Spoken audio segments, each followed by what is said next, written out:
I ended my 10-part documentary about the fall of the Cabal with a promise.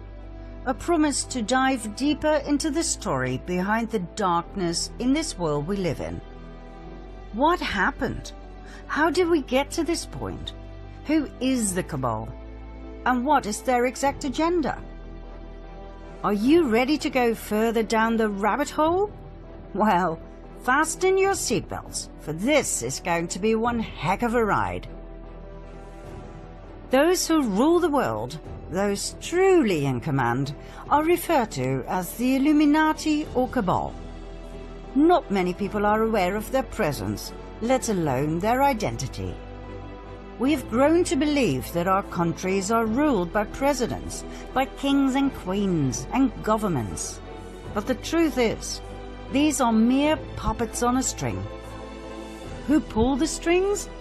This small yet mysterious and elusive group that forms shadow governments and who play the world and all of humanity like gods playing chess.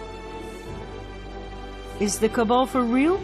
Or is it just a myth, blown out of proportion by conspiracy theorists looking for a common enemy?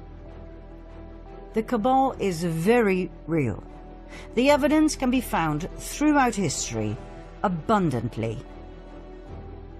This story covers thousands of years. It is crucial information to understand the modern-day Cabal and the evil we are dealing with.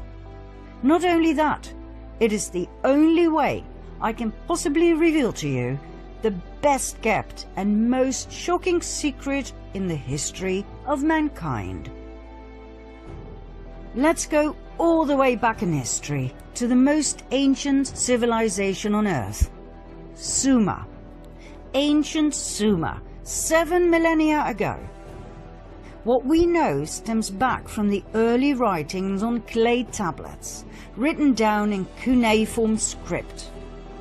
The Sumerian civilization was a highly developed and advanced society with grand cities, temples, and pyramids.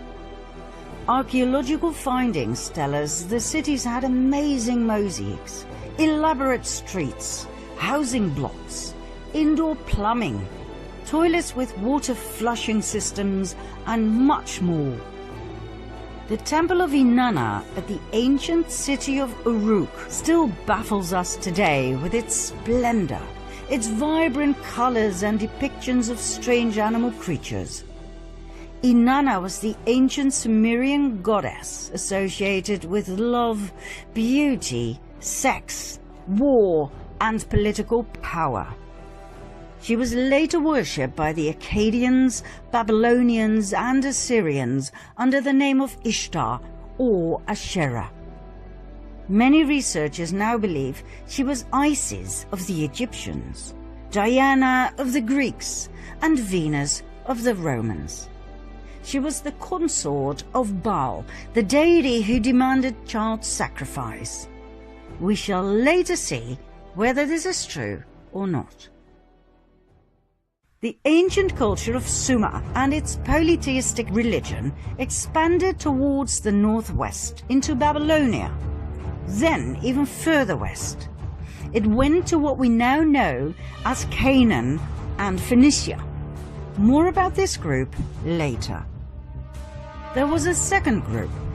They went further north, all the way to the region we now call Ukraine and southern Russia, between the Black Sea and the Caspian Sea. There they took on the name Khazars and called their new homeland the Kingdom of Khazaria, after their ancestors. Joseph Chagam, king of the Khazars, explained in a letter to the foreign secretary of the Caliph of Cordoba, Hasdai ibn Chaprut, that his people were direct descendants from Japheth, son of Noah. Khazaria was right at the center of the northwestern Silk Road. Merchants who traveled through Khazaria had to pay toll, a lucrative way to swell the coffers of the kingdom. The Khazars were different than the peoples from the surrounding countries. They were described as thieves and spies. They were said to be lawless people, who lived a life of sin, of sexual extremities, and of cruelty. They would murder travelers from other countries and adopt their identity. They were masters of deceit.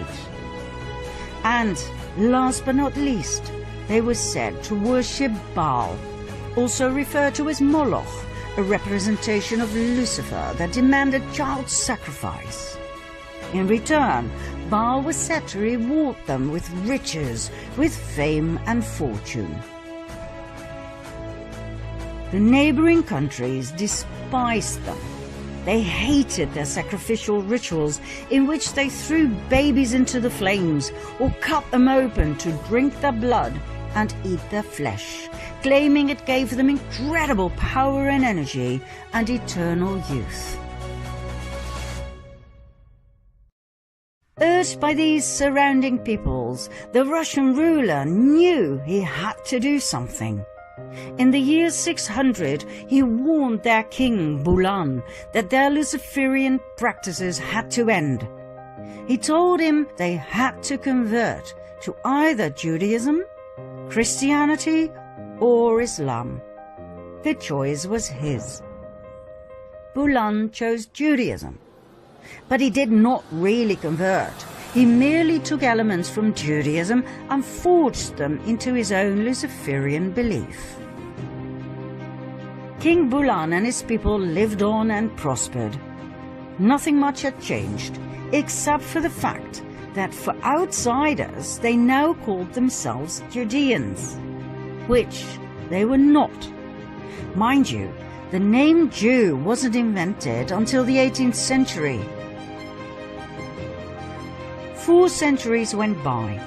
In 965 AD, the Russian ruler, Grand Prince of Kiev, Sviatoslav I, felt they had gone too far with their continued devil-worshipping and child sacrifice. He decided to wipe them out. But the Khazars had their spies everywhere, and the Russian cunning plan was brought to the ears of the Khazarian king, who, just in time, fled the country with his 25 wives and 60 concubines, all of the nobility, plus an enormous amount of gold and silver. The entire exodus of royalty and nobility went via Hungary to Poland, then from Germany southward to France and Spain. Everywhere they went, some were left behind. In order to reveal their true identity, they called themselves Ashkenazi Judeans, knowing very well that their new home countries would not exactly be eagerly awaiting Luciferian Khazars. Ashkenaz, by the way, was the name of a region they inhabited during their migration from Sumer to Babylonia to the Caucasus. Like all regions at that time, this one too was called after the descendants of Noah, Ashkenaz being a grandson of Japheth and great-grandson of Noah. Now don't worry, you don't have to remember any of this. We just need to tell you from a historical point of view. It does explain a lot though, as Japheth, son of Noah, had 2 grandsons, Ashkenaz and Togarma, who became arch-enemies according to rabbinic literature. Now the people we are dealing with here descended from Togarma, yet they adopted the name of their arch-enemy, Ashkenaz. Why? We will soon find out. Just remember this, it was all by design. The Ashkenazim settled in their new homelands and swore to rebuild their empire. In no time, they built up an empire of wealth and influence. After all, they were the royalty and nobility of the ancient bloodlines of Sumer and Babylonia. They had the startup capital, so to speak. They swore to take revenge on Russia, the country they had been expelled from. Their revenge also stretched out to the Jews, as in the original people from Judea. Why? Because back in the time of Princess Jezebel, during a situation in which 2 deities were challenged, they chose Yahweh over Baal. That was their death sentence, as the Khazari and Ashkenazim would never forget nor forgive. Within a few years after they had settled in Europe, they formed an absolute master plan. A plan so big, so intelligent, and so evil, it would change the fate of the world forever. One of the Khazarian families that had joined the exodus from Khazaria was the Rothschild family. That's right, the Rothschilds I talked about in part 2 of my previous series. They settled in Frankfurt, Germany, where they became wealthy and powerful through trade and banking. They called southern Germany Ashkenaz, as a tribute to their ancestry. They offered notes to travelers who left behind their gold and silver, safely stored in the vaults of the Rothschilds, banknotes against deposits. This way they collected an unprecedented amount of riches that, combined with the interest they received, were further used to extend their wealth and thus their power. Meyer Amschel Rothschild had 5 sons who became powerful bankers in 5 large cities: Frankfurt, London, Paris, Vienna, and Naples. In no time, they gained financial power over all of Europe. They became the personal bankers of kings and queens. They even became the treasurers of the Vatican.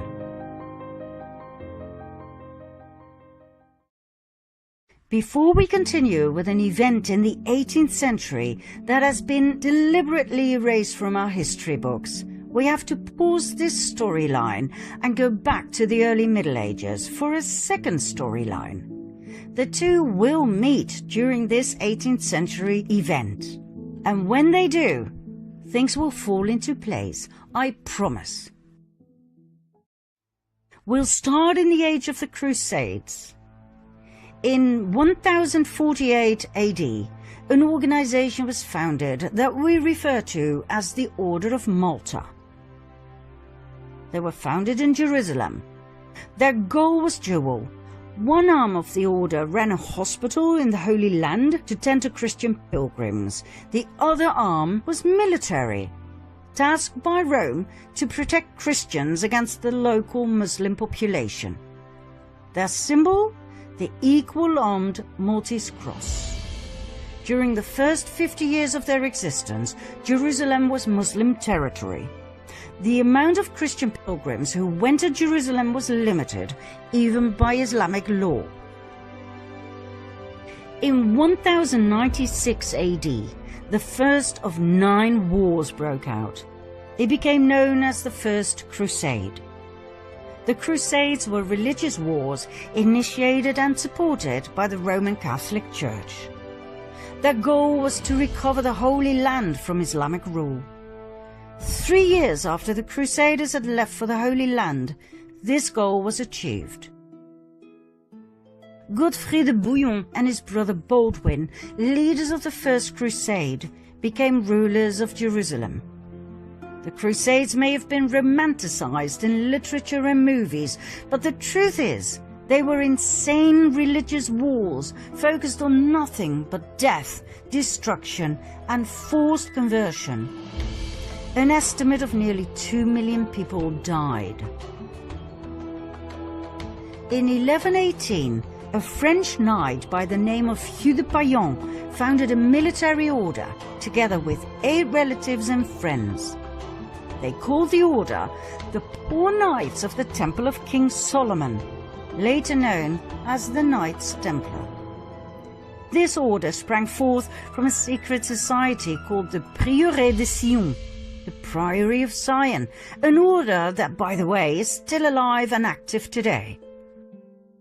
With the support of the King of Jerusalem, the Knights Templar set up headquarters on the sacred Temple Mount.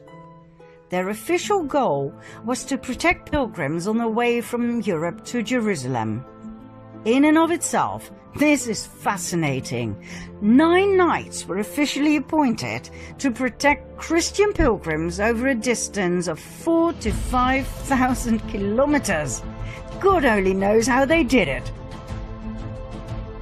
Their not-so-official goal was to rebuild the Temple of Solomon that had been destroyed in 586 BC by the king of Babylon, Nebuchadnezzar.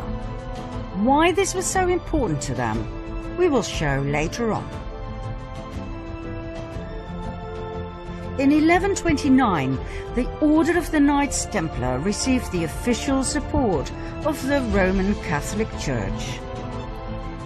The order grew abundantly and donations came pouring in from all over Europe. The Knights adopted a code of conduct in which they swore unfailing obedience to the Master. According to researchers, the principle of obedience made the Knights Templar lethal. They acted swiftly and with certainty to do as they had been commanded. A force of Templars became an extension of the will of its commander, the Grand Master. At the height of their power, the Order of the Knights Templar comprised of almost 20,000 members. Only 10% were armed knights. The other 90% took care of infrastructure and logistics. Even though the knights had sworn to a life of poverty, the order was excessively rich, owning large plots of lands, farms, vineyards, mills, horses, arms, equipment, the island of Cyprus, and an impressive fleet of ships. All the way from Europe to Jerusalem, in every city, they had monasteries, castles, churches, universities. They were so powerful they did not need to obey local laws. They could pass freely across all borders. They didn't have to pay taxes, and they were exempt from all authority except that of the Pope. Furthermore, everything they took from the Muslim population that they subjugated and murdered on their way was given to the order. Did they have these privileges in writing? Oh yes, Pope Innocent II took care of everything by signing the papal bull Omne Datum Optimum in 1139. All the order had to do was swear obedience and allegiance to the Pope. There was one area, though, in which the Templars truly excelled: banking. They had a network of banks in many countries that enabled pilgrims to deposit assets in their home countries and withdraw funds in the Holy Land. By the 13th century, the Templars had become such competent and trusted bankers that European kings and nobles who embarked on crusades to the Holy Land often forwarded large cash sums to the Templars that could be withdrawn later so they could pay their armies. The Templars even gave out loans to rulers. They excelled in everything they did, for which they were overloaded with donations, gifts, fame and fortune. However, in the early 14th century, the Knights Templar met their final destiny: King Philip IV of France. This man was heavily indebted by the order. When he asked for even more loans, the order refused. King Philip decided it was time for the Knights Templar to meet their maker. On Friday the 13th of October 1307, a multitude of knights were arrested, including their Grand Master, Jacques de Molay. After years of imprisonment, he and many others were burned at the stake.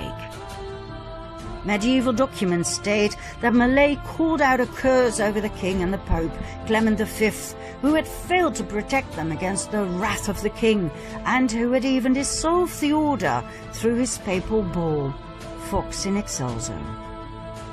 Although the Pope dissolved the order, he did not formally condemn it, which would have been normal in those days.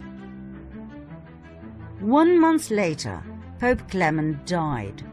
8 months later, King Philip died. Ironically, the Pope's body was burned to ashes by a fire that was caused by lightning that struck the church where he was lying in state. The king died of a stroke he suffered during a hunt. But, contrary to what our history teachers have told us, the Order of the Knights Templar did not end here. New orders were founded with new names that were basically the continuation of the Knights Templar. Think Military Order of Christ in Portugal, Supreme Order of Christ in Italy, and so on and so forth. In every European country, the Knights Templar simply lived on the way they had, as if nothing much had changed. Only the order names had. The Order of the Rosicrucians appeared, founded by Christian Rosenkreuz, a German aristocrat. Was it connected to the Knights Templar? Absolutely. The sign of the equal-armed cross of the Knights Templar was combined with a rose. It can be found in medieval churches across France, Spain and Portugal. Yet another secret order was founded in 1534. 2 centuries, 2 decades and 2 years after the official dissolution of the Order of the Knights Templar, the Jesuit Order. The Jesuit Order was a Catholic religious order founded in Paris. Make no mistake though, the Jesuit Order was not an order of pious monks worshipping Jesus from within the walls of their safe monasteries. It was a military order of extremists who had sworn an oath of absolute submission and obedience to the Pope and to their superior general. Let's have a look at their initiation oath. I declare that I have no opinion or will of myself, but without hesitation I will obey every command I receive from my superiors in the Pope's and Jesus Christ's militia. I promise further and declare that when the opportunity arises, I will conduct a ruthless war, secretly or publicly, against all heretics, Protestants and liberals, as I am instructed to do, to exterminate and destroy them of the whole earth, and that I will not spare age, sex or class, and that I will hang up, burn, boil, cook, peel, strangle, and bury these shameful heretics, rip the stomachs and wombs of their wives, and crush the heads of their children against the wall, for the purpose to destroy their horrible race forever. If this cannot be done openly, I will secretly administer the cup with poison, the strangling rope, the steel of the dagger, or the leaden bullet, regardless of the honor, rank, dignity, or authority of the person or persons, as I will at any time be instructed by an agent of the Pope or superior of the Brotherhood of the Holy Faith of the Order of Jesuits. In confirmation of which I hereby dedicate my life, my soul, and all of my corporal powers, and with this dagger which I now receive, I will subscribe my name written in my own blood, in testimony thereof. And should I prove false or weaken in my determination, may my brethren and fellow soldiers of the militia of the Pope cut off my hands and my feet, and my throat from ear to ear, my belly opened, and sulphur burned therein, with all the punishment that can be inflicted upon me on earth, and my soul be tortured by demons in an eternal hell forever. Not exactly what you would expect from an order of Jesus, right? Mind you, when we refer to the Jesuit order in relationship to the Cabal, we are not talking about the lower segments of the order. I personally know of Jesuit priests who are wonderful human beings and who've brought a lot of beauty and wisdom into this world. What we're referring to here is the top of the pyramid, the absolute elite of the order, better known as the Jesuit Council. Documents from the Golden Age show us that the Jesuit order grew into an extremely powerful group of men. Their influence went far beyond the religious world. It stretched all the way into the secular. They infiltrated the old Masonic lodges. The Masons were skilled tradesmen in the construction trade. They worked with their hands. They worked hard, physical labor. The infiltrated Jesuits were allowed to join because of their contributions in the area of architecture, science and arts. They were called the Free and Accepted Masons, hence the name Freemasons.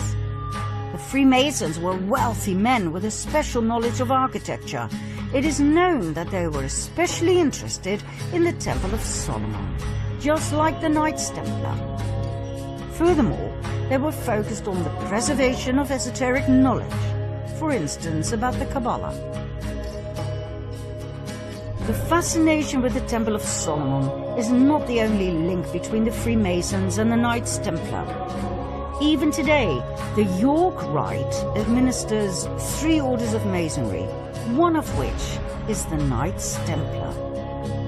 The Knights Templar of the York Rite is a military branch of the Freemasons, just like the medieval order of the Knights Templar. They both have the symbol of the equal-armed Red Cross. So, in short, the Freemasons were a highly secretive group of powerful Jesuits who had infiltrated the countless Masonic lodges across the world. They founded their own umbrella lodge in 1717, the Premier Grand Lodge of England, and that would turn out to be their salvation. What happened? The Jesuits had become way too powerful to the liking of 80 heads of states worldwide who obviously felt threatened by the powerful order. They banned the order and put pressure on the Pope, Clement XIV, to do the same. In 1773, the Pope succumbed to their demand. He promulgated the Dominus ac Redemptor, the Bull of Extinction, that put an end to the Jesuit order. It seems indeed history repeated itself. But guess what? It didn't end there. Just like the Knights Templar before them, they continued using another name. In this case, the Freemasons. 1 year after his betrayal of the Jesuits, Pope Clement was murdered by poisoning. Just like the Luciferian Khazars, the Jesuits too, and their predecessors like the Knights Templar, had a taste for revenge. Now we promised that our 2 storylines would come together at an historical event that would massively impact the world. We have finally reached that point. Do you want to know what happened? Follow me to part 2.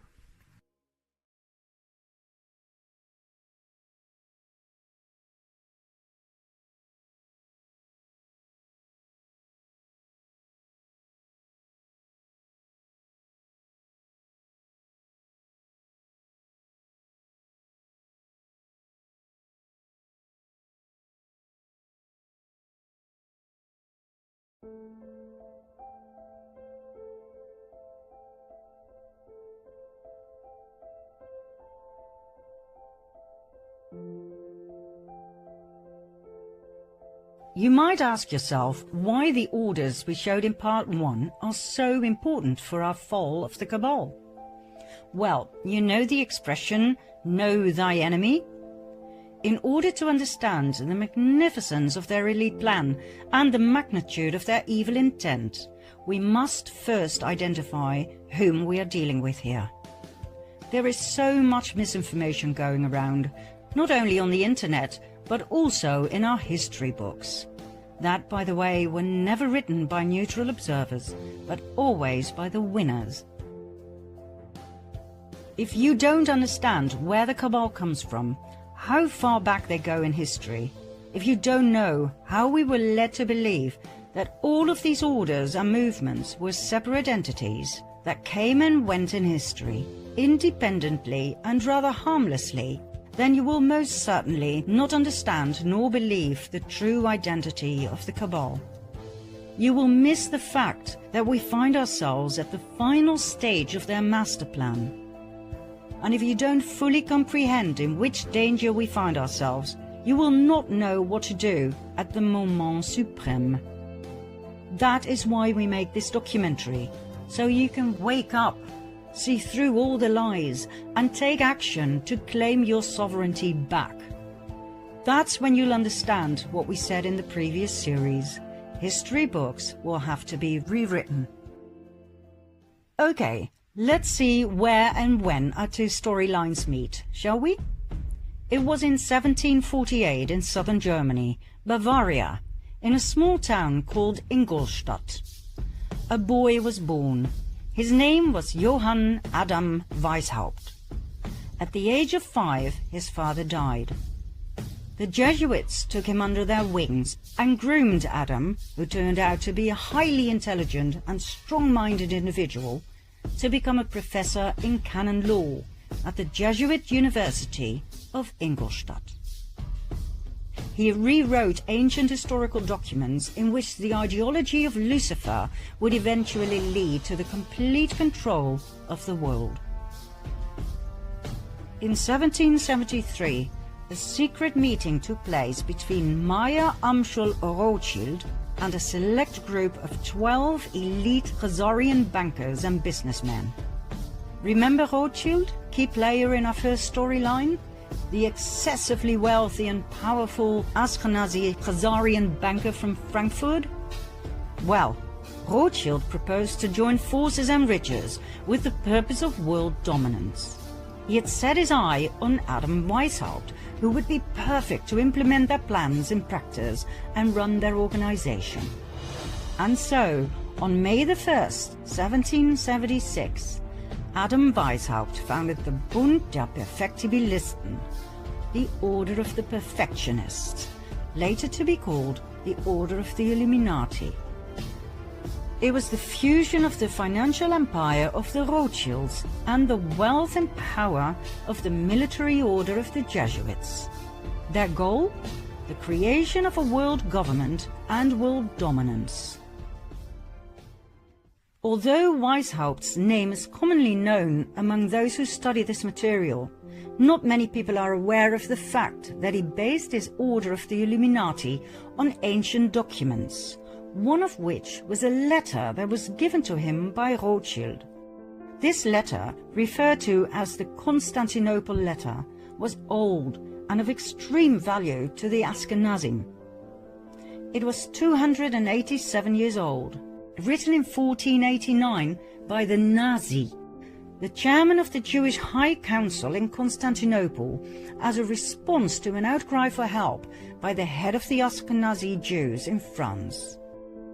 Remember the Khazarians who had fled Russia and who had changed their name to Ashkenazi Jews? They now felt threatened by the other ethnic groups in France. The king had even told them they had to convert to Christianity. The reply of the Nazi in the Constantinople letter was as follows.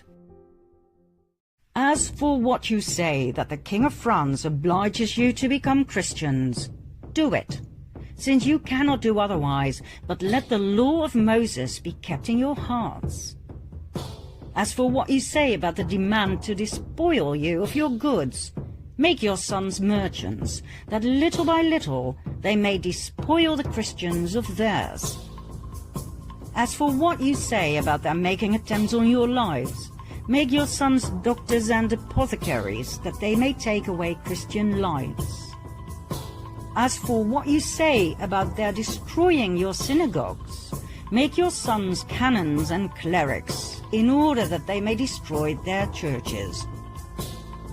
As for the many other vexations you complain of, arrange that your sons become advocates and lawyers, and see that they always mix themselves up with the affairs of state, in order that by putting Christians under your yoke, you may dominate the world and be avenged on them. Do not swerve from this order we give you, for you will find by experience that, humiliated as you are now, you will reach the actuality of power. In other words, They were told to fake a make-believe conversion and to infiltrate every aspect of society: commerce, medicine, religion, and legislation, with the sole purpose of revenge and destruction. How Khazarian. Adam Weishaupt founded the Order of the Illuminati in 1776, financed by the Rothschilds, based on this letter, that, by the way, was based on an even older document, more about which in part 4. 1 year later, in 1777, Weishaupt joined the Grand Orient Masonic Lodge. He made over 2,000 Jesuits head of the many lodges across the world, thus establishing a massive empire of power, in which the Jesuit order was the spider in the web. Weishaupt then officially left the Jesuit order, so that no suspicion would ever be drawn to the involvement of the Roman Catholic Church and the Jesuit Council in the illustrious plans of the Illuminati. The Rothschilds used their riches to finance wars, as they had found out that by financing both sides of each and every war, they would always win financially. They knew no scruples, no mercy. The alliance of the Luciferian Khazars and the Jesuit order had only just begun. Their goals? Personal gain, wealth and power. The submission of the royal families. The annihilation of the infidels. Protestants, Calvinists, atheists, Muslims, Jews, in other words, the destruction of all religions except the Roman Catholic faith. The destruction of all governments, world dominance of the Pope, and revenge. Revenge on each and every one who had ever betrayed them. Revenge on Russia, first and foremost, the country that had expelled the Khazars. But not only that. Remember the vengeance of the Jesuits on the Pope, who had betrayed them? Well, they weren't done just yet. For the European kings of France, Spain, England, Austria, and so on, who had banned the Jesuit order, were about to have a taste of their wrath. The first pawn the Illuminati alliance put forward was Napoleon Bonaparte. The fact that the French Revolution was indeed orchestrated by elite secret societies was documented and proven by the French Jesuit Augustin Barruel. He wrote an influential account in which he focused in particular on Adam Weishaupt, founder of the Order of the Illuminati. According to Barruel, the French Revolution was orchestrated by Freemasons and philosophers like Voltaire and Montesquieu. We'll get back to Barruel in a later stage, so remember his name. Napoleon's advisor was a Jesuit, Emmanuel Sillet. He advised Napoleon on where to go and what to do. In today's language, we would call Sillet his handler. According to many historians and researchers, the Jesuits were the ones who orchestrated and directed the French Revolution and the outcome. Napoleon was a Masonic Grand Master. He was chosen and initiated by the order to play a key role in their planned revolution. Napoleon's brother, Louis Bonaparte, was made Grand Master of the Grand Orient of France. His wife Josephine was a member of the Mason Rite of Adoption.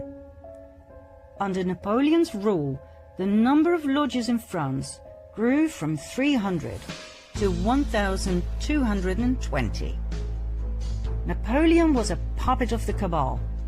We were led to believe he was the front man, but he was not. The hidden hand that some historians believe was to cover an ulcer, seriously, was actually a common Masonic gesture called the Sign of the Master of the Second Veil. Many world leaders have shown this sign throughout the ages.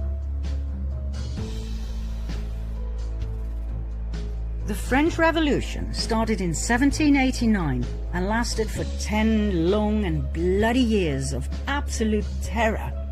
It was the master plan of the Jesuit Council to take revenge on France, to destabilize the country through war and to destroy the French crown. Their tool?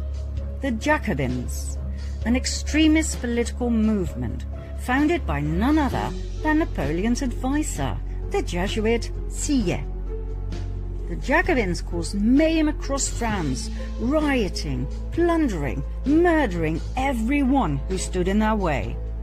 They left behind a trail of death and destruction wherever they went. The Jesuit plan worked. The guillotines worked overtime.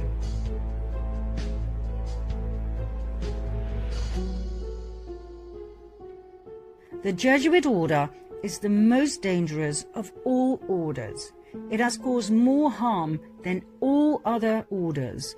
The doctrine of the Jesuits entails that their supreme general is the sovereign of sovereigns and master of the world.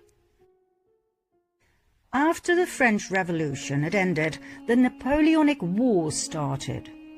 They caused even more instability and destruction, not only to France, but to the many countries Napoleon invaded: Austria, Russia, England, Prussia, Portugal, and Spain, where the royal family was kicked out and Napoleon's older brother was put on the throne.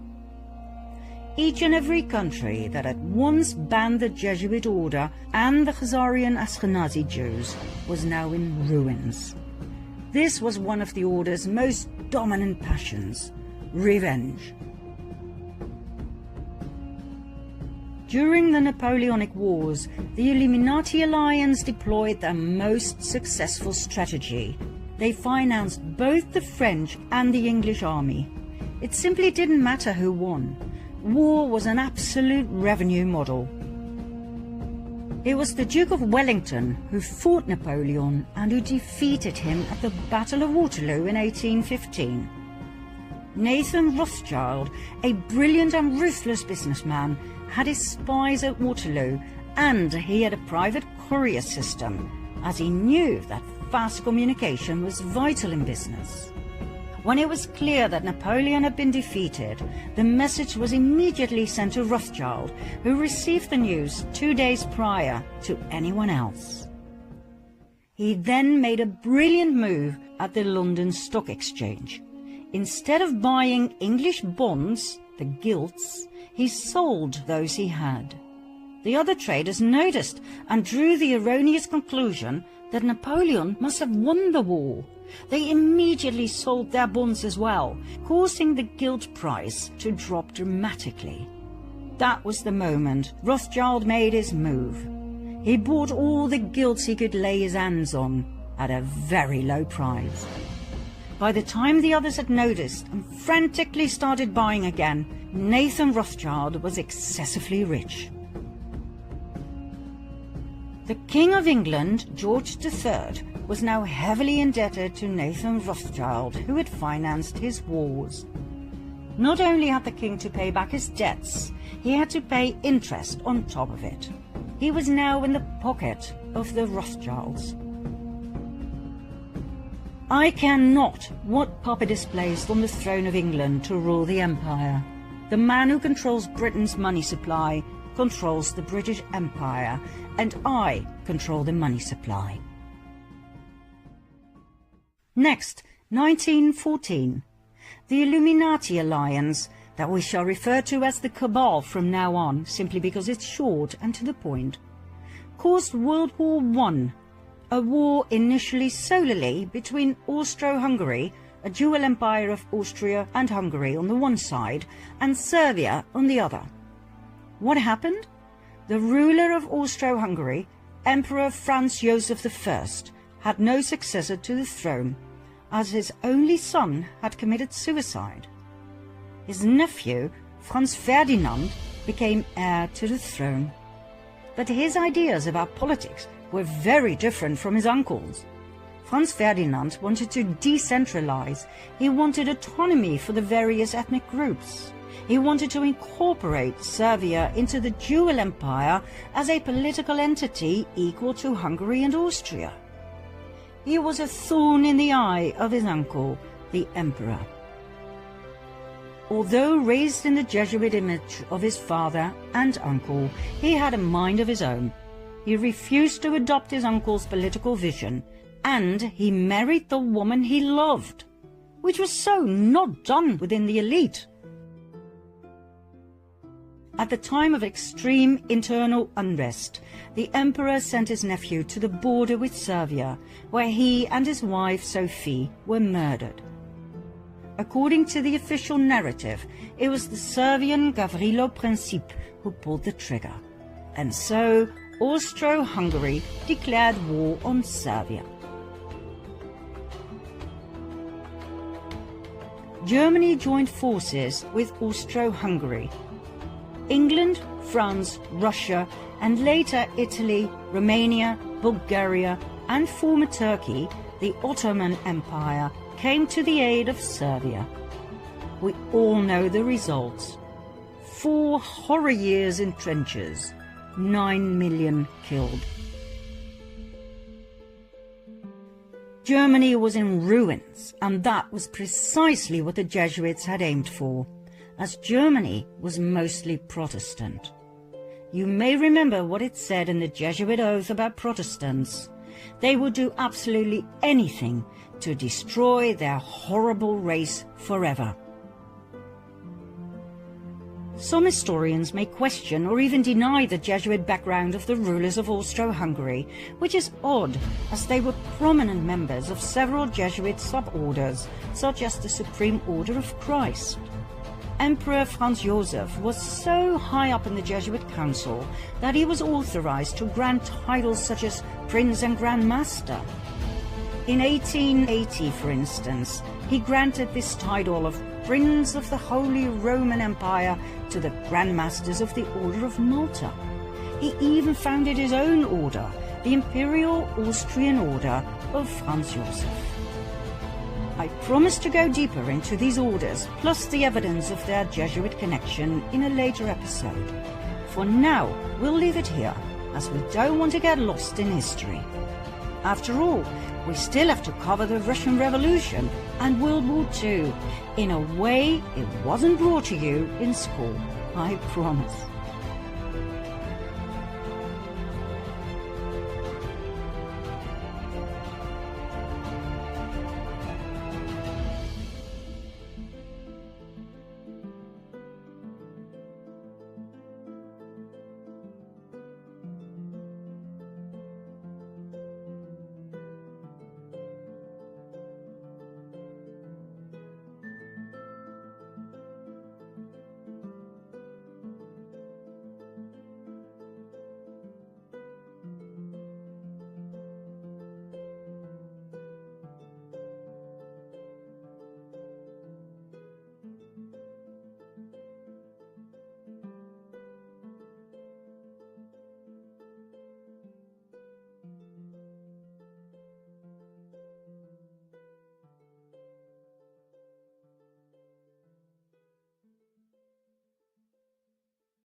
Next, or rather simultaneously, it was time for the Cabal to take revenge on Russia, once again. Financed by their partner in crime, the Rothschilds, they started the Russian Revolution. Their pawn and frontman, Lenin. His real name, Vladimir Ilyich Ulyanov. Every historian will agree on the fact that Lenin was heavily influenced by Karl Marx, the founder of communism. But Marx wasn't Russian, he was German. Lenin was Russian, but as he spent many years in exile in Finland, Switzerland, England and Germany, he had become almost a stranger to Russia at the time the first part of the Russian Revolution broke out in February 1917. He was completely westernized. Marx had inspired him massively with his 1848 pamphlet, the Communist Manifesto.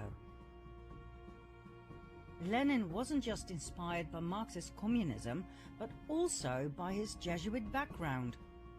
Marx was trained in Germany at a Jesuit school, and after that he was tutored by Jesuits in the British Museum on the tenets of communism, as confirmed by ex-Jesuit priest Alberto Rivera.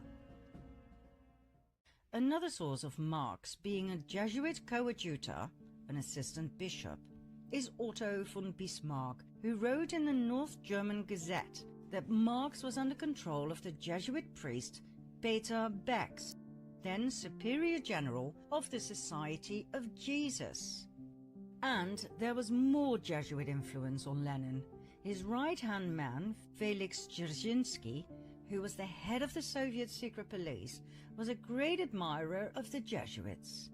Furthermore, Lenin formally readmitted the Jesuits into Russia in 1922, which is rather strange, as religion was prohibited at that time within communism. But then again, was it strange?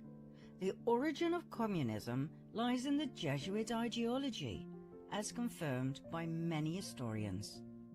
The Jesuits in the 17th and 18th centuries perfected the first system of communist governance in their reductions in Paraguay. In the New Advent Catholic Encyclopedia, it reads, on the conditions of property, the economic basis was a sort of communism. The land and all that stood upon it was the property of the community. The land was apportioned among the caciques, who allotted it to the families under them. Agricultural instruments and cattle were loaned from the common supply. No one was permitted to sell his plot of land or his house. Very communist indeed. We will see later on in this documentary that even the term social justice was invented by the Jesuits.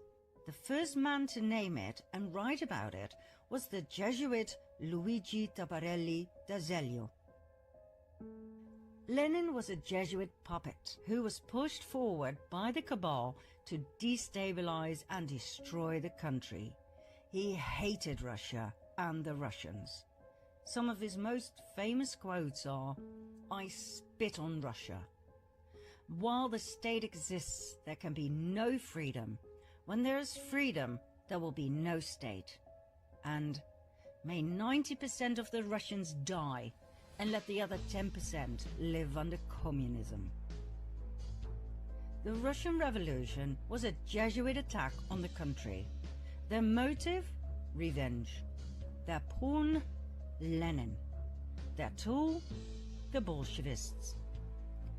They were the equivalent of the Jacobins during the French Revolution. Millions of people died in Russia between 1917 and 1923, the year in which the Russian Revolution ended with the Bolshevist founding of the Soviet Union. Now, before we move on to World War II, where we will share with you a discovery that, quite frankly, knocked us off our feet, so keep watching, we will first take a look at a chain of events in the US. Maybe you remember from part 2 of the previous series that in 1913 the US Federal Reserve Bank was founded, the mother of all banks, owned by several Cabal families, among which the Rothschilds. Remember what happened to the 3 wealthiest and most influential opponents of the Fed? They conveniently died when the Titanic sank. Less than a year later, the Fed was a done deal.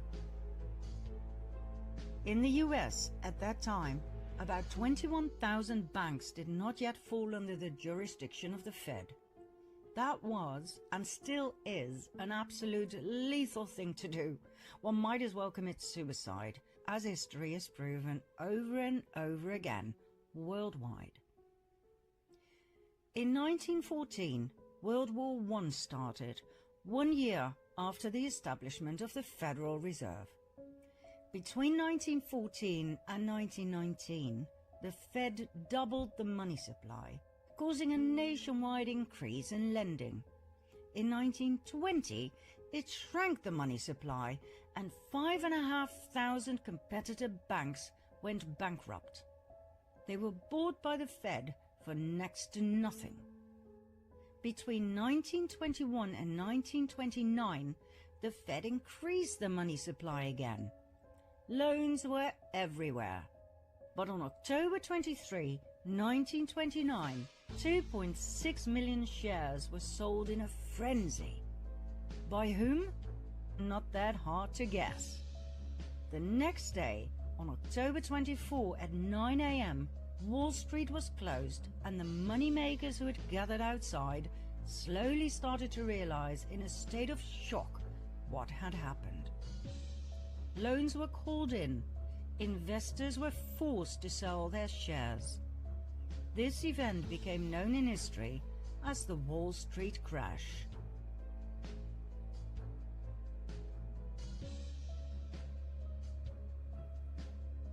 The Wall Street crash brought the rest of the world on its knees too. 16,000 competitive non-Fed banks went bankrupt. They too were bought for next to nothing. It was called the greatest robbery in history. But it wasn't enough. The Fed reduced the money supply even further by 30%, causing starvation throughout the US.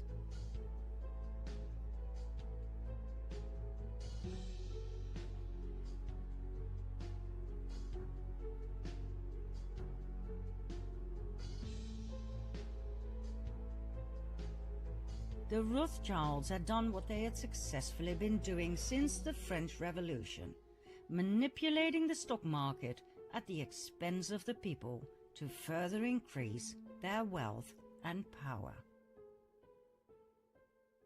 Congressman McFadden was so horrified he began impeachment proceedings against the bankers who owned the Federal Reserve. Like I said, he might as well have committed suicide straight away. He was poisoned at a banquet, and the impeachment was abandoned. One simply does not get in the way of the Khazarian cabal. 4 years after the Wall Street crash in 1933, on the pretext of getting out of the Depression, the banks persuaded the government to carry out a national gold seizure on penalty of imprisonment for 10 years. That's right.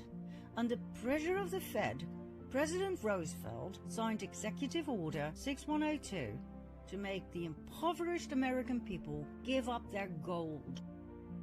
They had nothing left. With the gold standard gone, the cabal had no more limitations on how they could manipulate the money supply. This meant absolute dominance. On top of everything else, income tax was created in 1913 to cover the huge amounts of money the government was paying the Federal Reserve. Like we said in part 2 of the previous series, income tax is illegal. We were just never told. One of the dire consequences of the Wall Street crash was that the Fed called in all international loans. The country that was the worst affected was Germany. After World War I, the country had to pay reparations to the victims, for which it desperately needed the loans, as well as for rebuilding the country and the economy. When the Fed called in their loans, the German economy collapsed. The country dived into a deep depression. That same winter, about 2 million people were unemployed. Less than 3 years later, that number had tripled, meaning a staggering unemployment rate of 40%. The government's expenses to support these people went through the roof. The Chancellor cancelled unemployment support in a desperate move, which made things even worse. More chancellors came and went. Nobody knew what to do with this mess. People were losing faith in democracy. Music to the ears of the cabal, and sought help from extreme left, the communists, or extreme right, the Nazis. In January 1933, Hitler became Chancellor of Germany. Although he had a majority of seats in parliament, he did not have the absolute power he desired. Conveniently, only 4 weeks later, the Reichstag, home of the German parliament in Berlin, was set on fire, allegedly by communists. Hitler used the event to persuade President Hindenburg to pass an emergency act restricting personal liberty. The act abolished freedom of speech, assembly, privacy, and the press. It abolished the right to own property and the right to trial before imprisonment. It legalized phone tapping and interception of correspondence. The decree was used as the legal basis for the imprisonment of anyone considered to be opponents of the Nazis. People could be imprisoned for any or no reason. That night, around 4,000 people were arrested, imprisoned and tortured by the SA. Hitler was now able to imprison communist leaders, so his main opponent during the elections, the Communist Party, fell apart. Hitler's SA intimidated the rest of the opposition, after which he pushed through the Enabling Act that enabled him to make laws without the parliament's consent for the next 4 years. This gave Hitler absolute power. He then banned all political parties. Only the Nazi Party was allowed to exist. The final obstruction to absolute dictatorship was dealt with on June 30, 1934, called the Night of the Long Knives, when 400 SA members who were making demands were slaughtered by Hitler's SS. 1.5 months later, Hitler was in absolute control of Germany. He had become the Führer, meaning he was president, chancellor, and head of the army. Members of the armed forces had to swear a personal oath of allegiance, not to Germany, but to Hitler, which is so Jesuit. Remember the oath of absolute subservience and obedience to the Supreme General? Who was Hitler, really? Hitler came from an interesting family. His mother was Clara Pölzl. His father was Alois Hitler. Alois's mother is where things get really interesting. Her name was Maria Anna Schiggelgruber. She was a simple peasant girl from a village called Strons near Dollersheim. At the age of 42, still being single, she gave birth to Alois. At the time she conceived, September 1846, Maria lived in Vienna, where she worked as a servant for none other than Anselm Salomon von Rothschild. As soon as the family discovered her pregnancy, she was sent back home, where Alois was born. Maria refused to tell who the father was. It must have been someone with power, for she kept it a secret for the rest of her life, and the father did not feel the need to marry her. When Alois was 5 years of age, Maria married Johann Georg Hitler. Even though many researchers believe he must have been Alois's biological father, he never acknowledged the boy as his own. It wasn't until Alois was 40 years old when he suddenly changed his surname from Schiggelgruber to Hitler. Why wait so long if he was truly Hitler's son? That doesn't make sense at all. Alois married Clara Pölzl. It was his third marriage. They had 6 children, 4 of which died at a very young age. The only 2 surviving children were Adolf and his sister Paula. Nobody knows for sure who the biological father of Alois Hitler was. Several names have come forward: Leopold Frankenberger, Johann Nepomuk Hitler, Johann Georg Hitler's brother. But we found no real evidence for any of the above. They all seem to have been used as a decoy to take our attention away from Anselm Salomon von Rothschild. So, why do we believe it was Rothschild who impregnated Maria? Because of several indicators. First of all, 9 months before Alois's birth takes us to September 1836. According to the Rothschild archives in London, Maria worked as a maid for Anselm Salomon von Rothschild. Now there are two possible suspects of the rape of Maria. One, Anselm, who was 33 years old at the time. Two, his father, Salomon Meyer von Rothschild, who was 72 at that time. Now the Rothschild archives contain handwritten correspondence between the son, Anselm, and the London Rothschild Bank, which proves he was in Vienna at the time of the conceived pregnancy. His father, on the other hand, was in Paris. That narrows it down, don't you think? Secondly, in 1876, when Alois was 40 years old, he suddenly inherited a large sum of money. From whom? There wasn't any money in the family. Anselm Salomon von Rothschild died a year and a half prior, the time needed to pass an estate through the probate court. It was the same time Alois suddenly changed his name to Hitler, remember? Was that just a coincidence, or was it a demand by the Rothschilds in order to receive the inheritance, so that he would not be traced back to the Rothschild bloodline? Now please bear in mind that officially the Rothschilds were Jewish.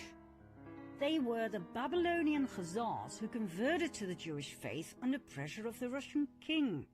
Call them fake Jews if you like, but to the outside world, Adolf Hitler's father was half Jewish.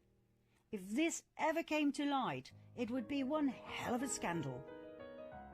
And so, all traces of the Führer Adolf Hitler leading to the Rothschilds had to be erased. In 1921, the Munich Post intercepted a pamphlet that circulated among the early members of Hitler's Nazi party, the NSDAP. The pamphlet's title was Adolf Hitler, Traitor. It dealt with the alleged Jewish blood in Hitler's veins. It accused Hitler of fronting for Jewish finances and for acting like a Jew himself. The Munich Post decided to publish the pamphlet. On the very day that Hitler became Chancellor, the Munich Post was ransacked and its editors and writers were sent off to concentration camps, where they were never heard from again. The Austrian Chancellor Dollfuss investigated Hitler's family origins on two occasions. The first investigation, published in 1932, determined that Hitler's father was illegitimate, born to a 42-year-old unmarried woman and an unknown father. The second investigation determined that Hitler's mother was employed as a domestic servant in the residence of Baron Rothschild of Vienna. Shortly after, Hitler ordered the assassination of Dollfuss in 1934.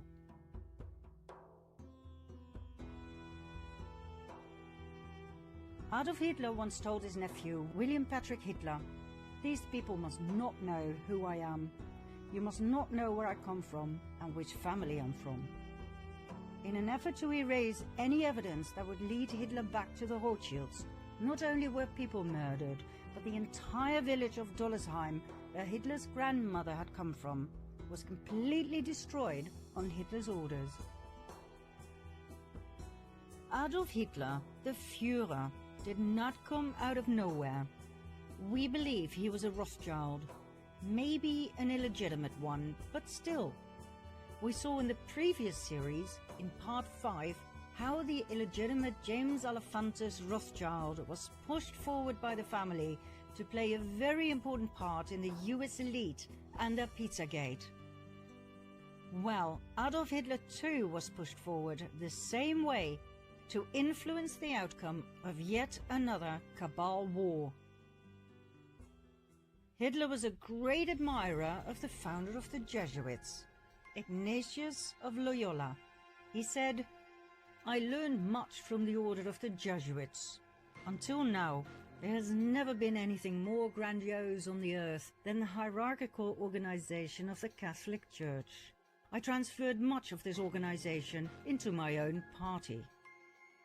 Hitler called Heinrich Himmler, the inventor and organizer of the Holocaust, the Reichsführer of the SS, and compared him to Ignatius of Loyola.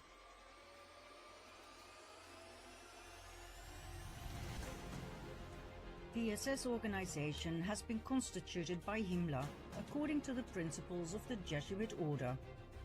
The regulations and the spiritual exercises prescribed by Ignatius of Loyola were the model Himmler tried to copy exactly. Himmler's title as Supreme Chief of the SS was to be the equivalent to the Jesuit general, and the whole structure and direction was a close imitation of the Catholic Church's hierarchical order. Absolute obedience was the supreme rule. Every order had to be executed without comment. Hitler presented himself as the solution to all problems. He offered jobs in the war and weapon industry. He got rid of everyone he blamed for Germany's problems. The Jews, the Gypsies, the Communists, the disabled, the homosexuals, and he confiscated all of their money. Hitler was supported by a highly efficient propaganda machine led by SSer Joseph Goebbels, who brainwashed the German people into believing that Hitler was some sort of a messiah and that the Jews were the cause of all evil. Well, we all know what happened. 85 million people died in World War II.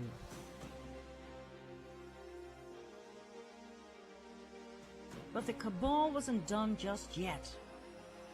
As you might know, in the aftermath of World War II, hundreds of thousands of Jews emigrated to the promised land of Israel. But did you know that this migration had already been planned by the Cabal in 1917? 22 years before World War II even started, Palestine was given away, literally, by Arthur James Balfour, Foreign Secretary of the United Kingdom, on behalf of the British government. As if nothing more but a chess piece, a country with inhabitants was given away to, guess who? Lord Lionel Walter Rothschild. But wait a minute, 1917? The First World War hadn't even ended yet. So how on earth could they be talking about a home for the Jews? The Jewish genocide hadn't even started yet. We're talking about the Balfour Declaration, signed by Balfour himself on the 2nd of November 1917. Dear Lord Rothschild, I have much pleasure in conveying to you, on behalf of His Majesty's government, the following declaration of sympathy with Jewish Zionist aspirations, which has been submitted to and approved by the Cabinet. His Majesty's government view with favour the establishment in Palestine of a national home for the Jewish people, and will use their best endeavours to facilitate the achievement of this object, it being clearly understood that nothing shall be done which may prejudice the civil and religious rights of existing non-Jewish communities in Palestine, or the rights and political status enjoyed by Jews in any other country. I should be grateful if you would bring this declaration to the knowledge of the Zionist Federation. Arthur James Balfour. Neither the Jews nor the Palestinians knew about this. It was yet another brilliant move of nothing but chess pieces by the Cabal. What was presented as a benign action in favor of the Jews was, once again, a divide and conquer strategy. It could only end in yet another war, this time between Jews and Palestinians.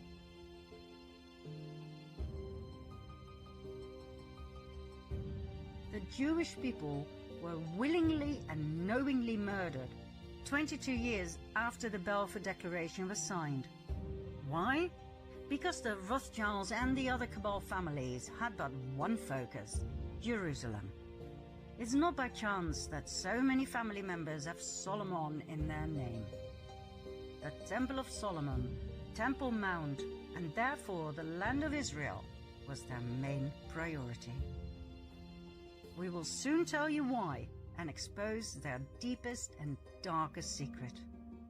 For now, millions of Jewish people were sacrificed in order to get there. There were many more wars to follow, like the Vietnam War, the Cold War. All were instigated and financed on both sides by the Cabal.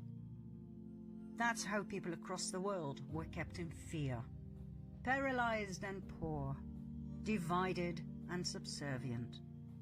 Once you understand and see their strategy, you cannot unsee it.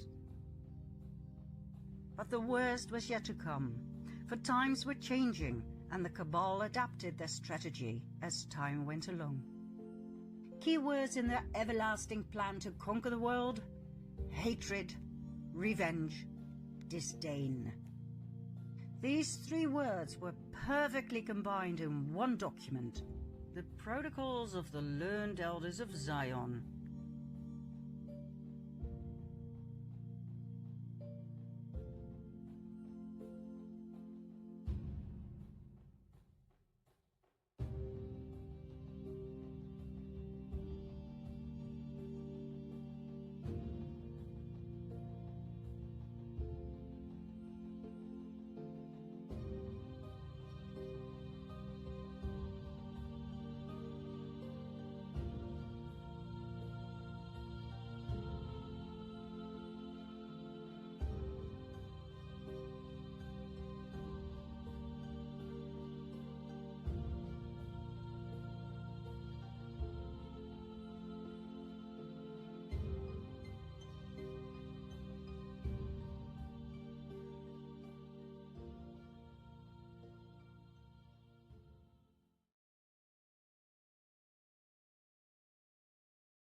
The Protocols of Zion, dismissed as a hoax, but we can assure you, after months of in-depth research, that they are not.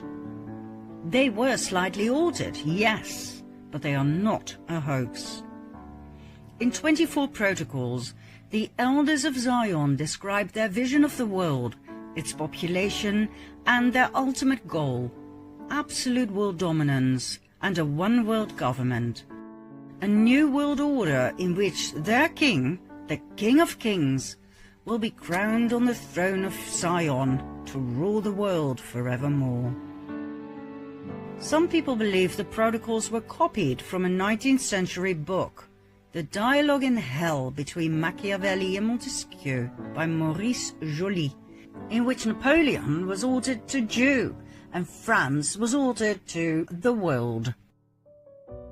Others believe the Protocols of Zion were copied from Machiavelli, Montesquieu and Rousseau, written by Jacob Venedey. Then there was the theory of our friend Baruel. Remember him? He believed that the original culprits were not the Jews, nor Napoleon, but the Masons. Baruel wrote a series of 4 books about the French Revolution, in which he presented evidence of the involvement of secret societies. So that's yet another theory. And then there was a court case, in which the judge ruled the Protocols of Zion a forgery. Like we said, we studied the Protocols of Zion for months. We compared them with the original French version of Dialogue in Hell between Machiavelli and Montesquieu by Joly, and yes, we did indeed find a lot of similarities. Some parts were even identical. Does that mean the protocols were copied? Stolen, if you like, from Joly's work? No, not necessarily. It only means they are connected. It only means the protocols were not new when they were published in Russia in 1905. They were not the minutes of a recent meeting between Zionists, as is claimed. But apart from that, one cannot draw any other conclusion. It would be a literary blunder to simply state that the Protocols of Zion were based on the work of Maurice Joly or Venedey or any other 19th century author. As a linguist with a degree in paleography, the study of ancient documents, I can assure you that most statements about the Protocols of Zion are incorrect, like the verdict of the court case, which was based on a highly unprofessional approach of the matter. The problem with the Protocols of Zion is that they are surrounded by emotions. The people who study them are confronted with their own belief system, meaning, if you blame the Jews of the wrongs in the world, you will tend to believe the Protocols are genuine. You will use the Protocols as proof of the evil of the Jewish people. However, if you are Jewish, or if you lost your Jewish friends in the war, you will tend to believe the Protocols are a fraud made only in Russia in 1905 to make the Jewish people look really, really bad. We believe the Protocols of Zion to be very old. It seems to us that they were the source text from which the other books arose, not the other way around. Remember Adam Weishaupt, founder of the Order of the Illuminati? In 1776, he put together a document that gave a clear overview of the aims, convictions and protocols of the Illuminati or the Cabal, the do's and the don'ts. That was his assignment, as given to him by Rothschild. Did he put those protocols together from scratch? We think that's highly unlikely. What if the original protocols were given to him by Rothschild? Remember the Constantinople letter given to Adam Weishaupt by Rothschild? Make no mistake, the Rothschild family was incredibly powerful. They were direct descendants from the Khazarian nobility that had fled Russia in around 1000 AD. You bet they had many original documents and protocols in their possession. Could those protocols be the original source text for the 20th century Protocols of Zion as published in Russia? If that is the case, you can rest assured that Khazar was altered in Jew, Khazarian in Jewish, etc. The perfect text that would come in very handy as a trigger for anti-Semitism in the Russian Revolution and both world wars to turn the Jews into the ultimate scapegoats. The more we studied this subject, the more we came to realize how the Jews had been used by the Khazars throughout the ages to receive the blame of everything. Everything that went wrong, everything the high-ranked Khazars did to suppress the people, everything was blamed on the Jews. After all, for the outside world, the Khazars were Jews, remember? Ashkenazi, Nazi. Do you still believe that's a coincidence? So, what exactly is in those protocols? Precisely what we see in our modern-day world. The protocols are a description of all the possible ways the Cabal used to control, manipulate, brainwash and dominate the Goyim, the ordinary people, the non-Khazars. Here they come, and you better hold on to your seat. Mind you, we narrowed it down for you, as there are not only 24 protocols, but also 293 paragraphs. We filtered them all down to the most essential ones, and in some cases, slightly altered the syntax of the sentences, so that the old use of words became more understandable. Each paragraph number will be shown on screen in case you wish to do your own research, which we highly recommend. We advise you to listen carefully. This might be boring to some, but it's crucial information. If you skip this part, you will not understand part 15, for instance. And we can assure you, if you don't have the shivers from top to toe by the end of this part, you didn't fully get it. And we advise you to watch again. Here we go. First of all, their disdain, their contempt is shocking. The mob is savage and displays its savagery at every opportunity. The moment the mob seizes freedom in its hands, it turns to anarchy, which is the highest degree of savagery. We are interested in killing out the goyim. Our power is in the chronic shortness of food and physical weakness of the worker, because that implies he is made the slave of our will. We shall move the mobs by want, envy and hatred, and with their hands we shall wipe out all those who hinder us on our way. The goyim are a flock of sheep, and we are their wolves. If we've been able to bring them to such a pitch of stupid blindness, is that not amazingly clear proof of the degree to which the mind of the goyim is undeveloped in comparison with our mind? This is mainly which guarantees our success. The presidents are mere puppets on their strings. We replace the ruler of the republics by a caricature of a government, by a president taken from the mob, from the midst of our puppet creatures, our slaves. We shall arrange elections in favor of such presidents who have in their past some dark, undiscovered secret. This will make them trustworthy agents for the accomplishment of our plans out of fear of exposure and from the natural desire of everyone who has attained power, namely the privileges, advantages and honor connected with the office of president. We shall take the right to propose new laws or make changes in existing laws, as the president is only a puppet in our hands. Liberals and Masons are relentlessly used. The part played by the liberals, utopian dreamers, will be finally played out when our government is acknowledged. Till such time they will continue to do us good service. Therefore we shall continue to direct their minds to all sorts of vain conceptions of fantastic theories, new and progressive. Until we come into our kingdom, we shall create and multiply Masonic lodges in all the countries of the world, absorb into them all who are prominent in public activity. For these lodges are our principal intelligence office and means of influence. All these lodges we shall bring under one central administration, known to us alone, and to all others absolutely unknown, which will be composed of our learned elders. The most secret political plots will be known to us and fall under our guiding hands on the very day of their conception. Among the members of these lodges will be almost all the agents of international and national police, since their service is irreplaceable to us, as they have their own measures with the insubordinate.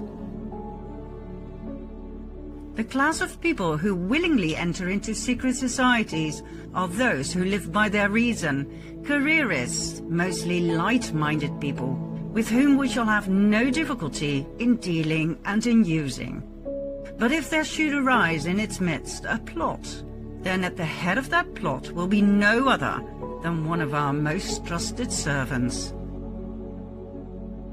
The goyim enter the lodges out of curiosity or in the hope to get a nibble at the public pie, and some of them in order to obtain a hearing before the public for their impracticable and groundless fantasies. They thirst for success and applause, of which we are remarkably generous. You cannot imagine to what extent the wisest of the goyim can be brought to a state of unconscious naivete in their arrogance, and how easy it is to take the heart out of them by the slightest ill success, though it be nothing more than the stoppage of the applause they had, and to reduce them to a slavish submission for the sake of winning a renewal of success. These tigers in appearance have the souls of sheep, and the wind blows freely through their heads. We execute Masons in ways that none but the Brotherhood can ever have a suspicion of, not even the victims themselves of our death sentence. They all die when required, as if from a normal kind of illness. Knowing this, even the Brotherhood dare not protest. By such methods, we have plucked out of the midst of Masonry the very root of protest against us.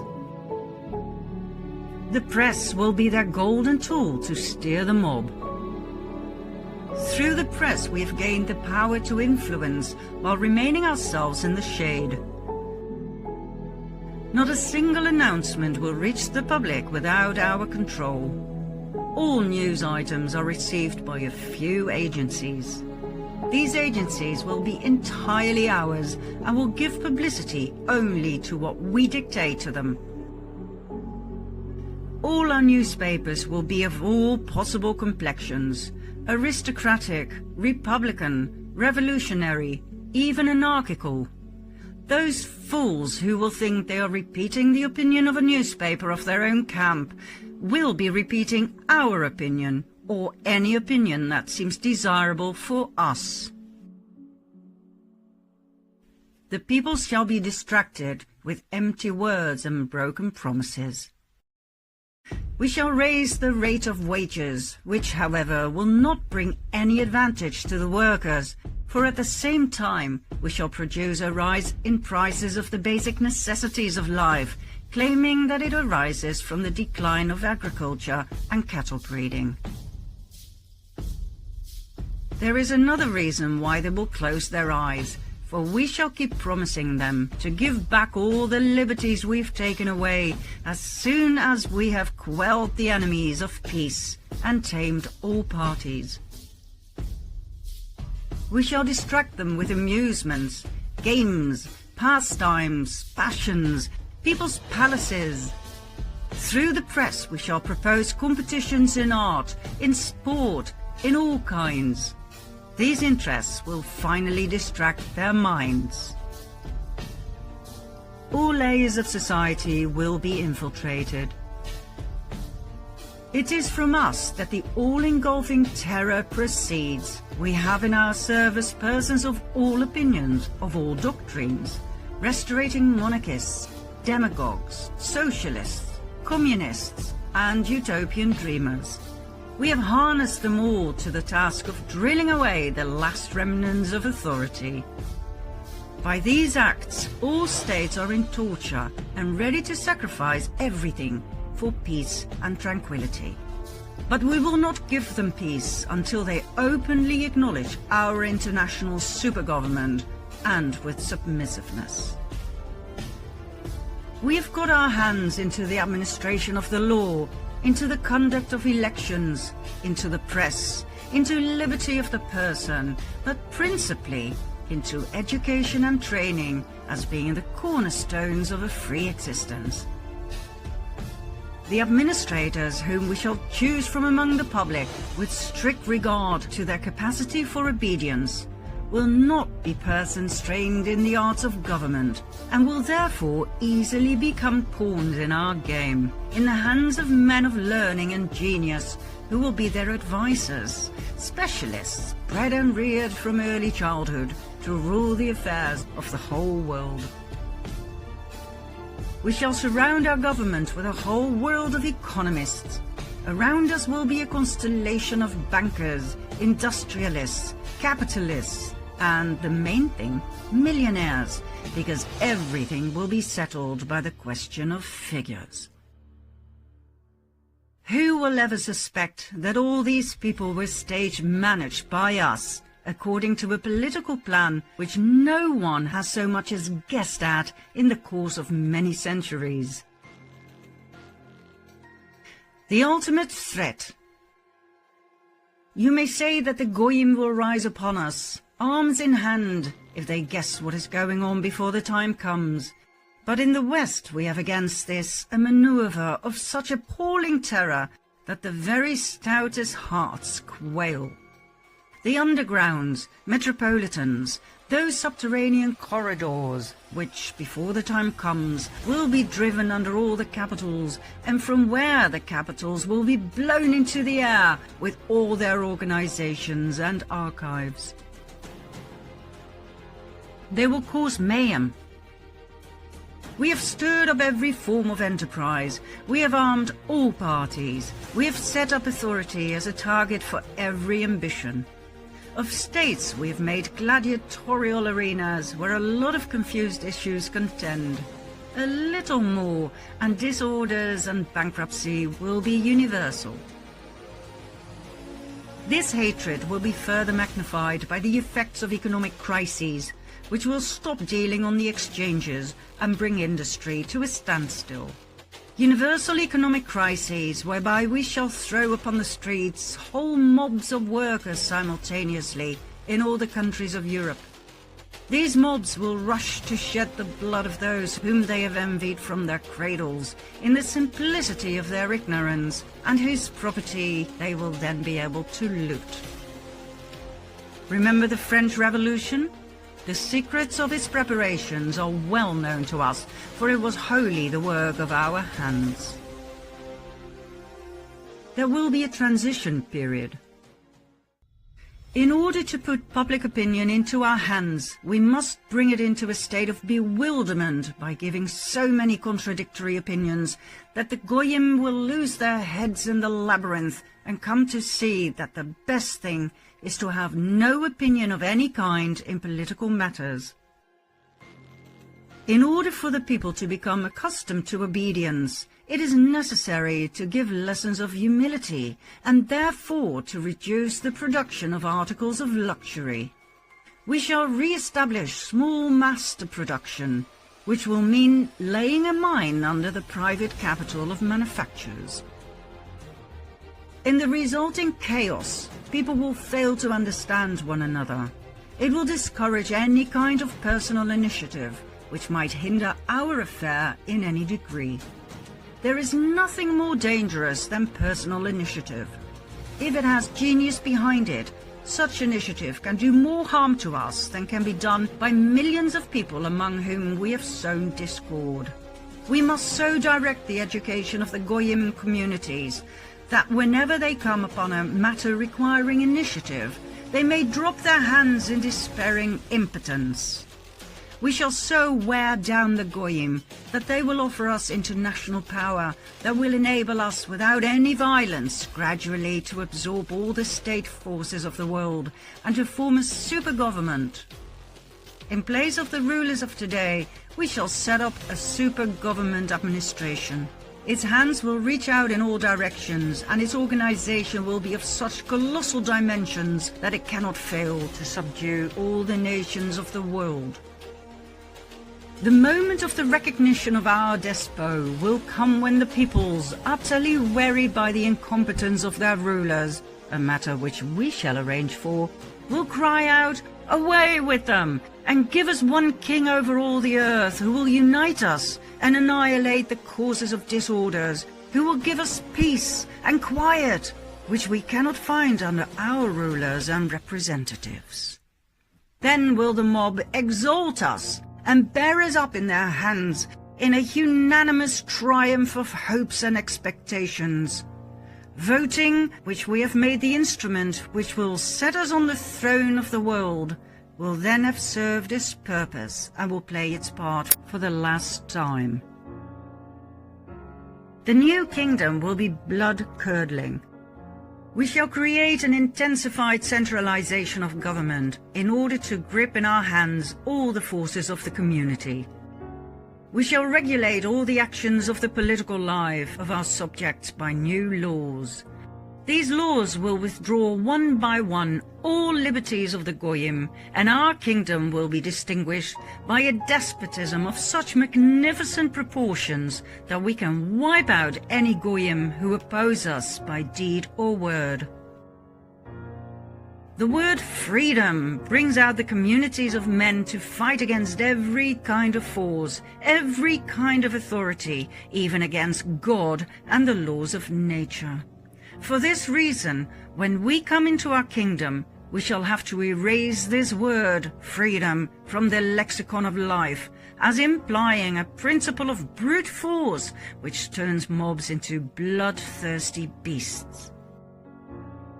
Freedom is the right to do that which the law allows.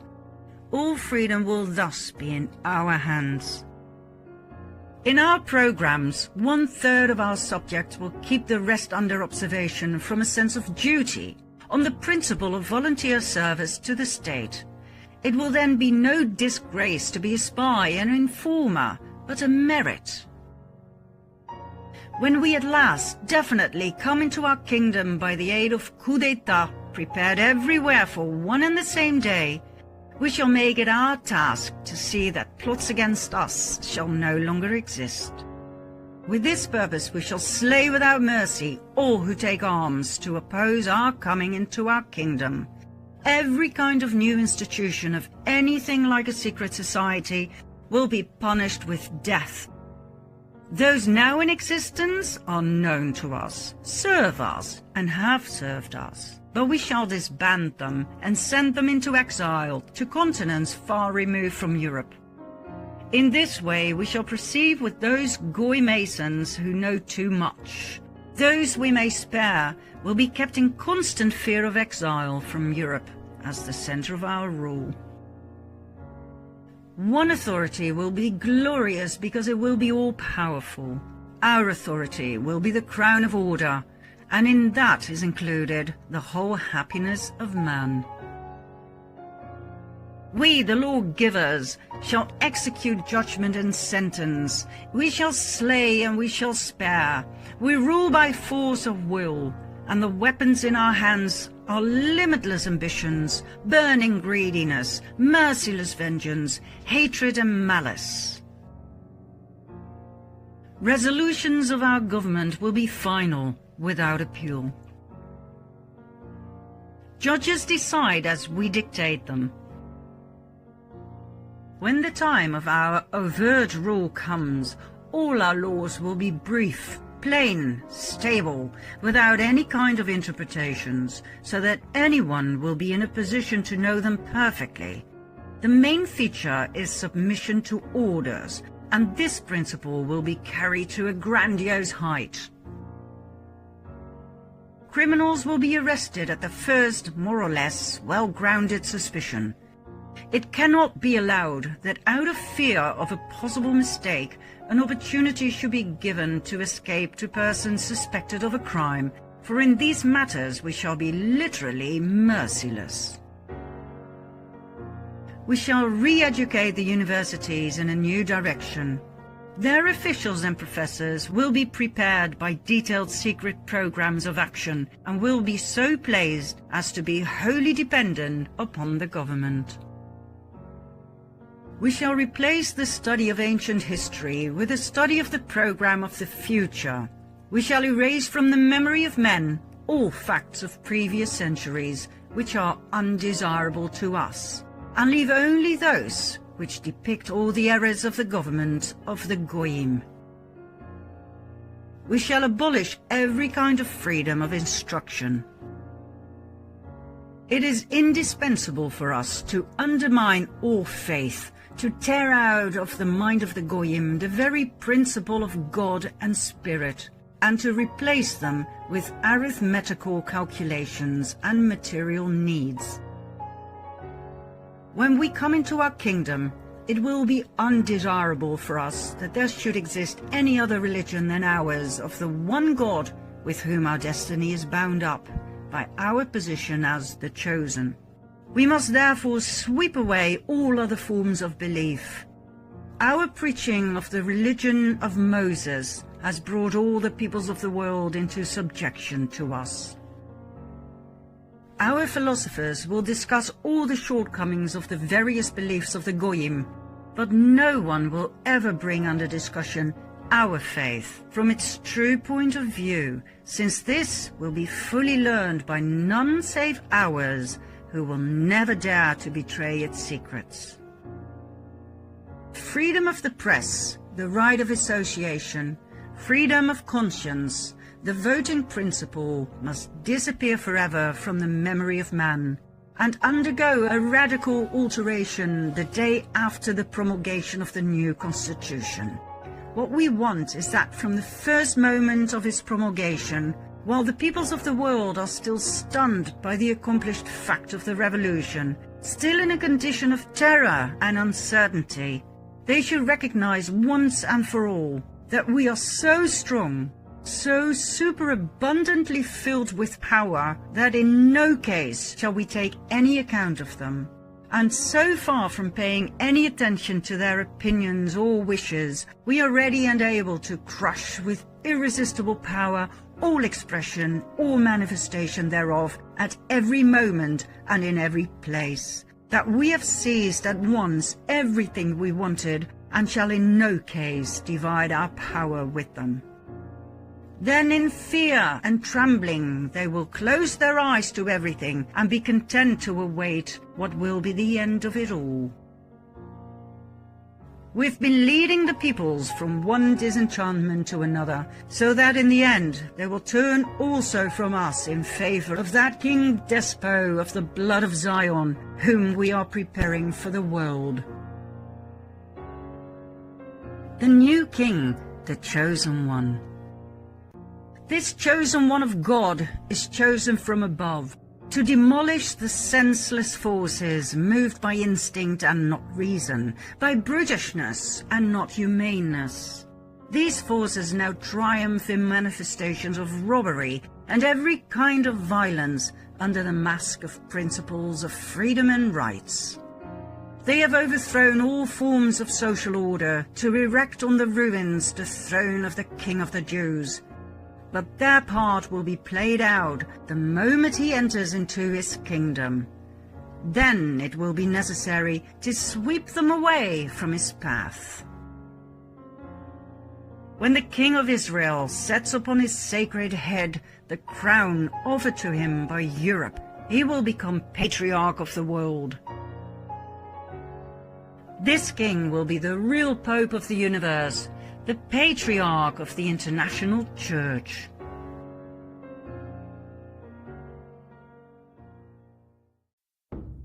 The protocols of Zion portray the world as it is today. Well, almost. The Khazarian King of Kings is not on the throne in Jerusalem just yet. The world population has not begged the Cabal to bring order out of chaos just yet. But are we far away from their end goal? Follow me to part 5.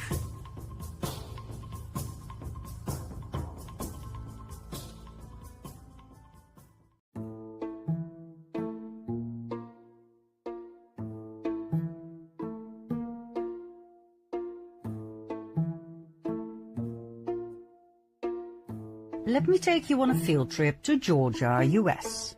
On a hill in Elbert County, there is a granite monument called the Georgia Guidestones.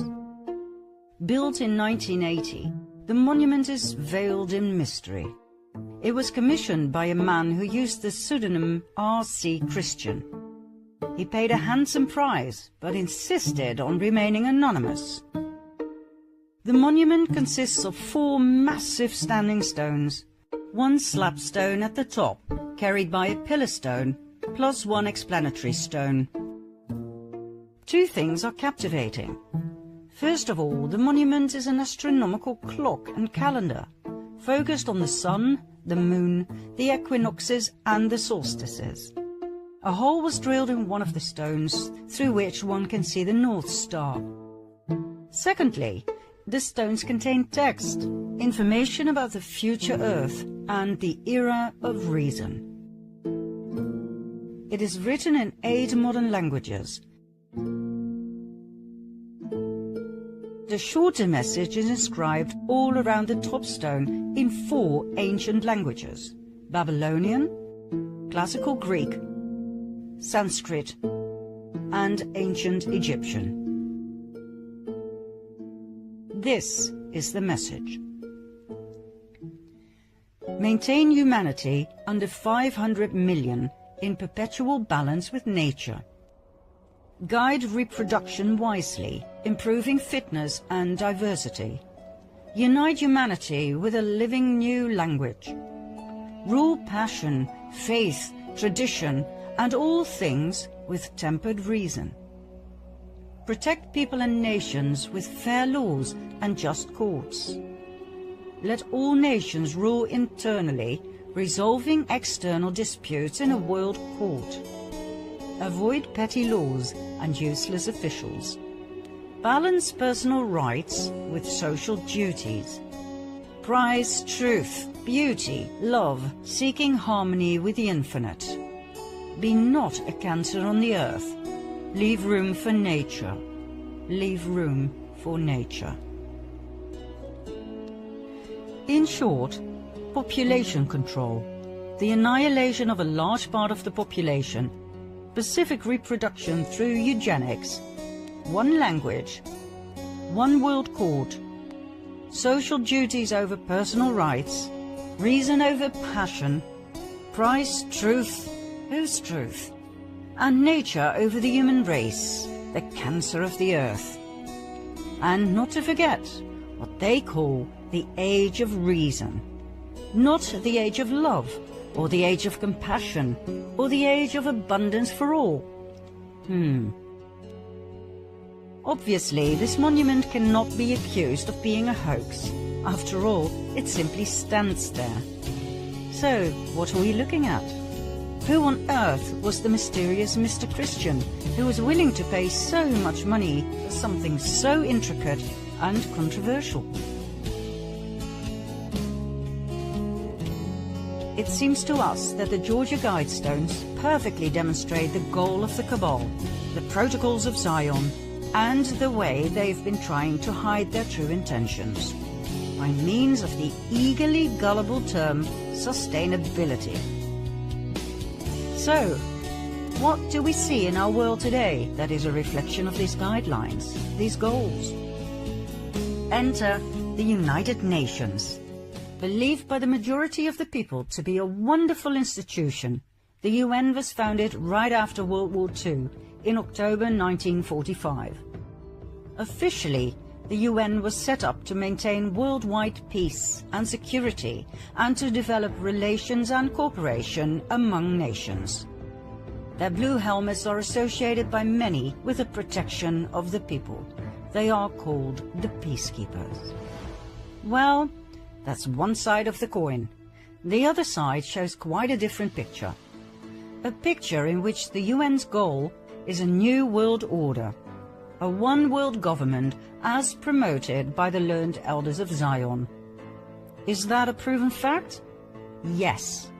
In 2008, the UN actually set up their very own UN New World Order project, led by Nelson Mandela's grandson and ex-CIA Jaime Ilian.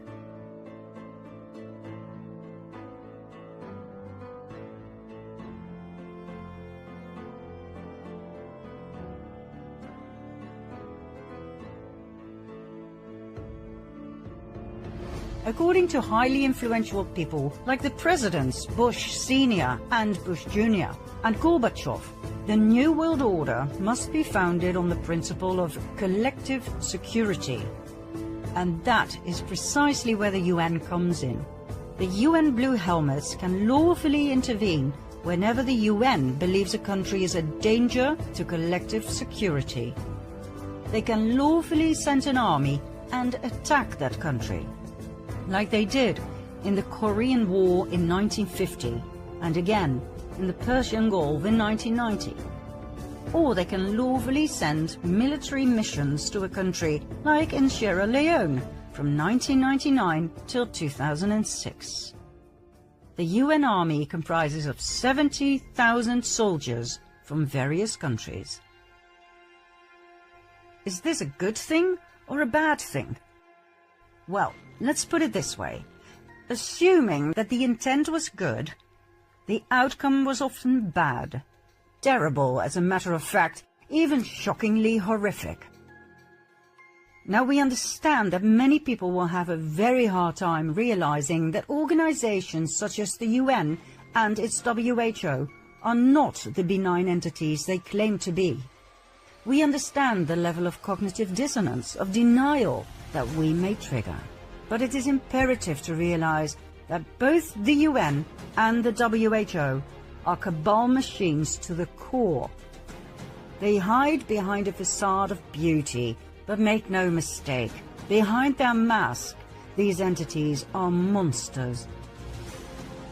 So, In order to deal with the myth of the peacekeepers, here are some facts that everybody needs to know.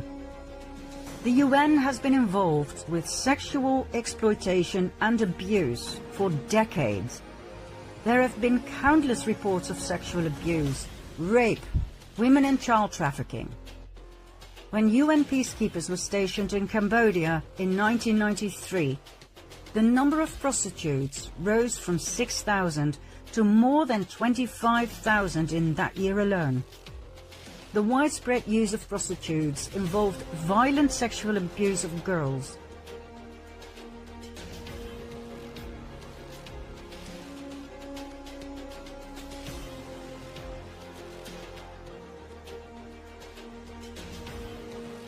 The UN response was threefold.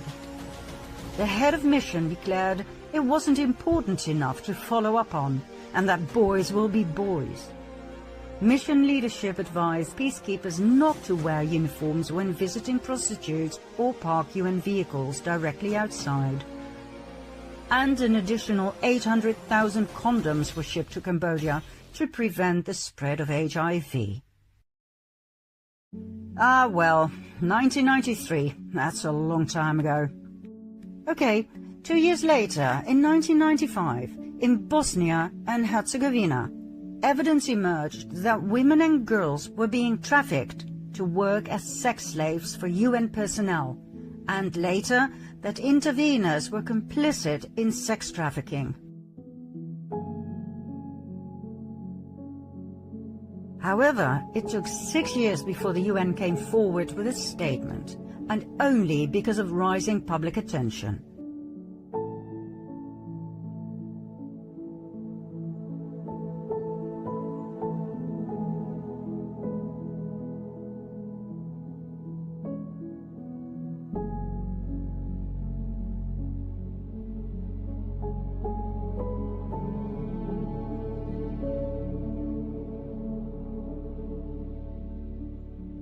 The official investigation into this matter reported an obvious reluctance by the UN to recognize the involvement of peacekeepers in trafficking.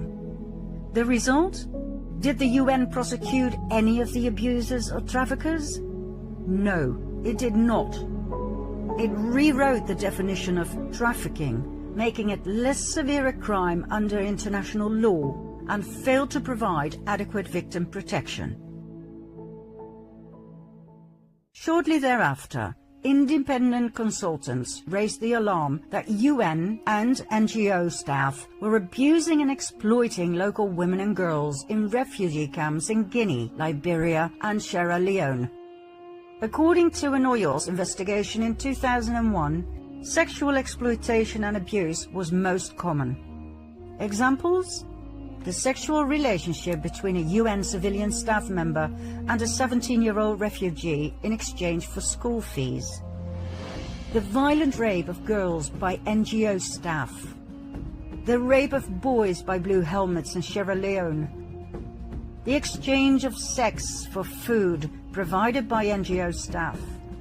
And the refusal of international staff to take responsibility for children fathered with local women. From opportunistic sexual abuse, transactional sex, and networked sexual exploitation to planned sadistic attacks. 2015, Central African Republic. 2 girls aged 14 and 18 were gang raped by armed MINUSCA peacekeepers near their base. The 18-year-old had asked for some food. The 14-year-old had simply walked by. Same year, same country. Homeless and starving boys aged 8 to 15 were repeatedly raped by 26 UN peacekeepers.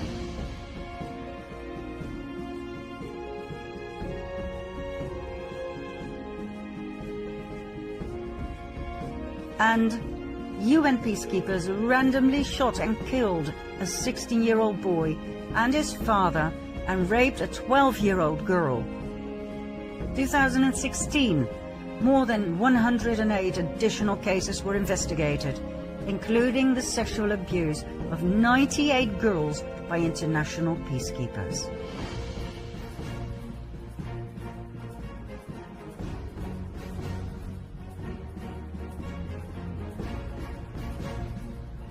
The list of sexual exploitation and abuse is endless.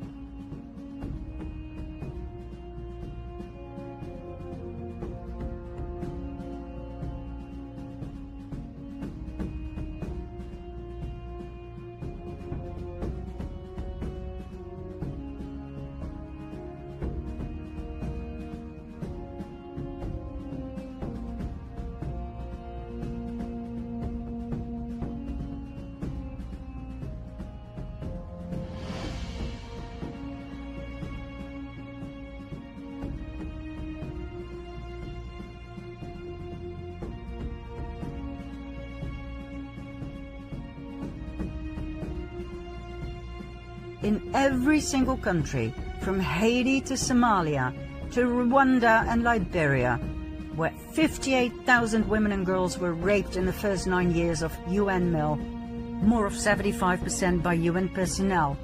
From East Timor to Sarajevo, Bosnia, where Italian peacekeepers ran child prostitution rings from their barracks, the blue helmets left a trail of abuse and trauma. As one of the official reports so strikingly put it, many parts of the world where the UN was present were descending into chaos, if not hell, and arguably with the assistance of the UN. There were plenty of investigations, but hardly any of the perpetrators who admitted to their crimes were prosecuted. Let that sink in. Even recently, the UN was once again connected with child trafficking and child abuse, when Canadian UN mogul Peter Dalgleish was caught in the act abusing 2 young boys in Nepal. He was sentenced to 9 years in prison. Up until his arrest in 2019, Dalgleish had been presented as a saint, a protector of children. He was country representative for UN Habitat in Afghanistan. He truly was into children. He even set up Street Kids International to help homeless children. What a saint. What a great loss to our children. Oh, and the UN have more on their slate. Remember the war in former Yugoslavia from 1992 till 95?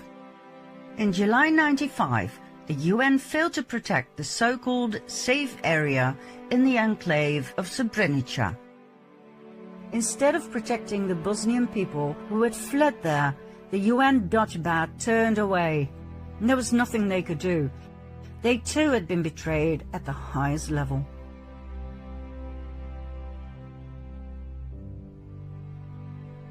"8,372 Bosnian men and boys were separated from their families one night and were slaughtered by Serbian armed forces.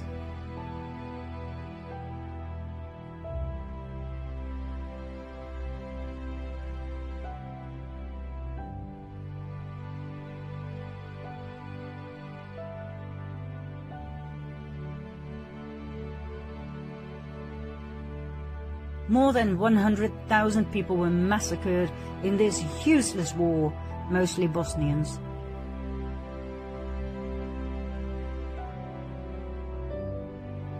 Between 30 and 50,000 Bosnian women, children and elderly were raped and deported. The official status of genocide wasn't acknowledged under international law until 2004.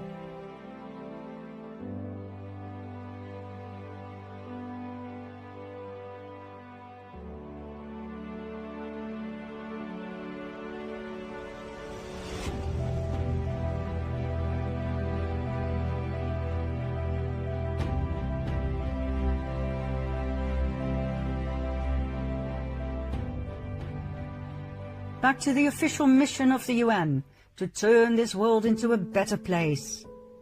This is highlighted by the Club of Rome, a group of 100 powerful men and women set up in 1968 by, among others, David Rockefeller at his private estate near Rome. A private club presenting itself as a think tank, providing suggestions to the UN. Its goal? to discuss its concern about the future of planet Earth, to come up with solutions and to urge governments worldwide to act upon those solutions.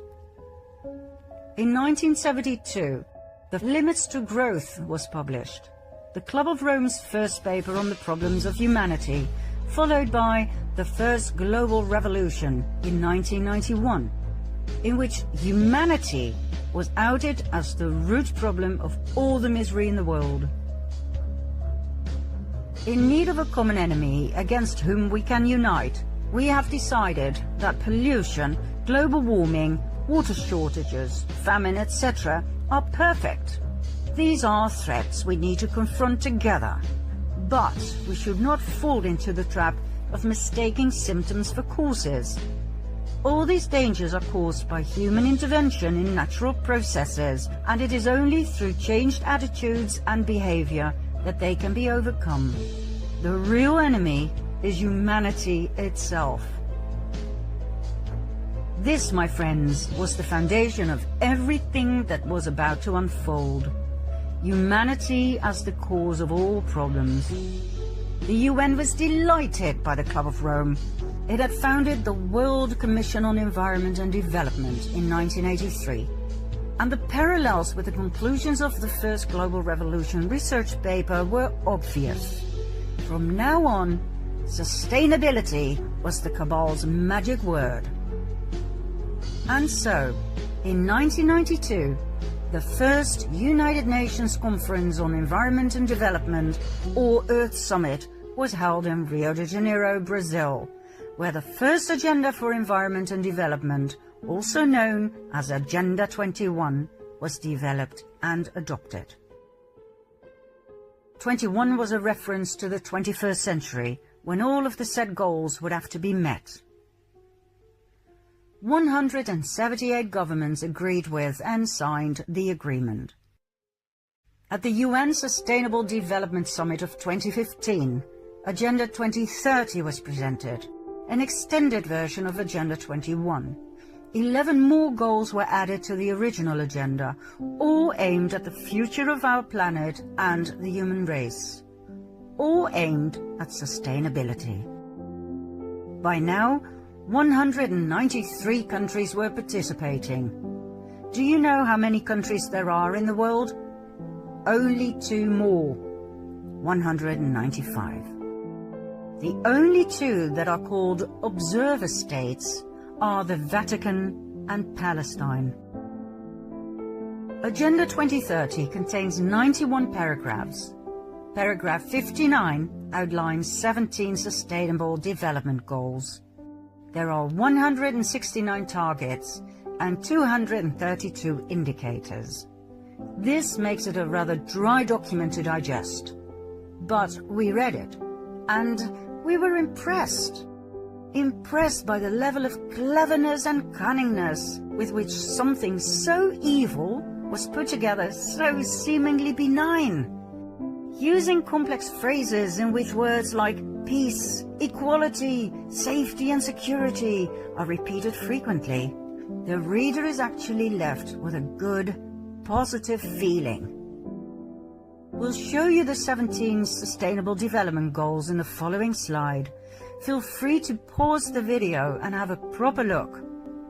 We will, however, continue swiftly, as we wish to point out where things go wrong, not where things appear to be right.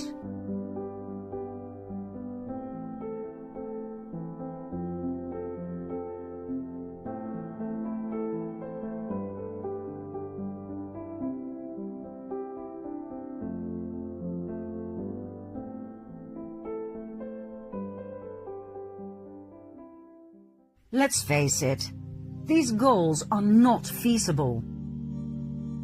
The Club of Rome and the UN can use as many beautiful words as they can come up with, but how on earth are they going to accomplish these 17 goals? By asking you and me to pay more tax? Think about it. Number 1, end poverty in all its forms everywhere. Really? How? The word sustainable is used 10 times. Why? To throw fairy dust into our eyes so that we don't see? So that we will willingly pay more tax, and more tax, and more? So that the world will be saved from us, the cancer of the earth? There is nothing sound about these 17 goals. There is no logic. Take goal number 7. Ensure access to affordable, reliable, sustainable and modern energy for all. How? Are they finally giving the oppressed free zero-point energy of Nikola Tesla to the people? Really? The real reason why these goals were put together is to come to the conclusion that they can never be achieved as long as all the participating countries in the world and all their governments have to communicate with each other. That too much time, too much money is lost due to endless meetings. I'll bet you that the next step will be the announcement that the 17 Sustainable Development Goals can only be reached with a one world government. The countries will have to give up their sovereignty in order to save the world. Mark my words.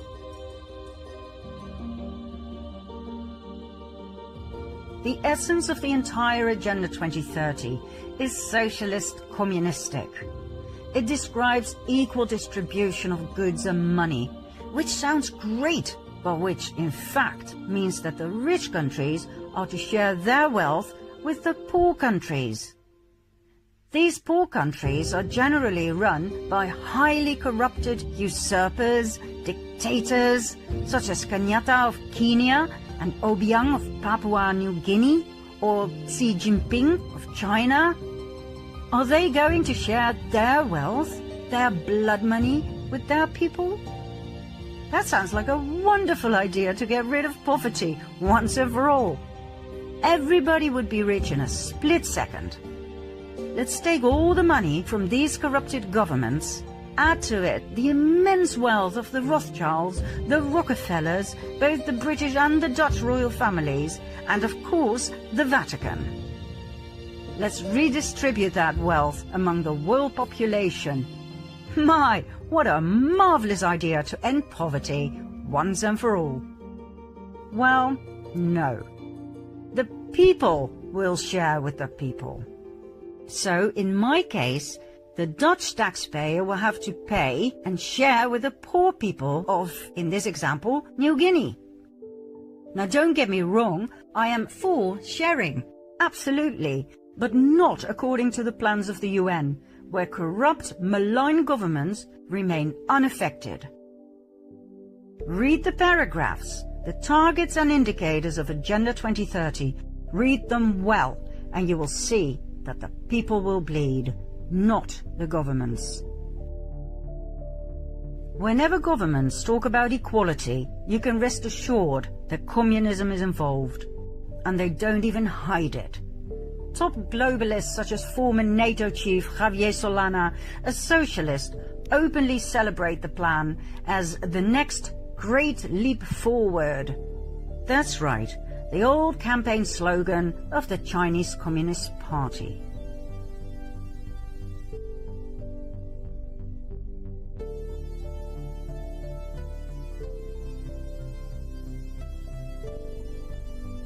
And isn't it odd that straight away just about every country in the world decided to participate and work together? Every dictator of every corrupt government who still had the blood on their hands of innocent civilian victims signed Agenda 21 and later Agenda 2030. Countries that had been at war with each other for years, like for instance Ethiopia and Eritrea, now all of a sudden shook hands, smiled in front of the camera and decided to forget about their wars on drugs, weapons and people trafficking, just to focus on the importance of a better world?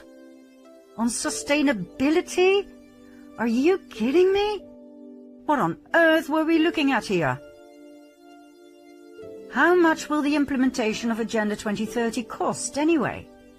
Well, according to the UN, and confirmed by the World Bank in a 2015 statement, between $3 and $5 trillion per year. That is 12 zeros. $5 trillion per year. Where the hell is the UN going to get that money from? All those zeros are going to be collected from the taxpayers, from you and me. That's what the solution of the UN is all about. The moment a baby is born, that baby has a carbon footprint. And from the moment he or she was born, that baby will have to pay. Isn't that brilliant? The shame and blame that is put on you and me, my goodness me. Agenda 21, 2030, the Club of Rome, the UN, they all claim that we, the people, are to blame for the misery in the world, from poverty to inequality, from famine to the exhaustion of the planet's resources. Fine, let's talk about the planet's resources, shall we? Ever heard of Henry Kissinger? Oh, you will. Let's continue to part 6.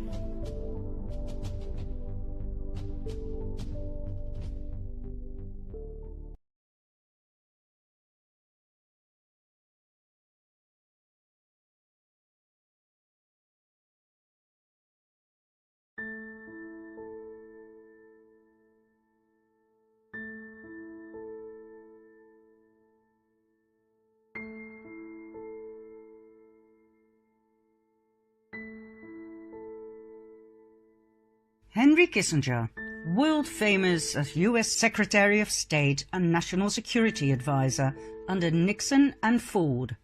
By some hailed as a hero, by others maligned as a war criminal. Kissinger wrote a top-secret report in 1973 called National Security Study Memorandum, or NSSM 200, also called the Kissinger Report. It talks about the planet's resources, all right. Henry Kissinger came up with a marvelous plan to consolidate the smooth flow of valuable resources from various countries across the world to the US. According to Kissinger, taking other countries' resources was easy as long as countries were stable. Unstable countries were difficult to access.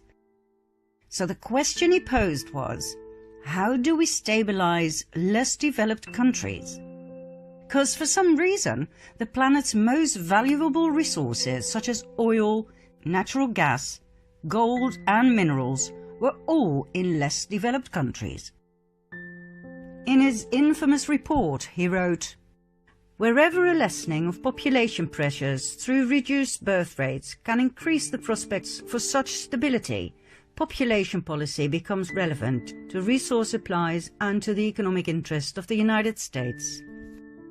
Fancy words to say that in order to create stability, one needs population policy.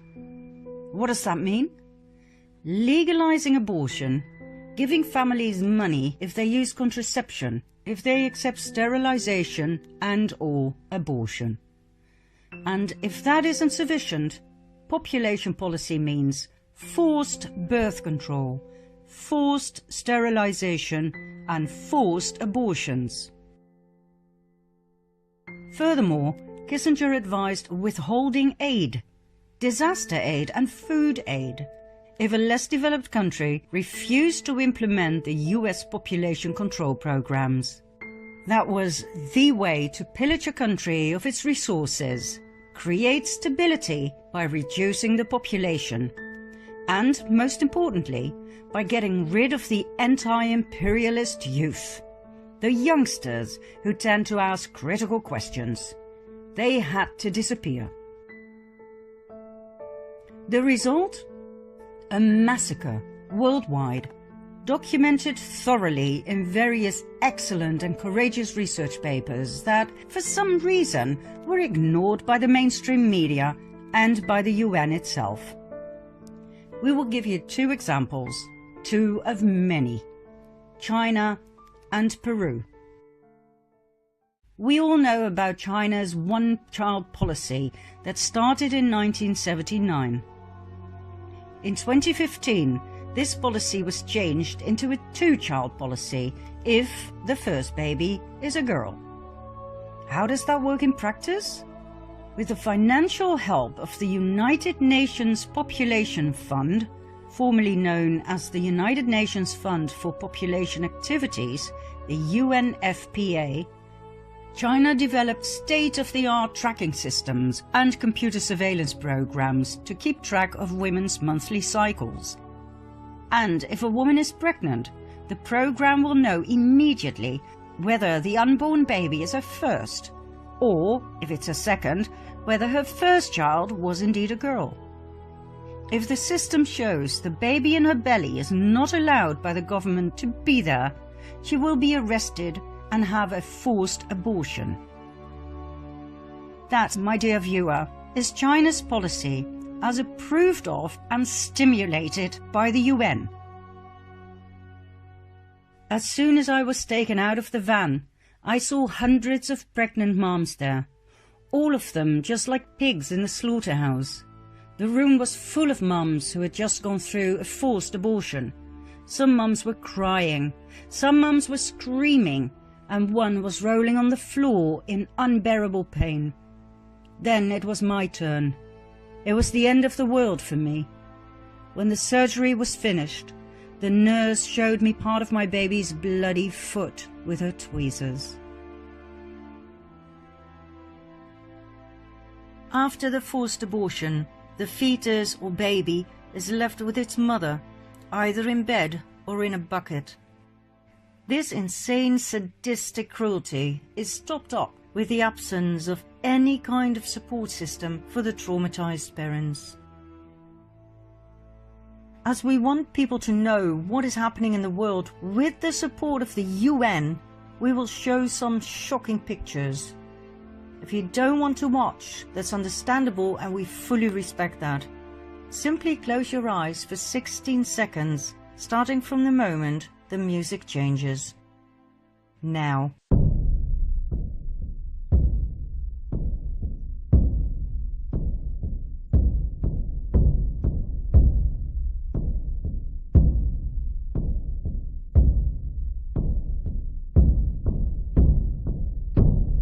Of course, the United Nations Population Fund denies being involved in forced abortions, but according to its own documents, it donated more than $100 million to China's population control program. It financed a $12 million computer complex, specifically to monitor the population program. It provided the technical expertise and personnel that trained thousands of Chinese population control officials. In China, abortions have been used as a weapon of mass destruction. Hundreds of millions of lives have been exterminated. The UN Population Fund was complicit in China's population control policies from the beginning. They did not only turn a blind eye to abuses, but helped facilitate and fund them. The UN Population Fund funded birth restrictions, it funded forced abortions, it funded China's coercive family planning bureaucracy. They also defended China's actions. Congressman Christopher Smith, co-chairman of the Congressional Executive Commission on China, 2017.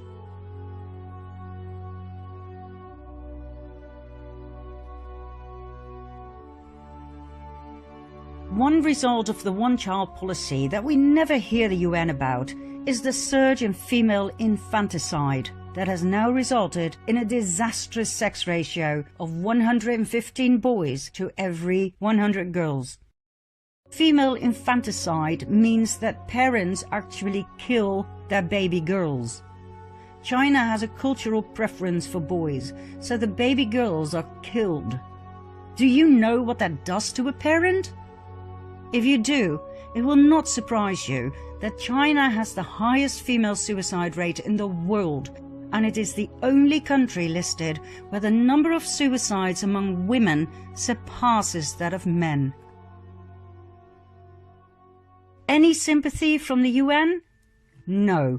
On the contrary, the United Nations Population Fund presented China with a UN award for the most outstanding population control program.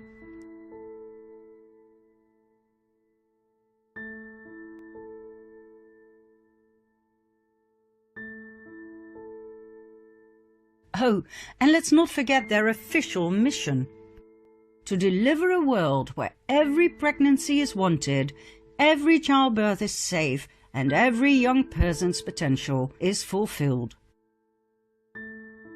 Under the one-child policy, the Communist Party, by its own estimation, prevented over 400 million births and carried out over 336 million abortions. More children were aborted under the one-child policy than the entire population of the United States. In April 2017, the Trump administration stopped funding the United Nations Population Fund.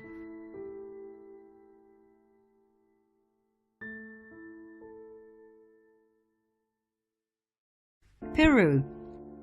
Between 1995 and 1907, over 250,000 Peruvian women were sterilized as part of a program to fulfill President Fujimori's family planning goals, financed by the US. Although this campaign was called the Voluntary Surgical Contraception Campaign, many of these procedures were forced. In fact, women whose underweight children were on government food programs were threatened with the withholding of this food if they refused to be sterilized, and others were kidnapped from their families and forcibly sterilized. In a little over 2 years, 250,000 women were deeply traumatized. Most of them were poor and indigenous. Not all women survived the surgery due to poor hygiene in the local hospitals.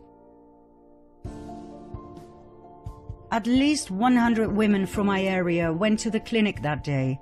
We were promised medicine. A lorry took us to the clinic. We all arrived innocent and happy. Then we heard screams and I just ran, but the doors were locked so I could not escape. I was 3 months pregnant. The health center staff knew this. They still went ahead. When I woke up, I was sterilized against my will. The examples go on and on and on. In every less developed country, the UN's concern was not with development, health, or women's empowerment, but with reversing the unchecked growth of the world population.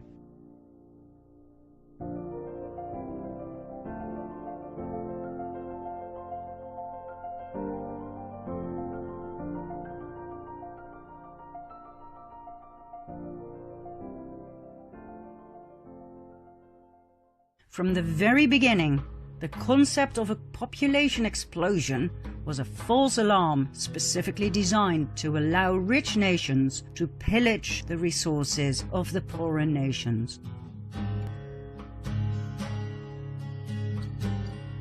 And Kissinger? He simply laid out the protocols of Zion for modern times.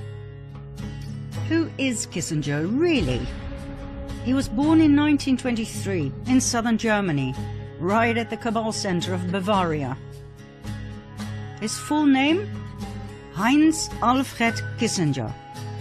He claims to be Jewish, but his credentials show all the signs of Khazarian roots. His family name wasn't Kissinger, it was Loeb. The name Kissinger was adopted in 1817 by his great-great-grandfather, Meyer Loeb, after the Bavarian town of Bad Kissingen. The name Meyer Loeb struck a chord. Hadn't we seen that name before? Meyer Amschel Rothschild's great-grandfather's name was Loeb Rothschild. Meyer Rothschild, Loeb Rothschild, Meyer Loeb Kissinger. We wouldn't be surprised if one day the truth will be presented about Henry Kissinger being a Rothschild. In order to understand the UN for what it really is, the ultimate cabal monster, one must know about the countless NGOs that are connected, directly or indirectly, to the UN. NGO means non-governmental organization. It means they don't have to pay tax, as they are non-profit organizations. It doesn't matter if they make astronomical piles of money. All NGOs are tax exempt under the Internal Revenue Code, Section 501C. In this case, most of them are 501c3s and 501c4s. Not long ago, we believed NGOs do good things. Well, upon researching the NGOs set up by the UN and working for the UN, we were in for a rude awakening. We've already seen the United Nations Population Fund aiding and paying for the Chinese Communist government with its horrid population control policy. Then there's the Population Council, yet another non-profit organization aimed at eugenics and depopulation. Eugenics intends to improve the genetic quality of the human race. We all know where that led to in World War II. Isn't it remarkable that the Population Council actually presents itself as addressing critical health and development issues such as voluntary family planning and girls' empowerment? Really? Let's have a closer look, shall we? The Population Council was founded in 1952 by John D. Rockefeller III. It addressed the problem of overpopulation, stating that modern civilization had reduced the operation of natural selection by saving more weak lives and enabling them to reproduce, resulting in a downward trend in genetic quality. That genetic quality had to be protected, and so the Population Council was set up to devote itself to reduce the fertility of the world population. Rockefeller became the organization's first president. He was succeeded by members of the American Eugenics Society. Early grants supported studies in embryonic development and paid for sterilization experiments on women with bad hereditary history.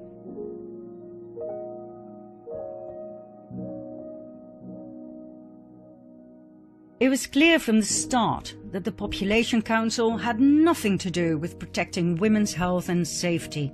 It had everything to do with the Cabal's depopulation program. The intrauterine device they forced on millions of women in India, Pakistan, South Korea and Taiwan caused major side effects such as severe pains, protracted bleeding, pelvic inflammatory disease and perforated uteruses. Nonetheless, with the help of the national governments of those countries that were paid millions of dollars in blood money, the birth control measures continued without any care or compensation for the women in question.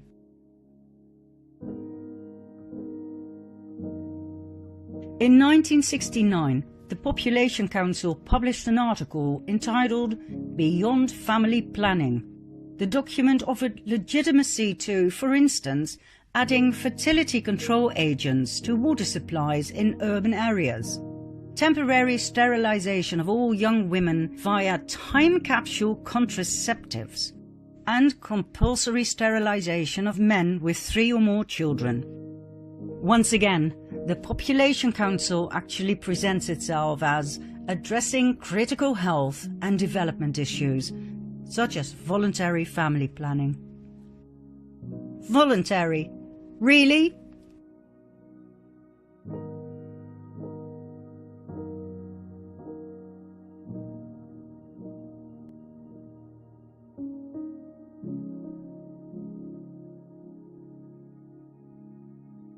These are the kind of population control NGOs we are dealing with. There are 37 NGOs right now that deal with the overpopulation program.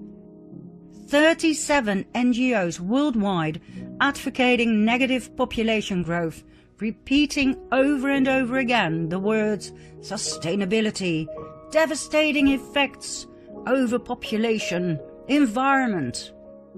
Call it group hypnosis, call it brainwashing. You don't believe me? Here are just a few.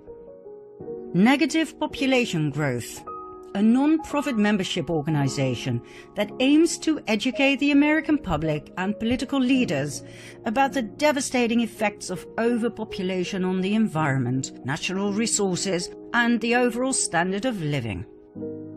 They advocate for a significant reduction in current population numbers in the US. A significant reduction? How, for God's sake? The 10 Million Club Foundation. This Dutch foundation aims to bring about public awareness of the need to reduce the Netherlands' population significantly so as to create a truly sustainable society. Reduce the population of my country significantly? Excuse me? Rientro Dolce, an Italian association that concerns itself with overpopulation, environment and energy. Its name comes from Marco Panella's idea of a mild return to a world with 2 billion human beings. What? A mild return? What does that mean? Killing the other 5.5 billion softly with a smile? Hugging them to death? Oh, and then there's Planned Parenthood. Yet another NGO that has our best interests at heart. The International Planned Parenthood Federation was founded in Brooklyn, New York in 1917 by Margaret Sanger as a birth control clinic. In 1942, the name Planned Parenthood was chosen. Planned Parenthood grew into a huge enterprise with more than 600 abortion clinics in the US alone. Every year, it is responsible for the abortion of approximately 350,000 babies. In several American states, abortion is allowed up to and including the moment of birth. Full-term abortion is the term coined for this event. The doctors at Planned Parenthood have no problems with this. On the contrary, on several occasions, medical staff were caught on hidden cameras selling body parts of aborted babies to third parties. Nurses admitted to knowing exactly how to turn the baby in its mother's womb so that the internal organs would not be harmed during the abortion, in order to harvest them after the procedure. They admitted the aborted babies were alive when their bodies were cut open to retrieve the organs, commissioned by well-paying third parties.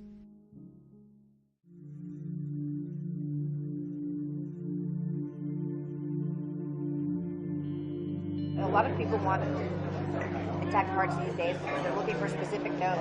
Yesterday was the first time she said people wanted lungs.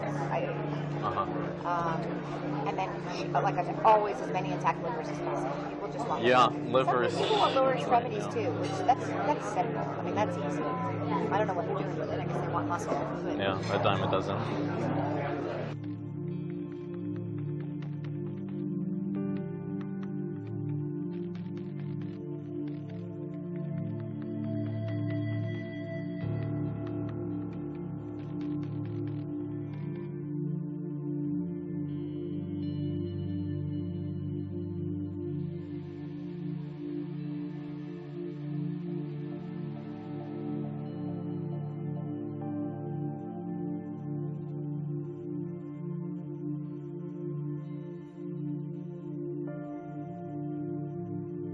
I'm the medical director for the national office for all of the affiliates. You know, I'm going to throw a number out. I would say it's probably anywhere from $30 to $100, depending on the facility and what's involved. The $30 to $100 price, that's per specimen that we're talking about, right? Yeah. Yes. How much of a difference can that actually make if you know what's expected or what we need versus? It makes a huge difference. I'd say a lot of people want liver, and for that reason, most providers will do this case under ultrasound guidance, so they'll know where they're putting their forceps. Kind of rate-limiting step of the procedure is calvarium. Calvarium, the head is basically the biggest part. Most of the other stuff can come out intact. Right. It's very rare to have a patient that doesn't have enough dilation to evacuate all the other To bring the body cavity out intact and all that. So then you're just kind of cognizant of where you put your grasslers. You try to intentionally go above and below the thorax so that, we've been very good at getting heart, lung, liver, because we know that, so I'm not going to crush that part. I'm going to basically crush below, I'm going to suppression above, then I'm going to see 98 intact. And with the calvarium, in general, some people will actually try to change the presentation so that's not vertex. Because when it's a vertex presentation, you never have enough dilation at the beginning of the case unless you have real huge amount of dilation to deliver an intact calvarium. So if you do it starting from the breech presentation, there's dilation that happens as the case goes on, and often the last you can evacuate an intact calvarium. So I mean, there are certainly steps that can be taken. So they can try convert to breech, for example, exactly. at the start of the... Exactly. Under Excellent. ultrasound guidance, they can just change the presentation.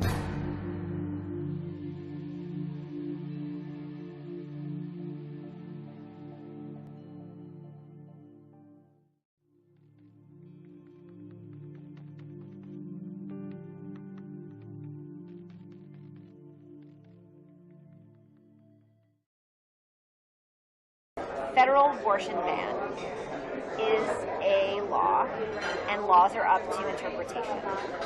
So if I say on day one I do not intend to do this, what ultimately happens doesn't matter.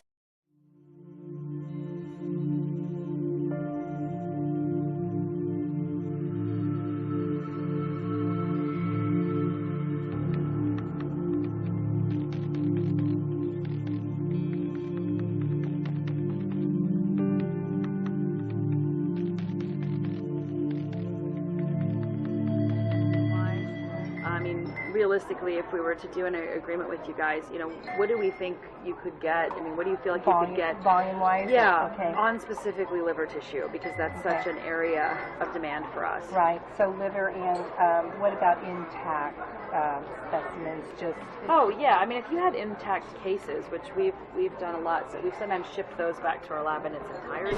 So what would keep your lab happy? Like, what would make your lab happy? Another 50 livers a week. you can handle that. Yeah. Okay. As you probably know, potentially, I mean, I think that one of the issues with neural tissue is so fragile. It's insanely fragile. Right. I was going to say is that I know we get requests for it's the hardest thing in the world to ship. You do is the whole calvarium. That's it. Yeah, that's the easiest way. And I mean, we've actually had good success with that in the past. So They're like, make sure the eyes are closed. Yeah. Tell the lab it's coming. So they don't open the box. Yeah, Oh God. You know what I mean? So yeah, where so many of the academic labs cannot fly like that. They're just not capable. Why is that? I don't understand that. It's almost like they don't want to know where it comes from. I can see that. Where they're like, we need limbs, but no hands and feet need to be attached. And you're like, They just want the long bones and they don't want to see that they want you to take it all off. Like, make it so that we don't know what it is. Yeah. It's like, Bone the chicken for me, and then that's it. you Sort know, of and like, then I'll eat it. But we not know what it is. I mean, but their lab. So this goes to that whole stigma. Stigma. That, Oh, you know, yeah. this is, And their lab techs freak out and have meltdowns, and so it's just kind of like, yeah. So, I mean, I think you're either in the cause or you're not. Yeah. And if you're not Yeah. in the cause, like, they don't need you around. get out. They need champions, and if you're not a champion, you should go. Yeah. Because that's just, you know, and I don't know, the clinics, you know, they're very guarded, as they should be. Yeah. And who do they let in their house? They want champions in their house, right? Hello, I'm Cecile Richards, President of Planned Parenthood Federation of America. I want to be really clear. The allegation that Planned Parenthood profits in any way from tissue donation is not true.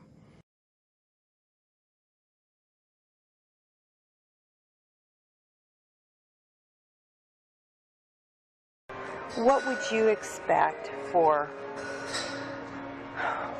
intact tissue? What sort of compensation? What sort of... Well, why don't you start by telling me what you're used to paying?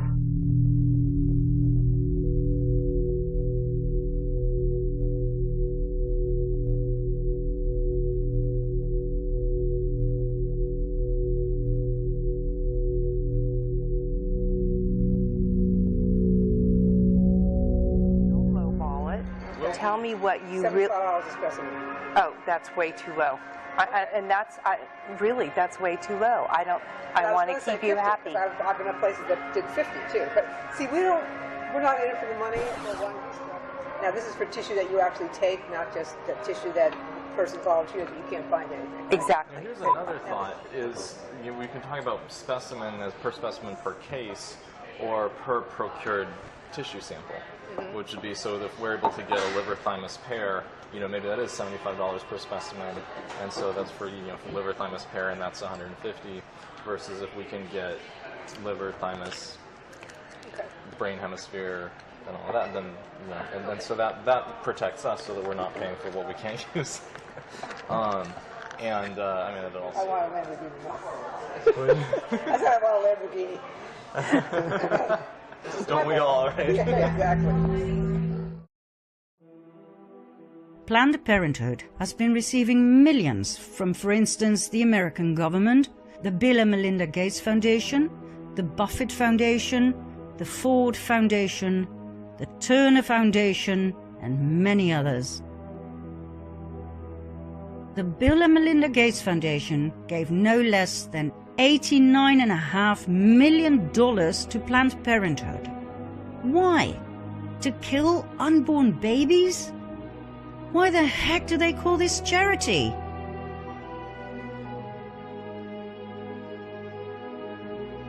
The most merciful thing that the large family does to one of its infant members is to kill it.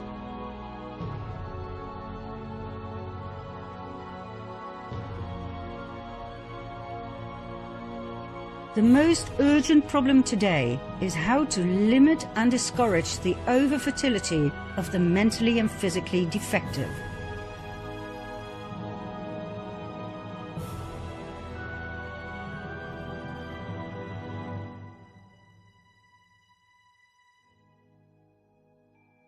A marriage license shall in itself give husband and wife only the right to a common household and not the right to parenthood.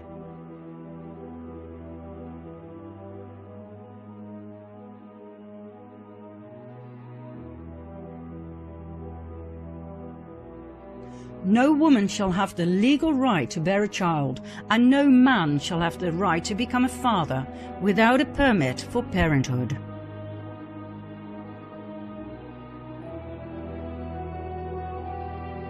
We don't want the word to go out that we want to exterminate the Negro population.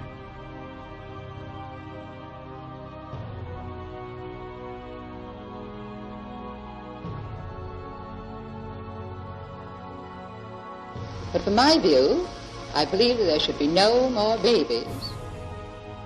I admire Margaret Sanger enormously. Her courage, her tenacity, her vision.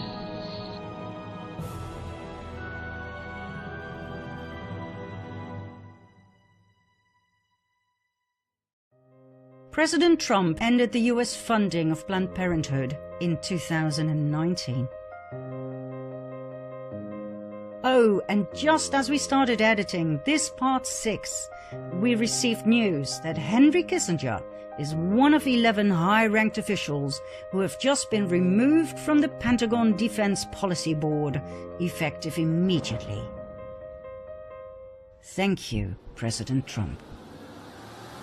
We could talk about the UN forever, its brilliant business constructs, its evil deeds, and its hypnotic words to put up a smokescreen to divert the public from seeing the truth of its real threefold purpose: pillaging the resources of less developed countries, money laundering, and population control, better known as the depopulation program. The money laundering will be clarified next. We promise you, when we're done with the UN and its NGOs, you will never donate another dollar ever again to any one of them. Let's continue with more crime, fraud, and the front man of this entire scheme in part 7.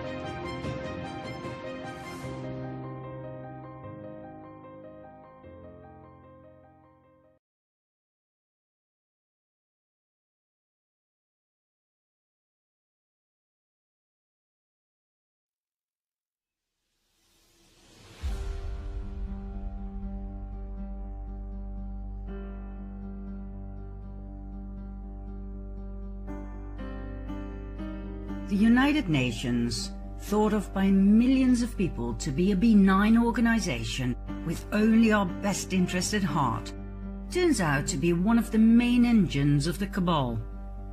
It is where deals are made, where money is laundered, and where dictators are kept steadily in their seats. The UN works with a multitude of NGOs, some officially under the umbrella of the UN, others more covertly. The term NGO, non-governmental organization, was actually invented by the UN back in 1945. You will soon understand why. It encompasses charities and non-profits, but also lobby groups for big corporations such as the World Economic Forum.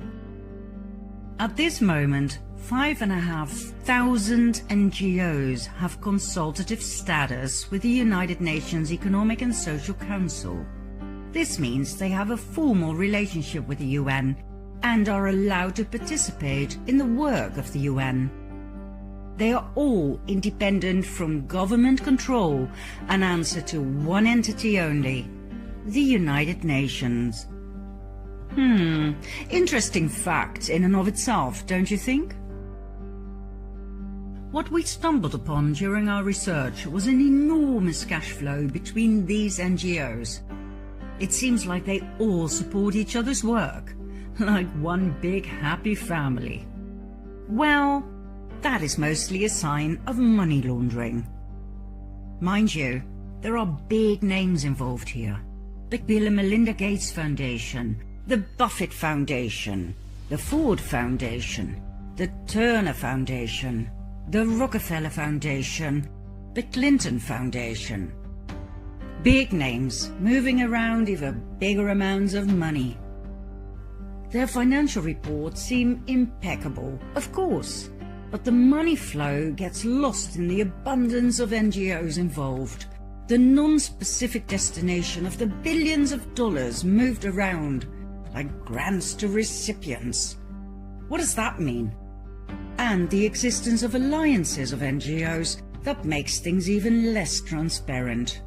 Like, for instance, the Fund for Shared Insight, a group of 7 funders, and a pool of financial and other resources to make grants to improve philanthropy. Nice and vague. Let's have a look at the Rockefeller Foundation. Did you know there's also the Rockefeller Philanthropy Advisors, the Rockefeller Brothers Fund, the Richard Rockefeller Fellowship, the David Rockefeller Fund, the Rockefeller Family Fund, the Winthrop Rockefeller Foundation, and the Eileen Rockefeller Growell Family Fund? They all move around tidal waves of money, I'm talking billions, often between foundations set up by members of the same family. Not only the Rockefellers show us clearly how to keep it in the family, Warren Buffett is another great example.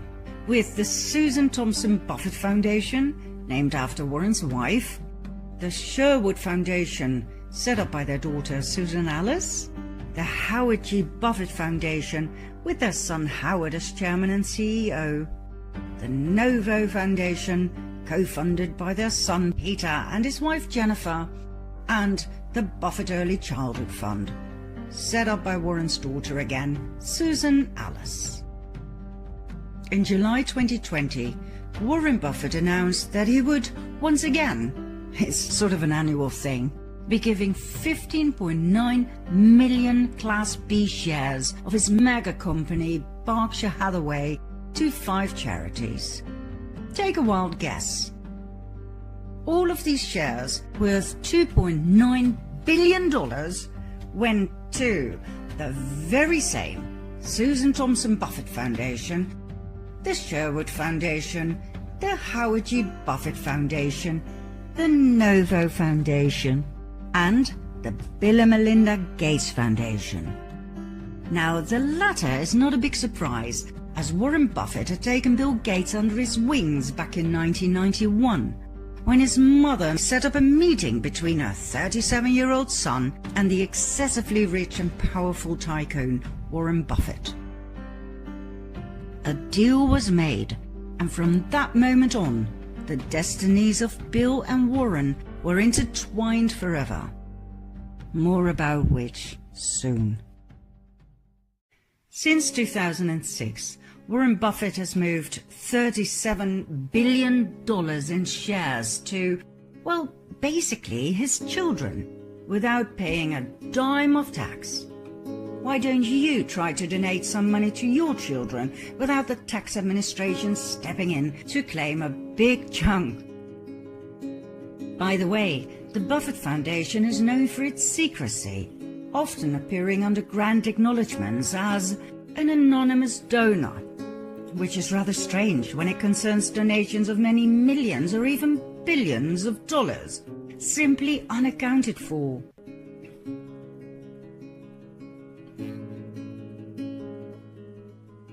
But like we said at the intro of this episode, these NGOs, no matter how big and powerful, are independent from government control. Let that sink in.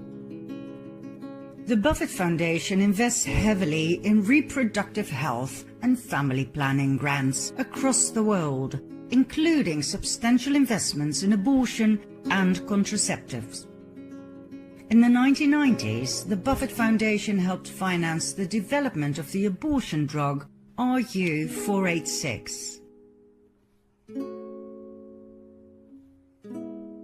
Between 2001 and 2014, the foundation contributed over $1.5 billion to abortion-related causes, including at least $427 million to Planned Parenthood and $168 million to the National Abortion Federation. Remember from Part 6 that the Bill and Melinda Gates Foundation gave $89.5 million to Planned Parenthood? Were you shocked when you heard this number? Well, the Buffett Foundation makes the Gates Foundation pale in comparison. It gave Planned Parenthood $427 million. Why are all these most wealthy men alive so obsessed with killing babies? What we discovered upon investigating the largest and most influential NGOs was that they all primarily focus on reproductive health. In our previous episode, we showed you what that really means in practice. Eugenics, depopulation, pillaging less developed countries for their precious minerals, and money laundering.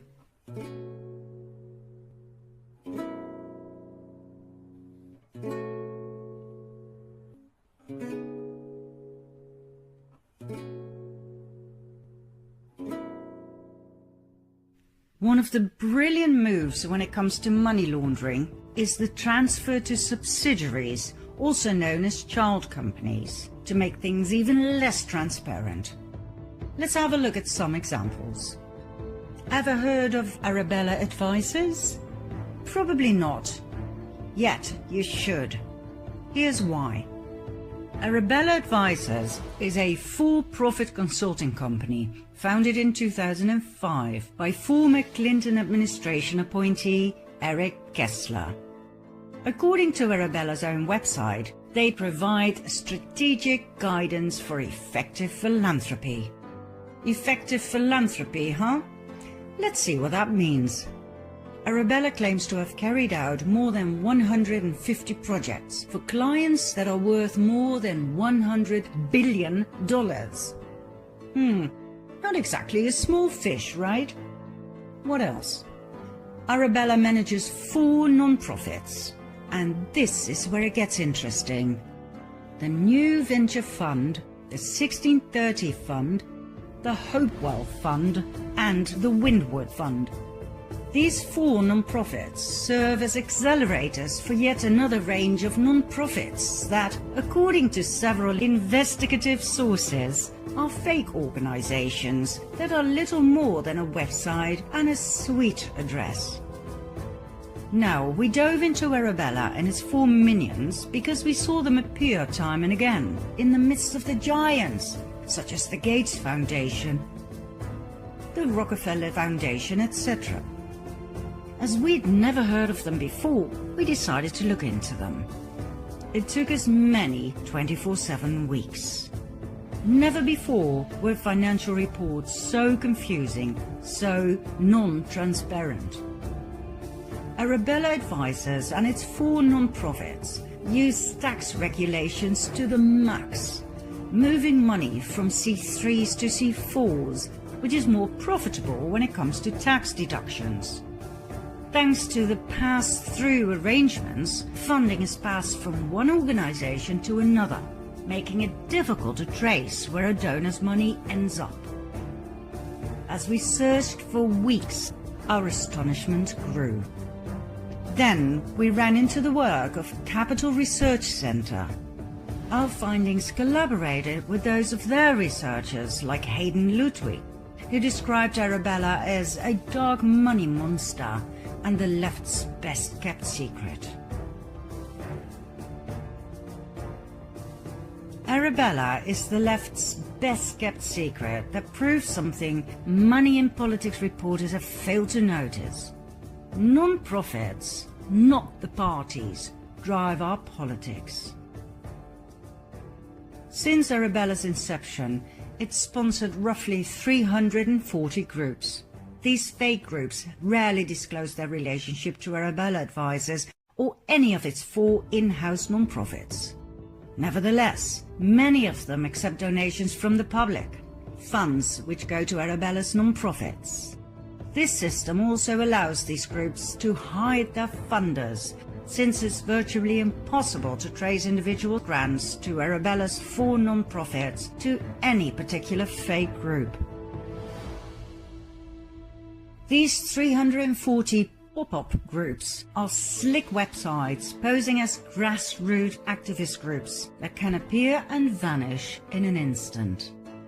Since 2006, this network has pumped a stunning $2.4 billion into politics.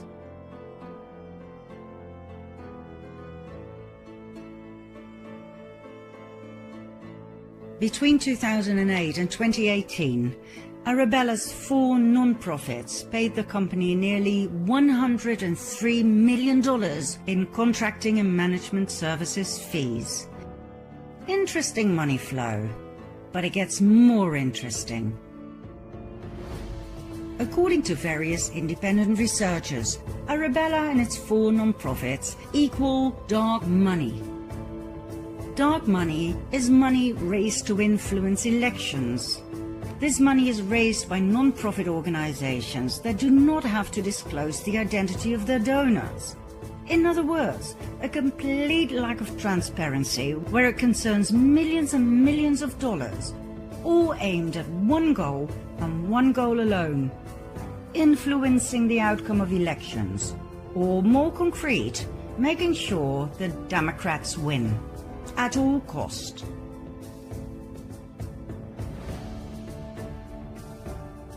Let's see if we can find any evidence for such a crude accusation, shall we?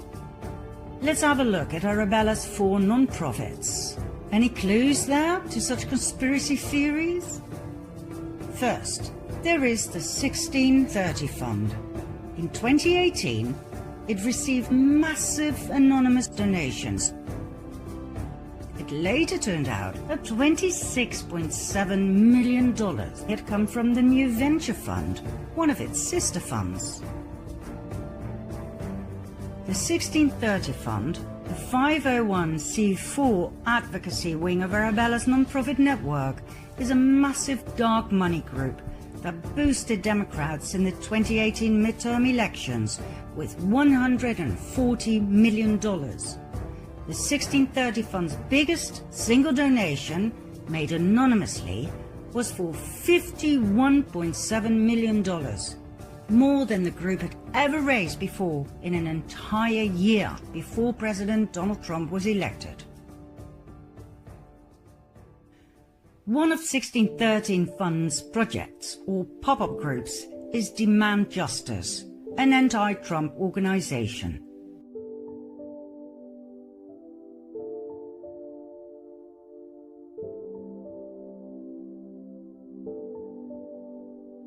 At the beginning of 2018, Demand Justice did not exist, but given the fear that President Trump would nominate federal judges, Arabella popped it into existence with more than $2.5 million from George Soros's Open Society Foundations. It was the same organization that blasted Justice Brett Kavanaugh during his Supreme Court confirmation.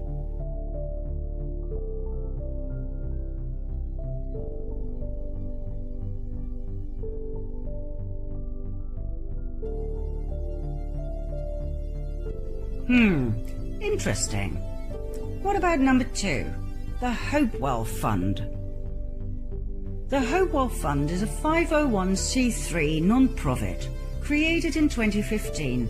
It primarily manages pro-abortion projects, including Equity Forward, which attacks the Trump administration for opposing the left-wing abortion agenda. Okay. What about number 3? The New Venture Fund. The New Venture Fund, located at the same address, the same suite, number 300, a platform for philanthropists. Between 2014 and 18, New Venture Fund received $1.6 billion in donations. In 2018 alone, this was $395 million, for which they hired consultants for a total sum of $28.3 million, of which $90 million went straight back to Arabella Advisors, his mother company. To give you a nice little example, New Venture Fund sponsors its own project, Media Democracy Fund, located at the same address in DC and the exact same suite, number 300. Media Democracy Fund describes itself as a catalyst for an open, secure and equitable internet. God knows what that has to do with charity. Well, we can tell you why it was set up in the first place. To push Obama's net neutrality. In other words, to increase the government's control of the internet. We're talking censorship. Media Democracy Fund is run by a few young people with no surnames and no real profile pictures. Still, since its founding in 2006, it has made more than $34 million. Oh, and surprise, it is supported by the Open Society Foundations of George Soros, the multi-billionaire we showed in part 2 of The Fall of the Cabal, the man responsible for his destabilizing and dividing mega projects, such as the illegal alien invasion, Black Lives Matter, and Antifa. Yet another interesting little detail about New Venture Fund is their interest in America Votes, yet another one of their fake pop-ups. New Venture Fund gave a $2.35 million grant to America Votes in 2018, which is a lot of money for a business that, according to its own website, aims to advance progressive policies and win elections. Win elections? Wow, I mean, that is weird. I thought we were looking at charity funds here, right? Well, obviously not. Oh, a New Venture Fund's sister, the 1630 Fund, gave no less than $27 million to America Votes. All you have to do is take a look at who sponsors America Votes. Take a wild guess, my friends.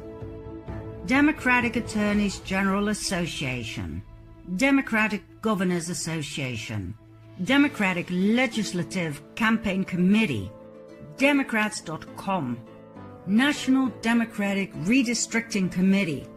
Oh, and let's not forget Planned Parenthood and Stand Up America, committed to resisting Trump's agenda and unrigging the corrupt system that put him in the White House. Let's make something clear once and for all. First, the corrupt system is exactly what President Trump is fighting.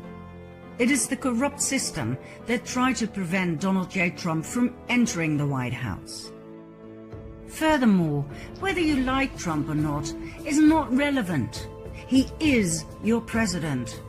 He was elected twice by a majority of the American people. That is called democracy. Now, just because you hate Trump doesn't mean he was put in the White House by mistake. There was no Russian collusion, remember? Years of investigations have gone by in which the Democrats did everything they possibly could think of to get rid of their opponent. Well, guess what? It didn't work. They failed miserably. You want to know why? Because, and I will say this again loud and clear, because Donald J. Trump was elected by the majority of the American people to be their president. That's why. So my question to the Democratic Trump haters out there is, which part of democracy don't you understand? The amount of money that is moved around within the limits of the law is staggering. The more we studied this topic, the more we realized that in order to drain the swamp in philanthropy land, laws would have to be rewritten. Over the past 5 years, the David and Lucille Packard Foundation donated no less than $245 million to NGOs working in the area of reproductive health. Remember these names. They will return again and again. Once you understand who they are and how they play the world stage, moving assets around, dominating national policies, you will never again think of these titans as philanthropists. Take Pathfinder. The Pathfinder Fund, fully into reproductive health and family planning, we now know what that means, was founded in 1957 by Clarence Gamble, heir to the Procter & Gamble fortune and advocate of birth control, forced sterilization of mental patients, and eugenics. Pathfinder received $673 million over the past 5 years to be used for their reproductive health projects. Where did this money come from? Well, their main donors and grantors are the Gates Foundation, the Buffett Foundation, the MacArthur Foundation, the Hewlett Foundation, the Packard Foundation, the Ford Foundation, Vanguard, Fidelity, SWAP, Tides, Global Health Initiatives, part of the WHO, and USAID, that awarded $970 million to Pathfinder in the form of grants and contracts between 2005 and 2021. Other donors are the Novo Foundation, Open Society Foundations from George Soros, the Passport Foundation, Robertson Foundation, Rockefeller Brothers Fund, Rockefeller Foundation, and Wellspring Philanthropic Fund. We cannot stress sufficiently to please do your own research. Simply take one of these sheets and dive into these names. Take Fidelity.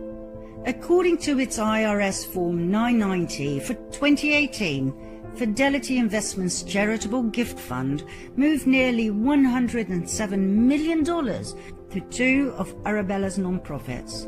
The New Venture Fund, $73 million. And Hopewell Fund, $34 million. We can, however, assure you that you will get stuck in the spiderweb of C3s and C4s, and that's where you will meet the end of transparency, if it ever was there in the first place.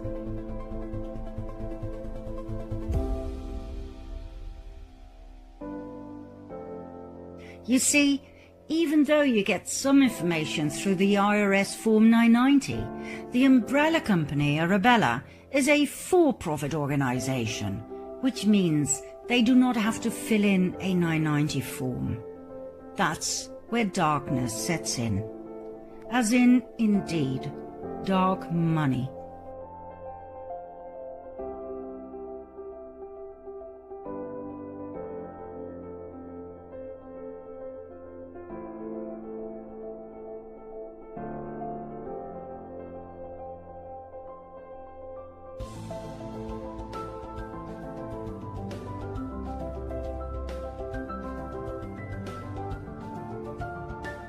Okay, let's have a look at the Rockefeller Foundation. I showed the massive power empire of the Rockefellers in my first documentary about the fall of the Cabal, in part 2. Now please bear in mind that the Rockefeller Foundation 990 forms contain between 350 and 400 pages each year. So what we did, after having studied each and every one of them, we narrowed it down for you by highlighting some anomalies, those donations that jumped out for their numbers and or recipients. The Rockefeller Foundation gave $666,666 to the City University of New York. Interesting number, associated with the number of the beast. Okay, I'm sure that's just a coincidence, right? The Rockefeller Foundation gave $4 million to DataKind, an NGO for data science. Funded by the Bill and Melinda Gates Foundation, Open Society Foundations, Microsoft, Rockefeller Foundation, Hewlett Foundation, MasterCard, Google, and others. A data science company? Then it gave $25.7 million to the Alliance for a Green Revolution in Africa. More about this scandalous fraud in part 9. In 2018 alone, the Rockefeller Foundation invested no less than $4.1 billion. Most of the money went to investment companies such as BlackRock, with $4.4 billion in securities apart from charitable purposes. To cut a long and boring story short, let's put it this way. After God knows how many hours of research into the financial reports of these NGOs, we came to the following conclusions. All charity NGOs, in which millions of dollars are moved around, have nothing to do with charity whatsoever. They are simply the perfect business model for money laundering. In spite of the millions or even billions of dollars involved, no tax is paid.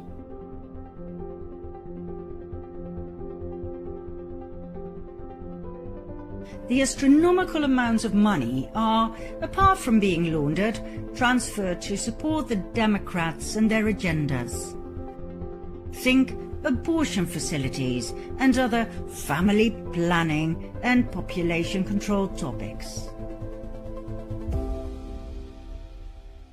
As such, it is the non-profits that drive US policies, not the political parties. Most charity money goes directly to Wall Street, to NASDAQ and other stock exchanges, where it is invested in, well, anything lucrative. Those are projects you do not get access to unless you have a certain clearance level. It could range from legal to illegal investments such as drug and human trafficking. Arabella helps its clients implement centre-left political agendas through sometimes risky programming investments. So, our question to you is this.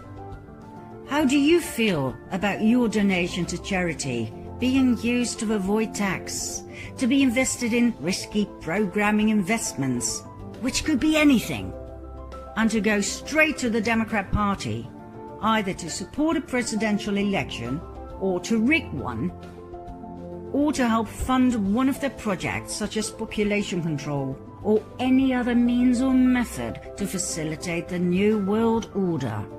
How does that make you feel? How can it be that these so-called charities don't have to account for so much money, both where it came from and where it went to? How can it be that these NGOs that move billions around work from a simple suite? There are countless consultancies involved in charity that are granted millions of dollars to do their work. Why, for heaven's sake? I mean, suppose you advise individuals and companies on how to invest money into charity. Don't you simply get paid for your services by your clients? Why does an Office for Data Science receive millions and millions of dollars? To do what? And why is it a non-profit organization? Why does it have major sponsors such as the Bill and Melinda Gates Foundation, the Open Society Foundations, Microsoft, Rockefeller Foundation, Hewlett Foundation, MasterCard, Google? Why do these NGOs form alliances in order to improve philanthropy? How hard is it to pick a fund and donate? The more we dove into the subject, the more we realized just how insane this all was. Within the limits of the law, oh yes, but insane and wrong nevertheless.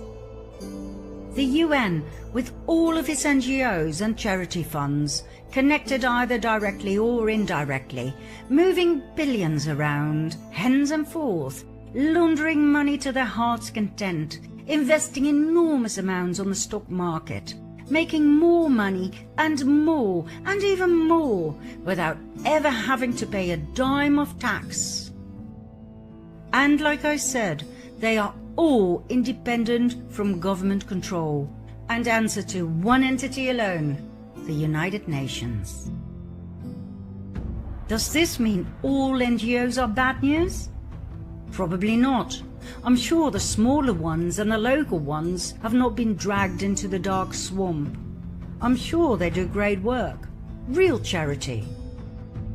But the big ones, the ones with the multi-million-dollar sign on them, like Oxfam, that held sex orgies with minors in Haiti? Minors as in children?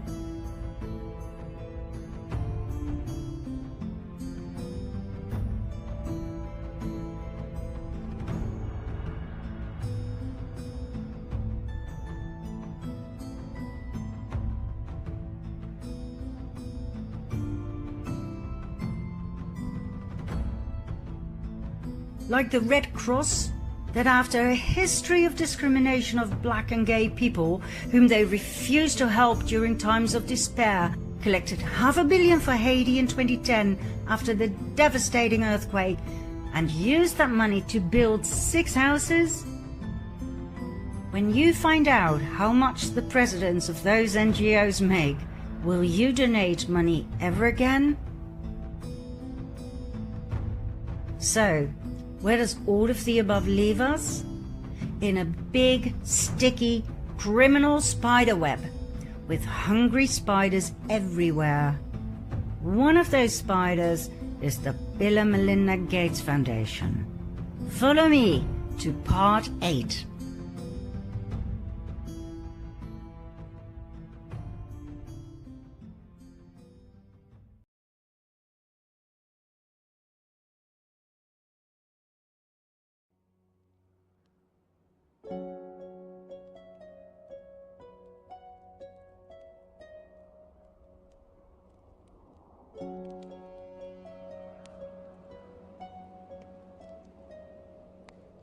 The Bill and Melinda Gates Foundation does not need much introduction. Bill Gates is one of the wealthiest and most powerful men in the world. Let's have a look at the way Mr. Gates is presented to us all. He is the most powerful doctor in the world. He is invited to G20 meetings and all other top-level gatherings, where he is treated like a head of state.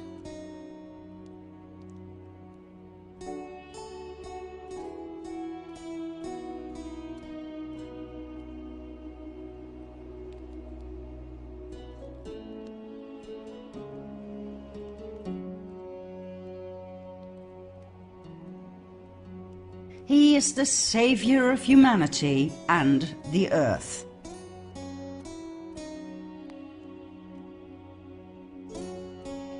He is the embodiment of charity.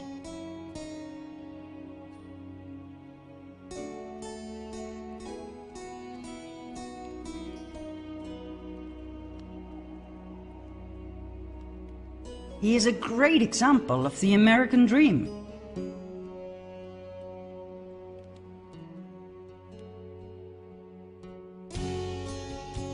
And he is a wonderful inspiration to us all.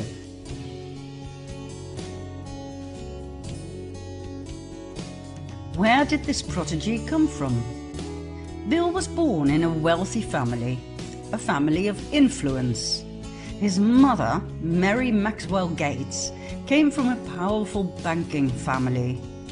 His father, William Henry Gates Sr., was an attorney. Bill Jr. dropped out of Harvard University. Worried about the future of her son, Mary helped Bill set up Microsoft. She used her IBM connections to set up a deal between IBM and Microsoft.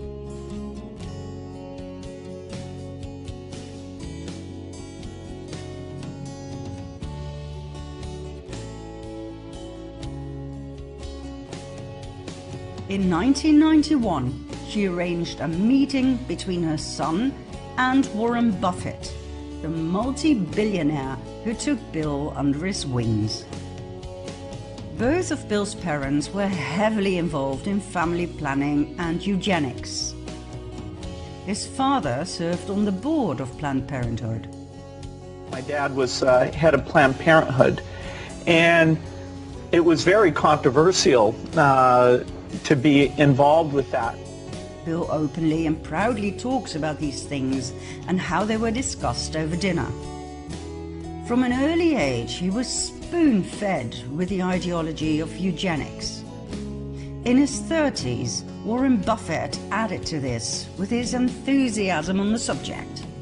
Buffett's foundation, the Susan Thompson Buffett Foundation, is a massive financial supporter of pro-abortion activities and population control policies.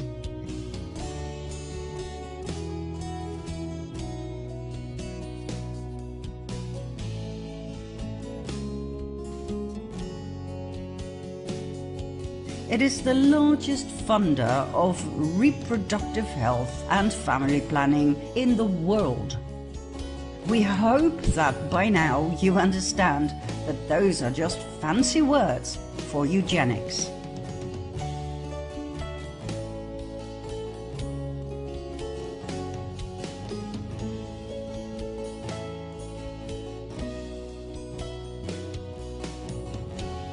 So, Bill Gates, a Rockefeller descendant, as we have shown in our COVID-19 documentary, was pushed forward with one goal in life and one goal alone, and that was not computer programming. His role in this world was determined by his bloodline. He was to become the face of population control and depopulation within the framework of Agenda 21 and 2030. Let's have a closer look at the effects of our great benefactor's actions, shall we? Between 2000 and 2017, the Bill and Melinda Gates Foundation massively enforced their new polio vaccine on the children of India. 500,000 children under the age of 5 became paralyzed.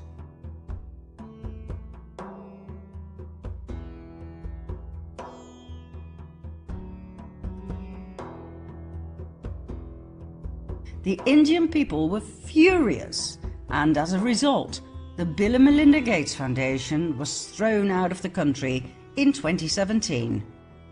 Yet, less than 2 years later, they were allowed back in, and India's Prime Minister Narendra Modi was awarded by Bill Gates for his efforts to reach the UN Sustainable Development Goals. There's nothing money can't buy.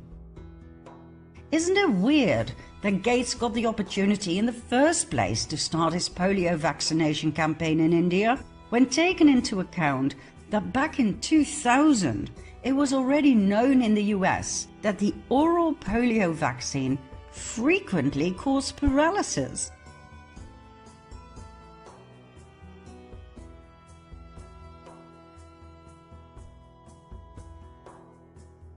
In the UK, the polio vaccination program was stopped 4 years later, in 2004, because of this proven link between the polio vaccine and paralysis.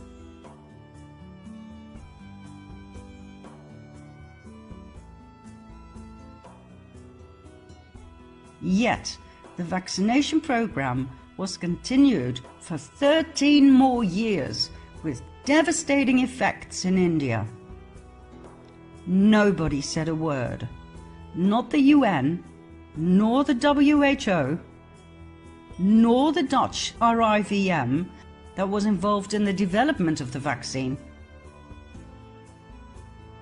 And most certainly not the Bill and Melinda Gates Foundation. Finally, in 2017, when the damage was done, the WHO reluctantly admitted that the global explosion in polio was mostly caused by the mutated polio strains used in vaccines. Let me say this in layman's terms. Once there was a nasty virus. The WHO named it the wild polio virus. It paralyzed people, so the WHO asked its minions to create a vaccine, which they did. As a matter of fact, they created two types, one that had to be injected and one that only needed a few drops into a child's mouth.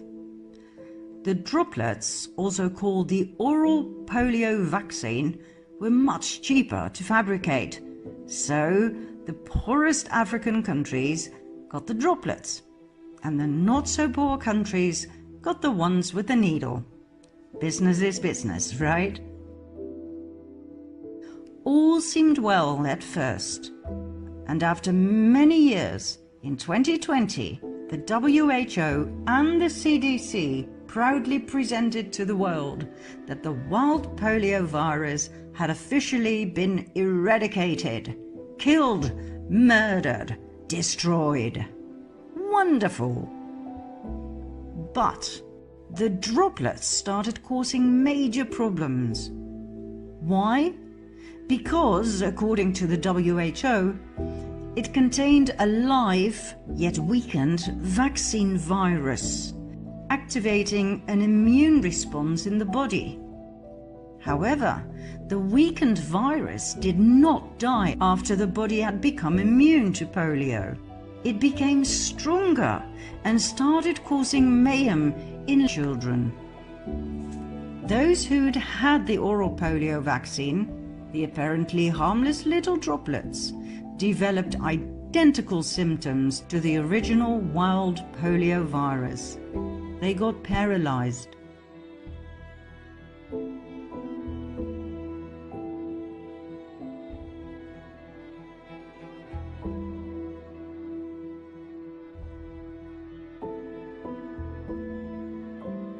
At first, the WHO denied the allegations. It stated that this could only occur very rarely.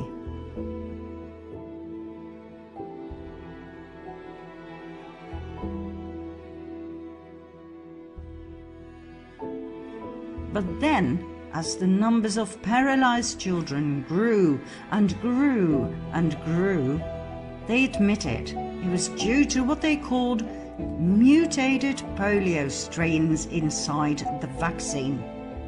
They even gave it a beautiful new name, VDPV, Vaccine-Derived Polio Virus. Wow, I'm sure those paralyzed kids are very proud to carry a disease with such a pretty name.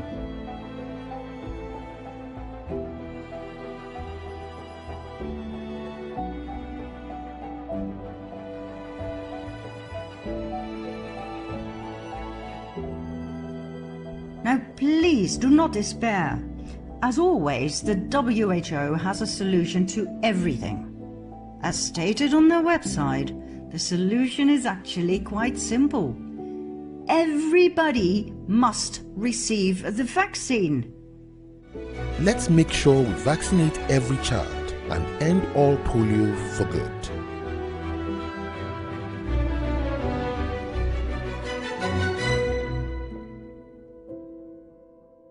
The same vaccine droplets, the cheapest ones of course, the ones that caused paralysis in the first place, must be given to every child under the age of 5. Why? Because of the herd immunity lie. Together we can stop this virus. Sounds familiar, doesn't it? Was there any compensation for the 500,000 paralyzed children? No. Was the Gates Foundation prosecuted? No. What else? In 2002, the Gates Foundation introduced the Meningitis Vaccine Project, Men Afri-Vac campaign, in which thousands of African children were force vaccinated. 10% of those children developed paralysis.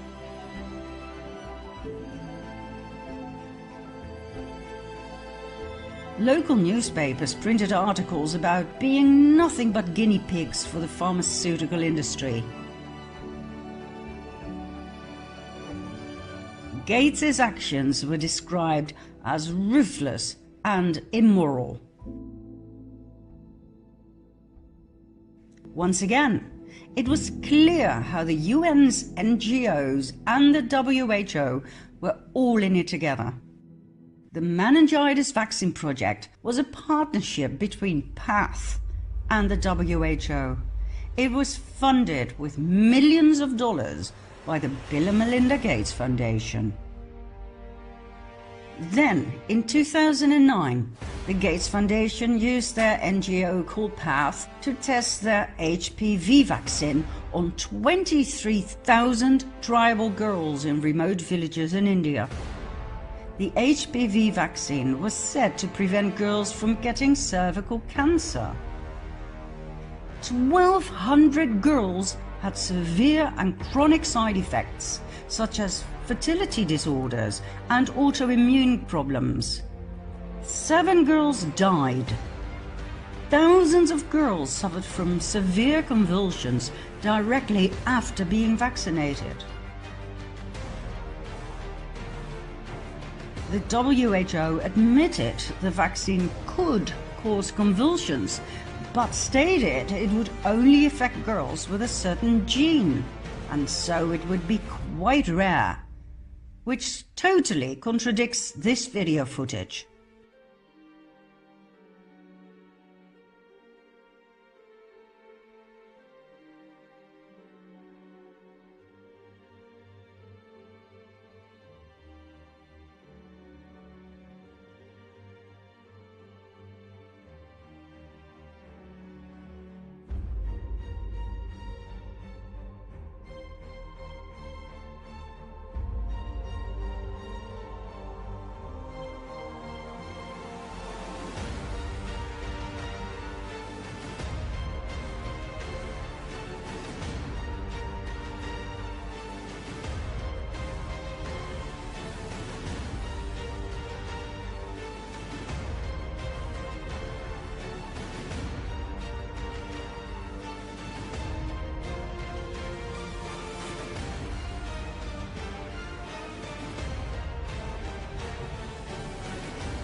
I'm Ginny Blesky and this is my daughter Mia, who's 12.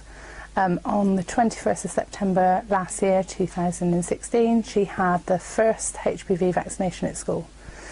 The following morning she woke up and she couldn't walk.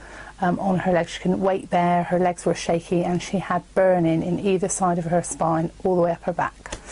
But she deteriorated by the afternoon, so we recalled the on-call doctor, who said just go straight to A&E. We took her straight to A&E and they admitted her for a few days. We've done video diaries right from the first day all the way through up until now, and basically within days, about 10 days of Mia having the vaccination, she completely lost the use of her legs. A couple of weeks after, she lost the use of her body went. So for the last 13 weeks now, she's only been able to blink and speak. She can't use any of her limbs. She's incontinent.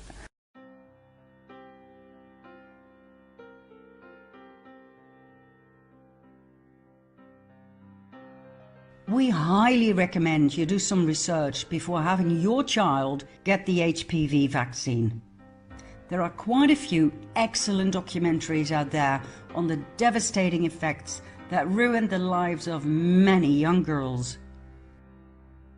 The vaccines have been developed by the big pharma giants Merck and GlaxoSmithKline. In 2012, this case was taken to court in India. The allegations were pressuring vulnerable village girls into the trial, bullying parents, forging consent forms, and refusing medical care to the injured girls. The case is still in the country's Supreme Court. We are now 9 years later and nothing has been done yet. If anyone is ever convicted in this case, it will be the researchers involved that were funded by Gates. Gates himself, his foundation, and even PATH and the WHO will, as always, come out with a clean sheet.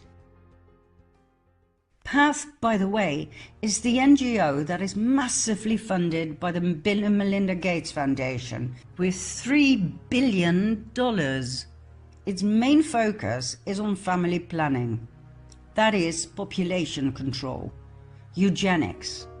PATH was set up in 1977 as PIACT, Program for the Introduction and Adaptation of Contraceptive Technology. 4 years later, it changed its name into PATH. I guess the original name made its population control focus just a little too clear. Oh, and guess what? The HPV vaccine is now available for boys too. I didn't know they have a womb. Oh wait, here's the official explanation. Boys may get oral cancer from the same virus, like throat cancer. Wow. I mean, you've got to admit, this is absolutely brilliant. Instead of only the girls, Big Pharma now gets to target all the boys as well. That is a 100% market expansion. Doubled revenues. Absolutely brilliant marketing. Next, in 2010, the Gates Foundation funded a trial with an experimental malaria vaccine made by GlaxoSmithKline. 1/5 of the children involved in this trial suffered from severe side effects, such as convulsions and paralysis. 1/5!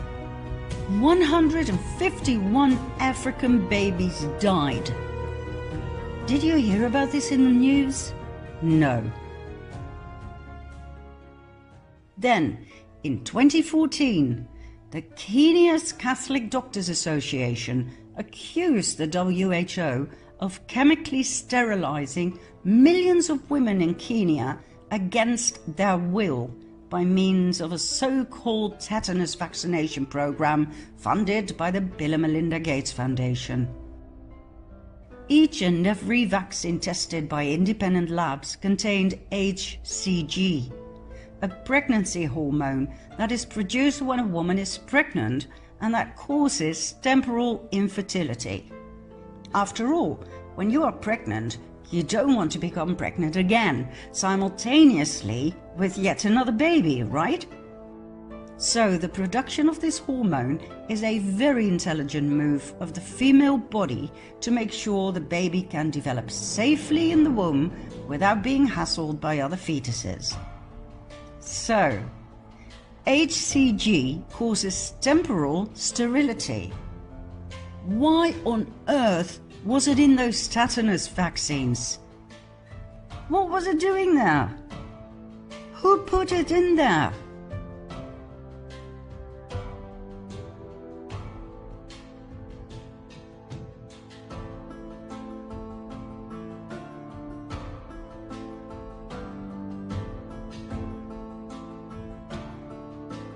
Is this what we are looking at here when we talk about population control and family planning?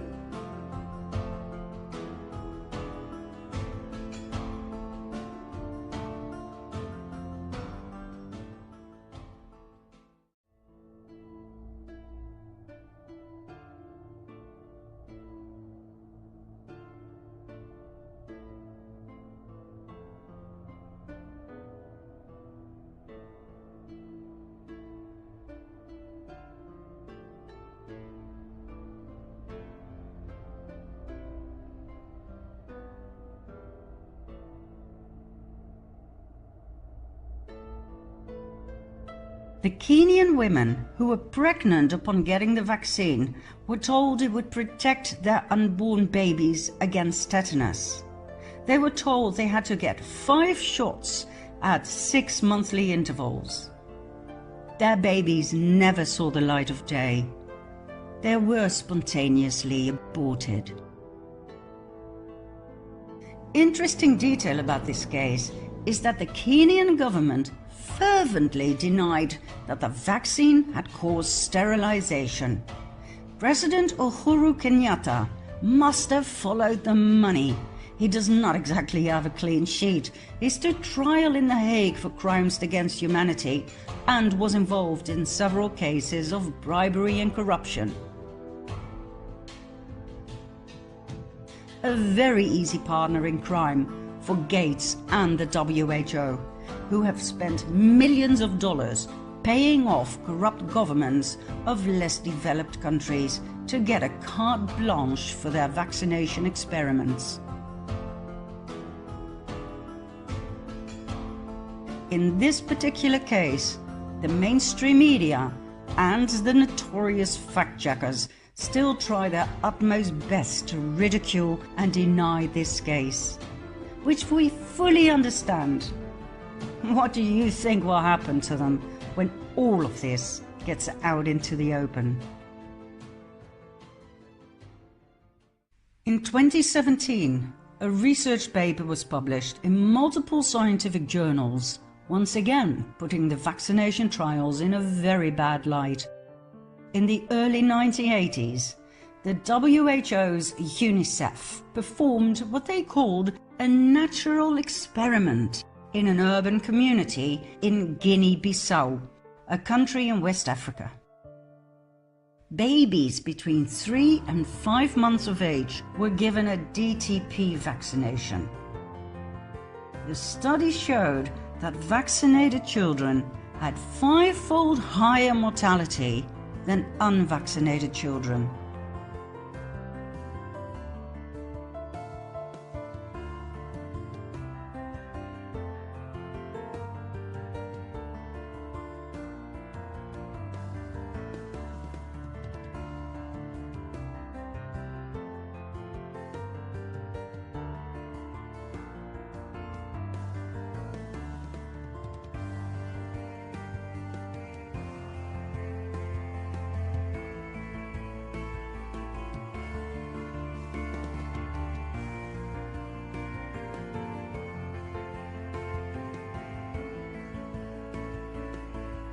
In this natural experiment, vaccinated children had 5-fold higher mortality than not yet DTP vaccinated children. Hence, DTP may be associated with a negative effect on child survival. DTP was associated with increased mortality. Shocking as this may be in and of itself, the worst was yet to come. After all of these things could have been hiccups in the startup of something safe and benign, right? Well, no. In spite of being aware of these horrid effects, UNICEF continued the DTP program in Africa. An unknown number of beautiful babies died, their parents' lives ruined, but nothing was done other than burying the data and sweeping it under the carpet. For some reason, black lives don't really seem to matter when billions of dollars are involved. Business is business, right, Mr. Gates? Okay, we could go on forever about vaccination scandals. And let's not forget the biggest scheme of all times, the COVID fraud. We highly recommend watching our 4-part documentary about this topic.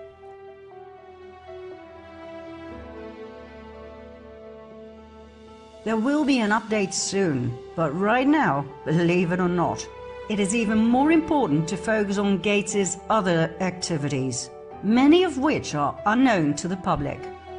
Once these have been exposed, we guarantee you that nobody will trust this man and any of his vaccines ever again.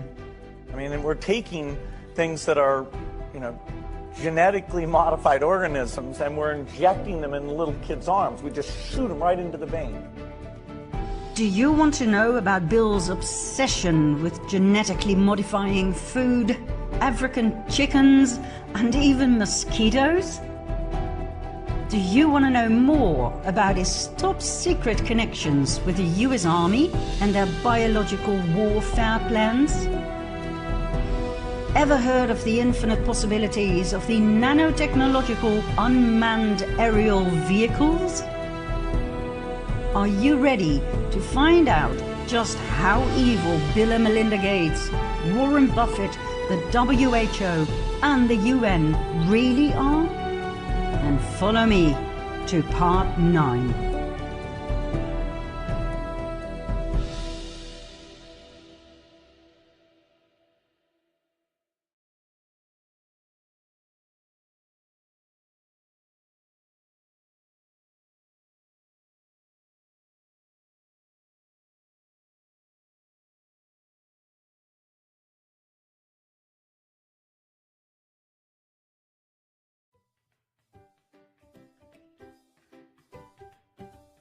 In 2016, the Gates Foundation decided that the African chickens weren't fat enough.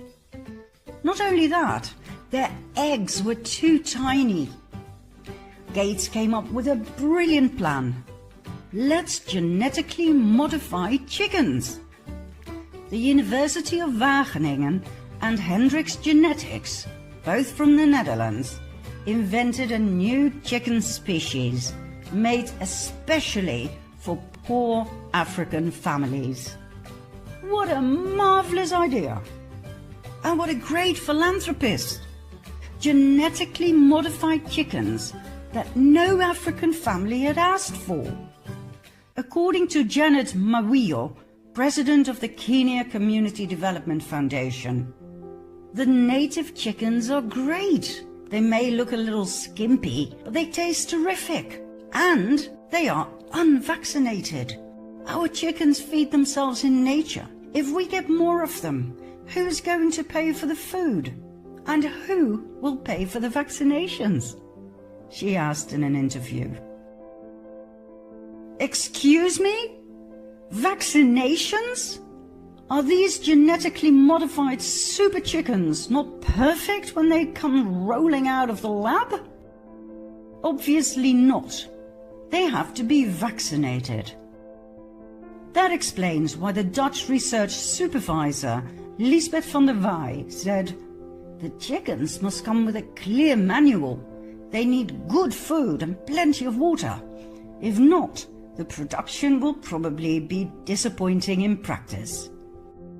So, genetically modified chickens that need special food and vaccinations. Gates was delighted. In a press conference, he stated that 100,000 chickens were going to be donated to the poor in Ethiopia, Nigeria, and Tanzania.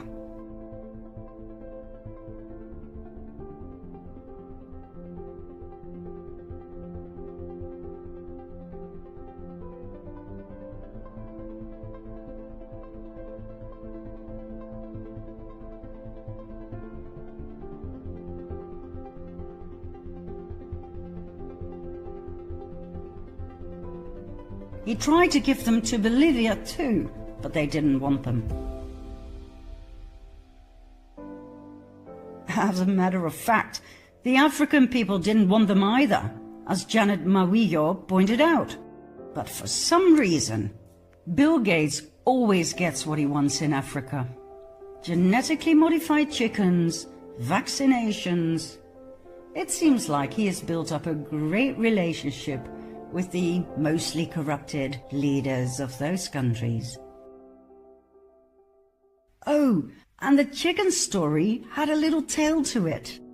Shortly after Gates had introduced his super chickens, the bird flu erupted. In Nigeria alone, more than 750 outbreaks led to 3.5 million dead chickens. Coincidence? You tell me.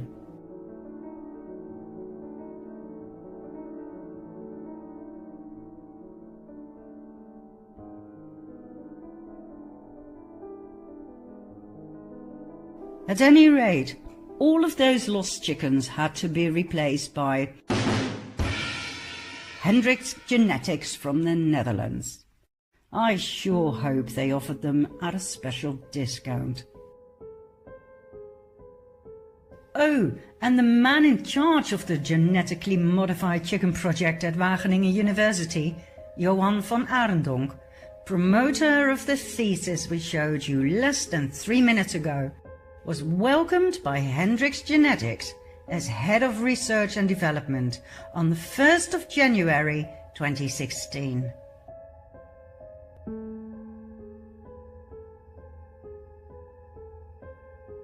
Four years later, he was promoted Chief Technology and Innovation Officer and part of the Executive Committee. That's how it works, my friends. First, you get several millions from the Gates Foundation or the Rockefeller Foundation to research the possibilities for a new chicken breed in several African countries. Of course, you accept the assignment. You set up a research program that is carried out by several African assistant researchers under your supervision.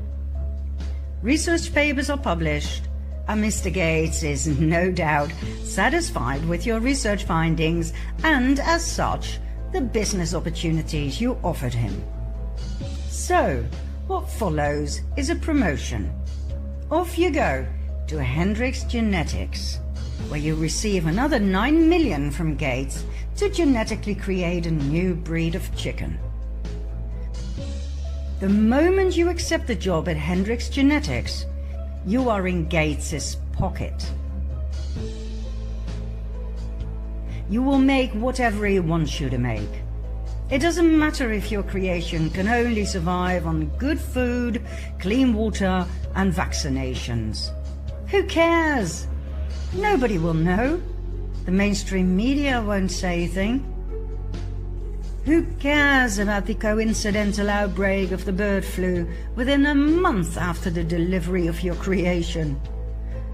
Who cares that thousands of African people were devastated, ruined? They didn't have the money to buy more of your super chickens, nor their high-quality food, nor all of their future vaccinations. They had nothing left. But then again, we're talking about Africa. Nobody cares about Africa, right? The mainstream media remained silent, as always. Well, they reported the bird flu, of course.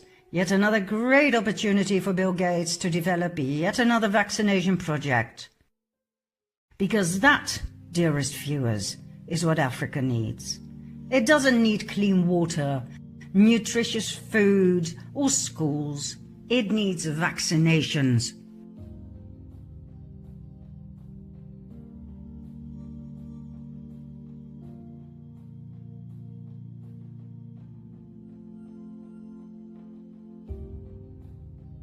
Chickens are not the only animal species that fascinate Gates. So do mosquitoes. Well, actually, he hates them, just like anybody else, as some of them spread diseases such as Zika and malaria. And so, Gates came up with yet another brilliant plan to improve the world. He paid the British company Oxitec millions of dollars to develop a program to genetically modify mosquitoes. Oxitec developed a modified version of Aedes aegypti, the mosquito responsible for transmitting Zika and dengue fever. The males were genetically tampered with and received a self-limiting gene, targeting only the females, the ones that sting for blood, and by doing so spread disease. When the GMO males mated with the wild females, the self-limiting gene was passed on to their offspring, killing only the females. After several generations, there would only be males left.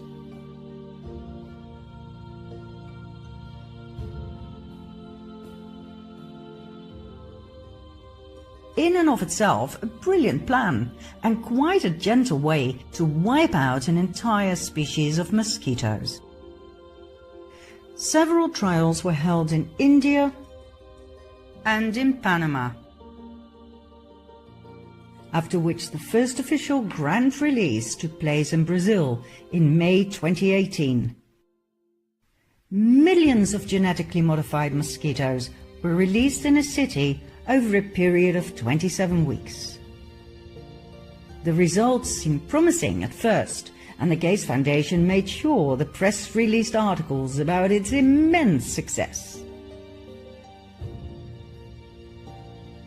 But after a year and a half, the genetically modified male mosquitoes were having a ball with the natural local female mosquitoes, and billions of hybrid baby bugs were born to pester the inhabitants and to continue breeding like there was no tomorrow. The self-limiting gene was not doing what it was supposed to do. The result was disastrous. The species had only become stronger than ever before. Did you hear about this in the news? No. It can only be found by reading long and boring scientific papers that nobody tends to do.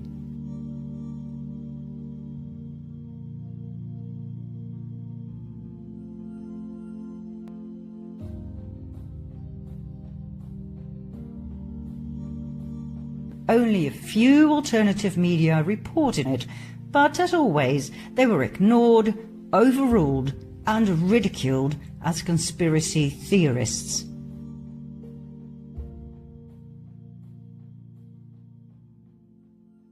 Instead of abandoning this sinking ship, Bill Gates took it a step further. He asked Oxitec to genetically modify yet another species, the females of Anopheles albinmanus, 1 out of 4 mosquito species that can transmit malaria. Trials were held in Burkina Faso in Africa. The locals resisted. They asked for mosquito nets, a cheap and very effective solution. But, as always, they were not heard. Why is it always that these experimental trials are held in less developed countries? Don't these lives matter?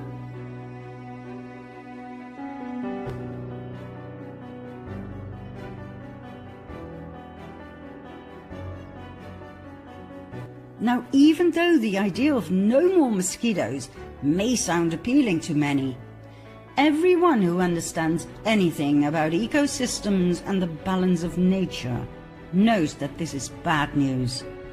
One does not play God and get away with it. genetically modifying one kind of mosquito will have far-reaching effects on nature and thus on people, especially in rural areas where people depend on agriculture to survive. The entire ecosystem could end up disrupted in ways that cannot be foreseen. Now, normally, it would take years to pass an environmental law for these kinds of things. But because of COVID-19, the Environmental Protection Agency decided differently. Environmental laws will not be upheld at this point. The mosquitoes may be released. And this time, in Florida. And so, in the summer of 2020, swarms of genetically modified mosquitoes were to be set free. But due to public protest, it was put on hold.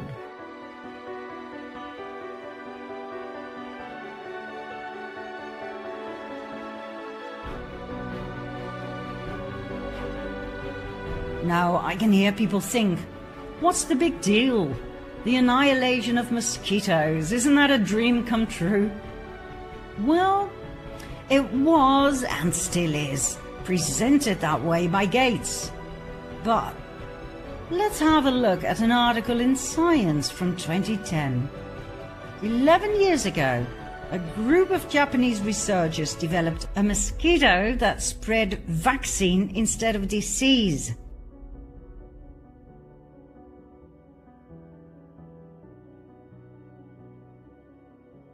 However, the regulatory and ethical problems will prevent the critters from ever taking wing, the researchers stated. Yet, 3 years later, the US Army Medical Research and Development Command picked up on this idea in collaboration with the Bill and Melinda Gates Foundation. They did not seem to be bothered with ethical problems. The study to turn mosquitoes into flying vaccinators was Gates's new target. And not just Gates's. Why was the US Army suddenly involved? Doesn't that point us in the direction of biological warfare?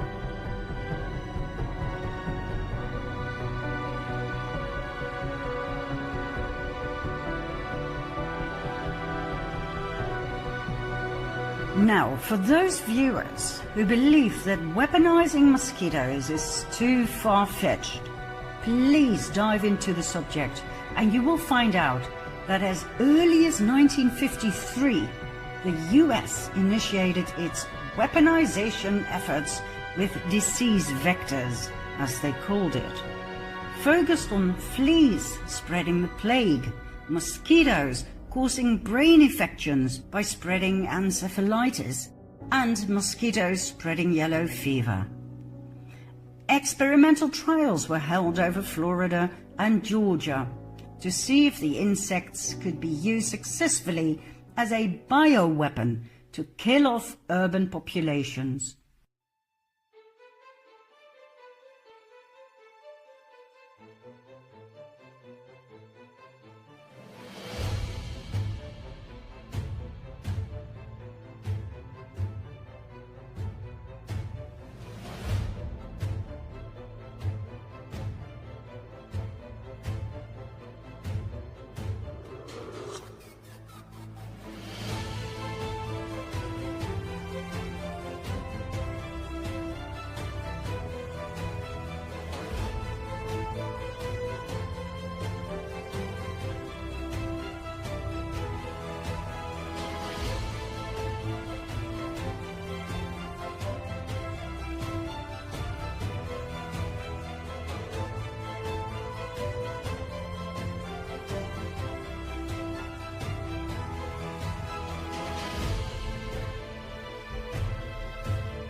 A declassified Army document from 1981 entitled An Evaluation of Entomological Warfare as a Potential Danger to the United States and European NATO Nations describes in detail how the government raised millions of mosquitoes as weapons and released them in covert operations over US residents. Calculations showed it would cost only 29 cents per death if half of the population were to be killed. 29 cents per death. What a wonderful cost-effective way to execute a massacre. There's nothing new under the sun. For decades, armies all over the world have done these horrid experiments on their own and other countries' unsuspecting citizens. It didn't matter how many people died. It didn't matter if innocent children died. All that mattered was information, which is gruesome in and of itself. But how does it make you feel that right now the Gates Foundation is involved in all of this? Of course, different target, modern-day equipment, but the idea never changed. How to perform genocide in the most efficient and cost-effective way. Depopulation with a capital D. Much of the collaboration between the Gates Foundation and the US Army is classified. From 2013 onward, not much can be found unless you have special clearance. Why am I not surprised? Oh, and Oxitec, the company that is funded by the Bill and Melinda Gates Foundation to develop the genetically modified insects, is tied to the US Army as well. Their current CEO, Gray Franson, worked for the US Department of State. He was advisor to the US Navy. He wrote the first guide to non-governmental organizations for the military and is seen as an expert on NGO military relations. Furthermore, when he was president of Allfactor, a company similar to Oxitec, he signed agreements with the US military's Walter Reed Army Institute of Research for the military bases around the world to use Allfactor's technology. When a GMO company's technology is used by the Army and there is a direct link with the Biodefense Lab, Fort Detrick, Maryland, notorious for its covert biowarfare tests on US civilians to examine the feasibility of mosquitoes as vectors for bioweapons, you can rest assured that the company and its president were up to their ears in the development of GMO bioweapons. That same man now runs the mosquito show in Florida as president of Oxitec with the money of Bill Gates. If Gates is working on a better world, do you really think some of his projects were classified? Why on earth is he spending millions of dollars on genetically modified bugs that can be and have been deployed to spread disease and to vaccinate people? Why the secrecy? Are we being used as guinea pigs for more military tests? And why Florida? Is there a connection with the eeny-weeny tiny super drones that look like mosquitoes? Back in 2018, there were headlines about the race between the US and Russia to be the first manufacturer of the unmanned aerial vehicle, the UAV, or micro-aerial vehicle, the MAV. Using nanotechnology, these little drones can be deployed against people during, for instance, peace protests. Equipped with a camera and a microphone, they can land on you, take samples of your DNA, or leave tracking nanotechnology on your skin.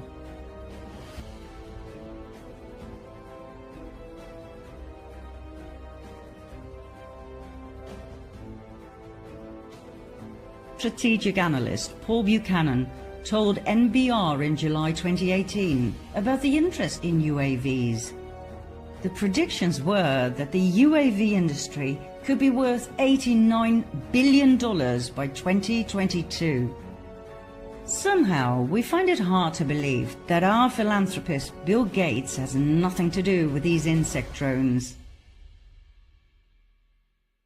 It's probably only a matter of months before he comes out with yet another interview promoting the infinite possibilities of the nanobugs.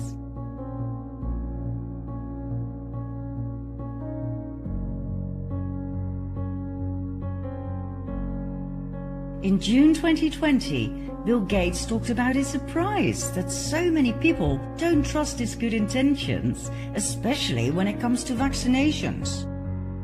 We're just giving money away, he said. We just write checks to pharma companies. Up until April 2020, the WHO's biggest sponsor was the American government. The Bill and Melinda Gates Foundation was number 2. When President Trump put a halt to this funding, Mr. Gates became the WHO's biggest sugar daddy. He owns the WHO. Halting funding for the WHO during a world health crisis is as dangerous as it sounds. The world needs them now more than ever. Well, the truth is the group actually needs Gates more than ever. With the U.S. taking a pause, he'll now be their largest active donor. That's right, 1 out of every 10 bucks that the WHO gets is from the world's second wealthiest man. So should we be concerned about how much one man has maybe an outsized influence with an obviously corruptible entity such as the WHO? Joining me now. He's treated like a head of state, not only at the WHO, but also at the G20. He is one of the most influential men in global health. The Foundation's impact on the WHO is enormous. If they weren't there, if they walked away with their money, the deleterious impact would be profound, and everyone is all too aware of that.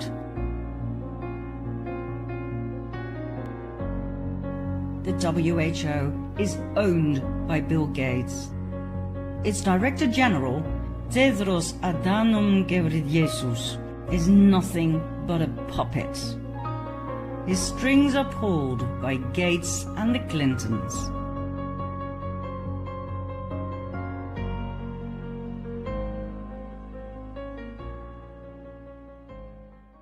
In 2018, yet another scandal came to light.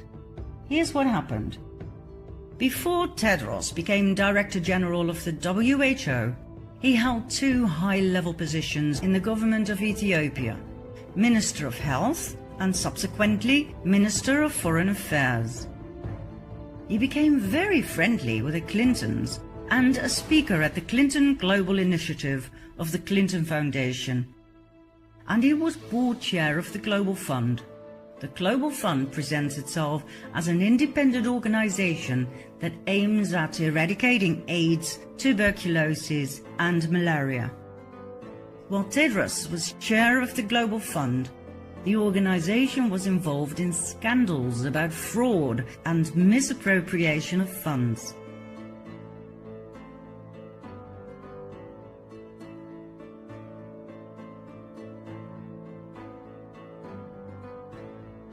An investigation showed that 67% spent on an AIDS program in Mauritania was misspent. And Mauritania wasn't the only country that missed out on a lot of money. According to financial investigators Larry Doyle and John Moynihan, we are looking at a classic example of money laundering. Here's how it works. The Clinton Foundation received millions of dollars from poor countries such as the Dominican Republic, Rwanda and Lesotho, which is rather strange, don't you think? I mean, aren't those countries supposed to be on the receiving end of the cash flow? Anyway, those countries received money from the Global Fund. The Global Fund then received millions of dollars from USAID via the State Department. Who oversaw those funds? None other than Secretary of State Hillary Clinton. The Clinton Foundation subsequently received millions from the Global Fund. Indeed, money laundering at its finest. Doyle and Moynihan testified before Congress about the corruption in the Clinton Foundation, in which the Global Fund, at that time chaired by Tedros, our current President General of the WHO, played an important role. The same Tedros who is now telling the world what to do about COVID-19. Funny world, isn't it?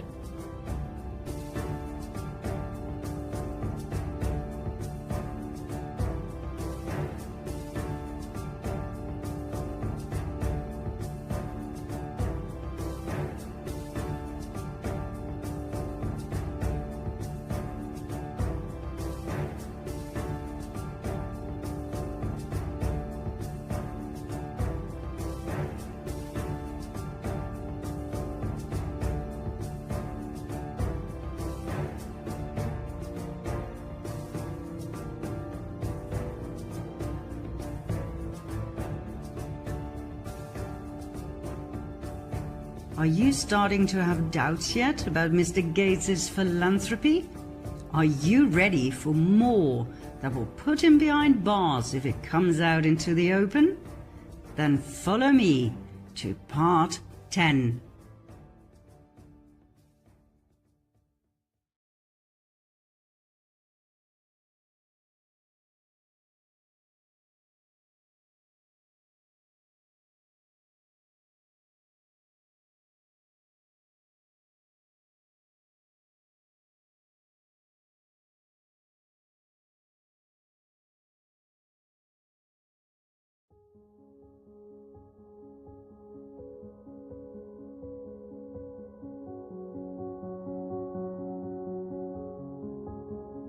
We're not done with Mr. Gates just yet.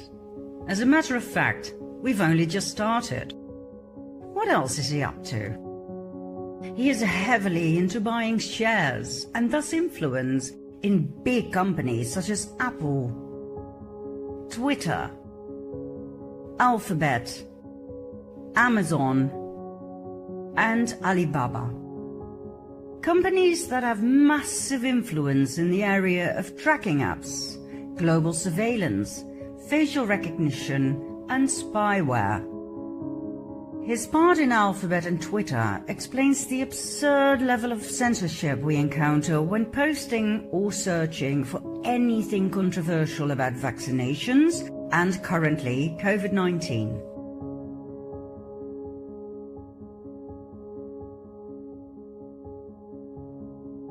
Own the internet, and you own the public opinion. Amazon has been under fire for having the exact same weirdness on their website as Wayfair. In case you missed the Wayfair scandal, here's what happened. Researchers found this in their pursuit of child traffickers. Ridiculously high prices for average products.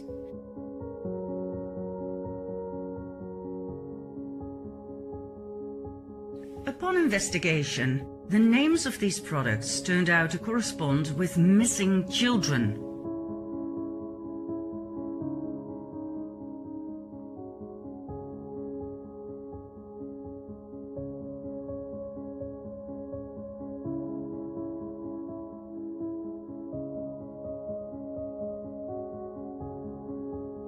Coincidence?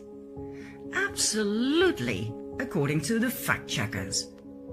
But they connected the products to the wrong children. Any other leads? Yes. Remember this sofa with this weird price? Well, guess what? These numbers are the actual coordinates of Epstein Island. Little St. James, Pedo Island, Orgy Island, it goes by many names. And look at the name of the sofa. She was the consort of convicted pedophile Jeffrey Epstein.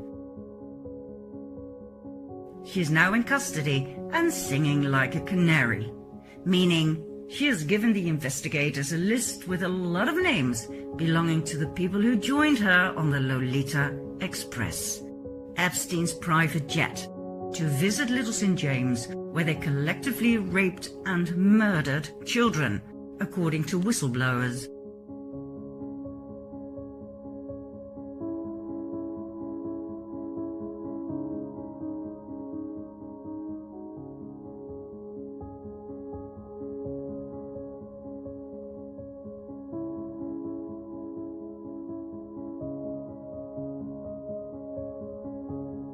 Among those names are Hollywood stars.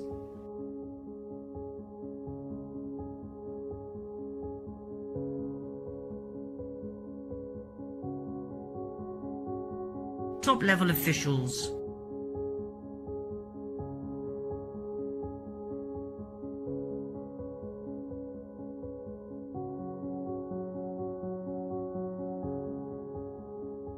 Politicians. Members of the royal families.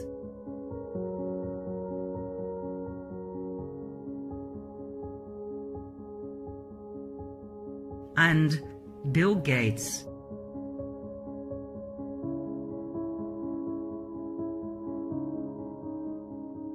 So, fact-checkers, maybe the conspiracy theory about Gates buying shares of companies that are deeply into child trafficking or human trafficking in general is not so far-fetched as you might think.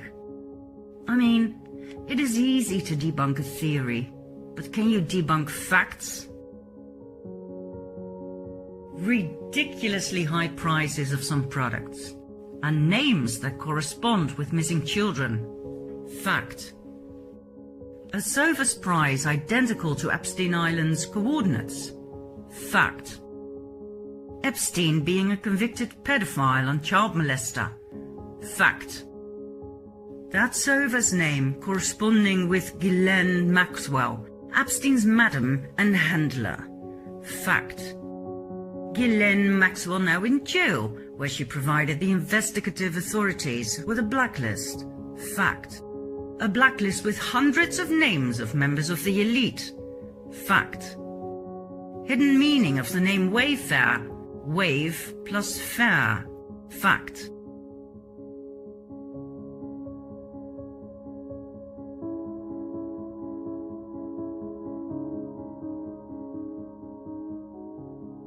Bill Gates on the passenger list of Epstein's private plane. Fact.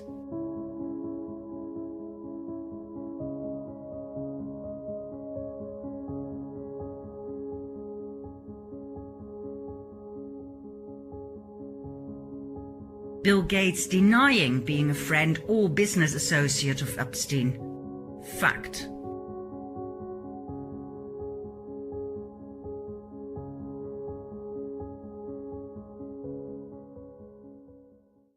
Gates says, no relationship, nada, nothing. You report these two men met at least 6 times. What does Gates say about that? Well, I believe that there were more, and he and his spokespeople would not say how many in total they actually met. But this included visits to the mansion, seeing each other in Seattle, flying on Epstein's plane, when we all know Bill Gates has his own $40 million plane. And then, as an investigative reporter, why would Gates say, oh, I had no relationship with him, when, of course, he knows what the facts are? So that always sets off red flags for me. He also has one of the largest, most established foundations on his own. Yes. Why would they ever set up a charitable trust benefiting Jeffrey Epstein? Well, what's the explanation? Not only does he have the world's largest charitable foundation, but one of their primary missions is to help young women in underprivileged countries. Jeffrey Epstein was preying on young women from Eastern Europe, from South Africa, luring them into his web. And it's the antithesis of what the Gates Foundation stands for. And by the way, there were Gates Foundation employees who were horrified when they realized what Jeffrey Epstein had done and was saying, we don't want to have anything to do with this, and yet the project went on. And what is the Gates explanation for this? That it was all about philanthropy, that Bill Gates just wanted to find new sources of money.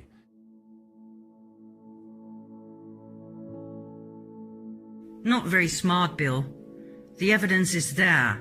It will not go away. Gates and Epstein met on several occasions to discuss philanthropy issues. Let me guess. I'll bet they wanted to do more to protect little girls and young women, right? If this is ever brought before a judge, Gates will be found guilty and spend the rest of his days in Guantanamo Bay. That is, if he doesn't get the death penalty. Back to the internet, and back to Gates' huge investments in companies such as Amazon, that has been under investigation ever since the Wayfair scandal. Amazon is notorious for its censorship of books and documentaries about child trafficking and pedophilia.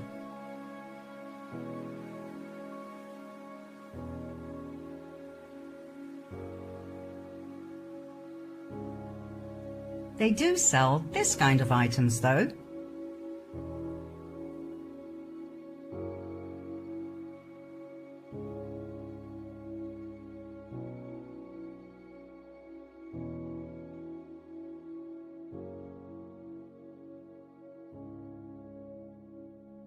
Makes you wonder, doesn't it? Well, maybe not when you realize that upon further investigation, we discovered that Amazon has the exact same interesting price-quality ratio for some products as Wayfair.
And for our Dutch viewers, so does bol.com.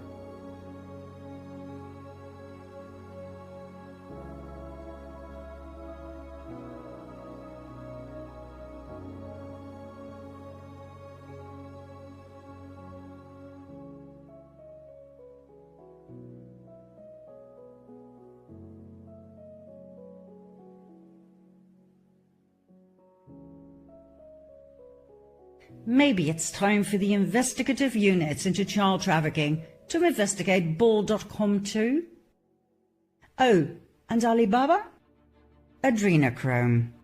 Pages full of adrenochrome. Remember the highly adrenalized blood of children caused by severe trauma?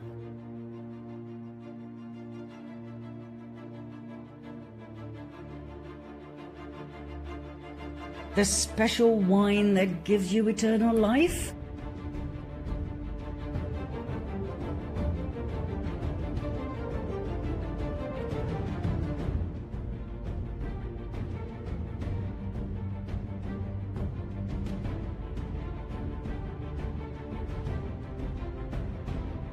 Please watch the previous series Fall of the Cabal if you haven't just yet. Adrenochrome is connected to Pizzagate, child trafficking, sacrificial abuse, and now Alibaba, and thus Bill Gates.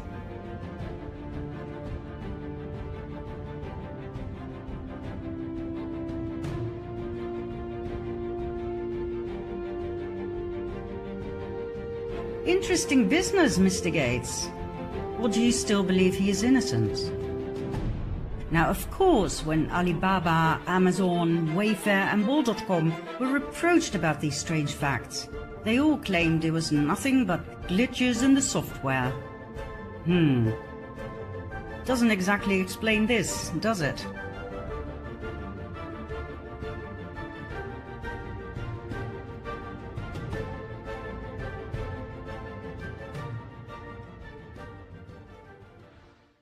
We could elaborate extensively on this topic, and we will in the near future. But right now, we are focusing on the demise of Bill Gates. But if you wish to do your own research, here are a few hints and tips. Take for instance the rocking chair. We found it by just choosing a department in the main menu. We changed sort by to price high to low. The rocking chair popped up, on top of the list. Curious price to say the least. So we copied the article description, pasted it into a new tab and chose images. The same product appeared, sold by a different company. Click and find the normal price. We went back to the Amazon version. What else caught our eye? Ships from and sold by something nobody can pronounce. That's weird. So we typed it into a new tab and found this. We clicked on the top one and got this. The first three, no prices. Number 4, interesting, ridiculous price. So once again, we copied the article description, pasted it into a new tab and chose images. The same product appeared, sold by a different company. Click and voila, the normal price. We went back to the Amazon version. What else caught our eye? The name of the manufacturer. Click. Once again, strange names. Click. Etc., etc.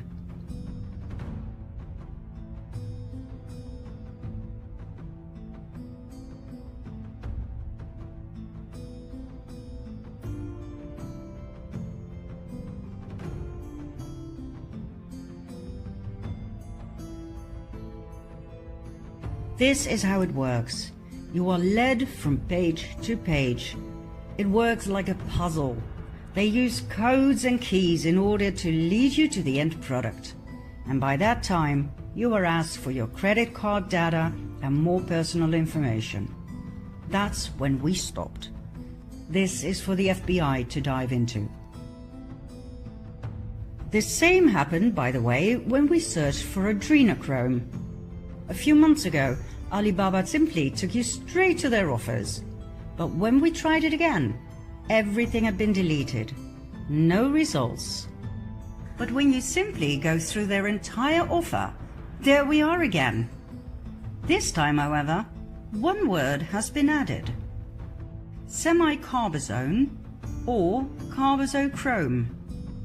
Two separate words, so why can't we search for adrenochrome? And why are they used together when they are not the same thing? Weird. We decided to use our old screenshots to see what caught our eye. Low prices for something so extraordinary. Minimum amount to purchase 10 tons? And a possible lead to the suppliers. The suppliers seemed professional. But look, Alibaba.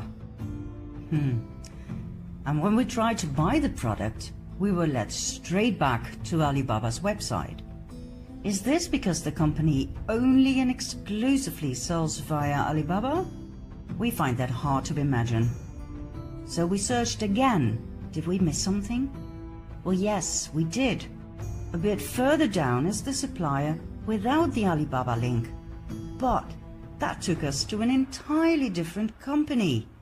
Same name, different website, and nothing but an empty shell. A smokescreen.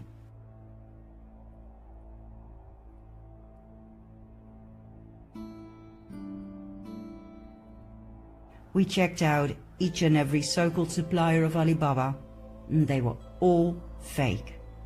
Fake websites, fake addresses, and whatever we clicked, we were led straight back to Alibaba.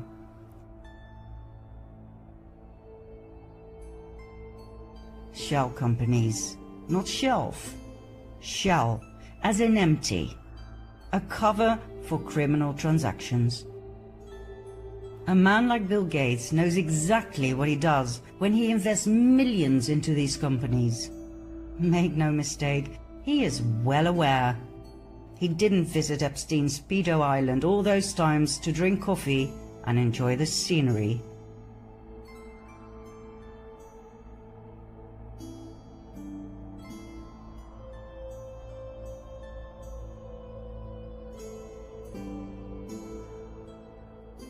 What else? Gates invested no less than $1.3 billion in Walmart. Now you understand why Walmart has been so extreme in their COVID-19 policy from the start.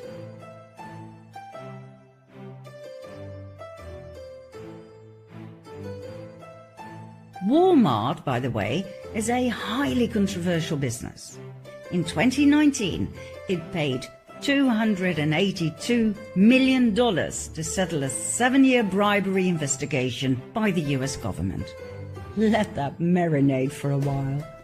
First they bribe Mexican and Chinese officials, then they settle a criminal investigation? Isn't that yet another form of bribery? Oh, and then Mr. Gates invested his $1.3 billion in this company, after which all of a sudden, Walmart started showing their concern for the well-being of their customers and for people in general. How wonderful! Just like that, it changed from a criminal organization into a benign philanthropic business that pledged to eradicate the COVID killer virus and keep the world safe. In no time, Walmart was ready, supporting COVID-19 testing and administering vaccines.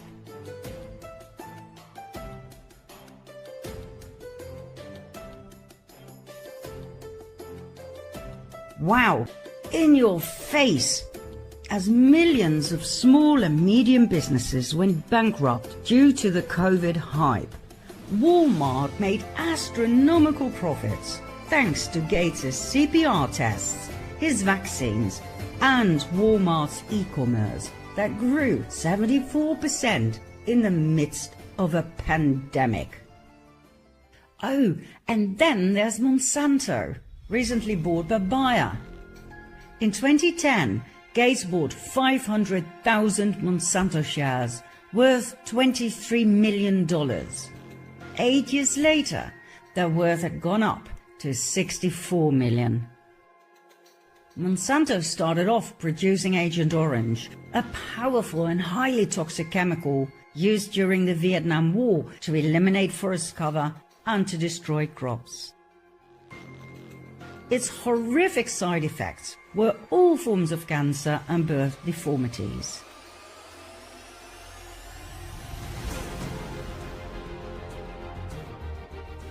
Monsanto didn't exactly change its evil deeds and became known for its genetically modified seeds and crops, and for its poisonous weed killer Roundup. Bill Gates openly promotes GMOs as the answer to world hunger. In 2018, Monsanto was bought by Bayer, a chemical giant that produces poison. In other words, our food supply is now largely controlled by the producers of carcinogenic poison. Just in case you didn't hear this, let me repeat it. Our food supply is largely controlled by the producers of carcinogenic poison. Carcinogenic means it causes cancer.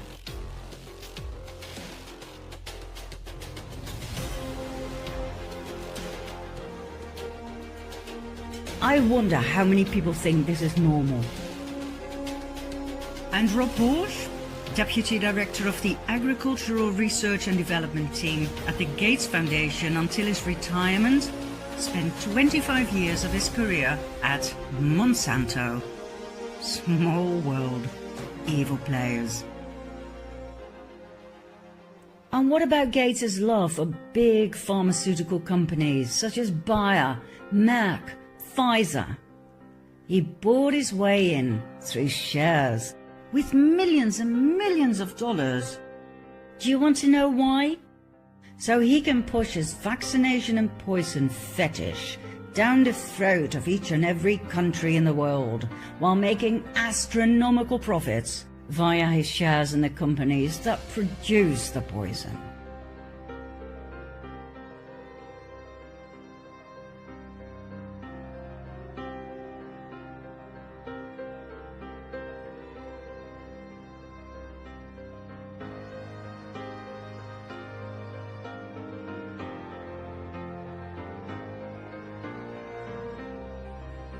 Do you know how that works? Here's an example. The Gates Foundation gives money to Pfizer, or Merck, or GlaxoSmithKline, or any other big pharma giant in which Gates has a financial interest, in order to develop a new vaccine.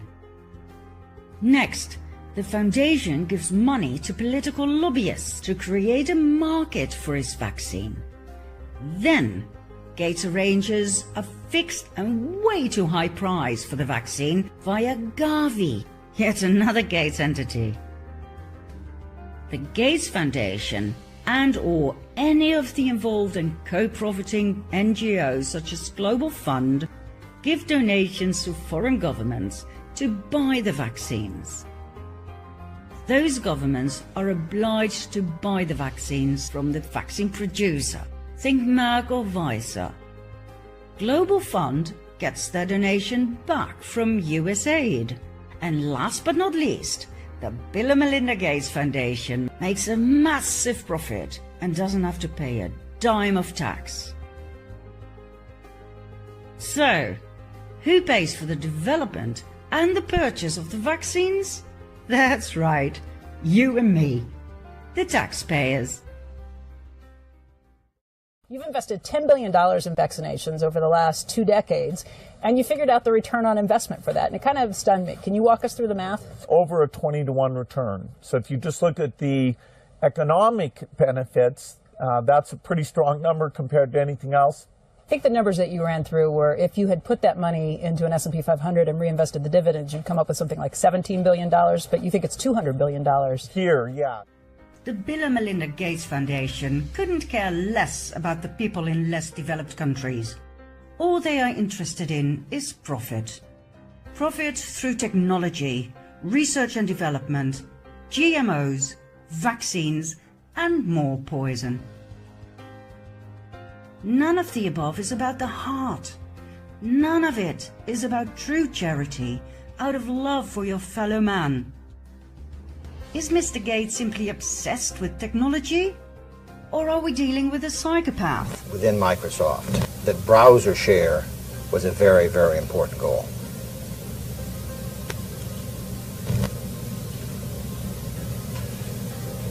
Well, you've used several times, the very, very, and I don't know if you're asking specifically about some time where I used the words very, very. Is that the question?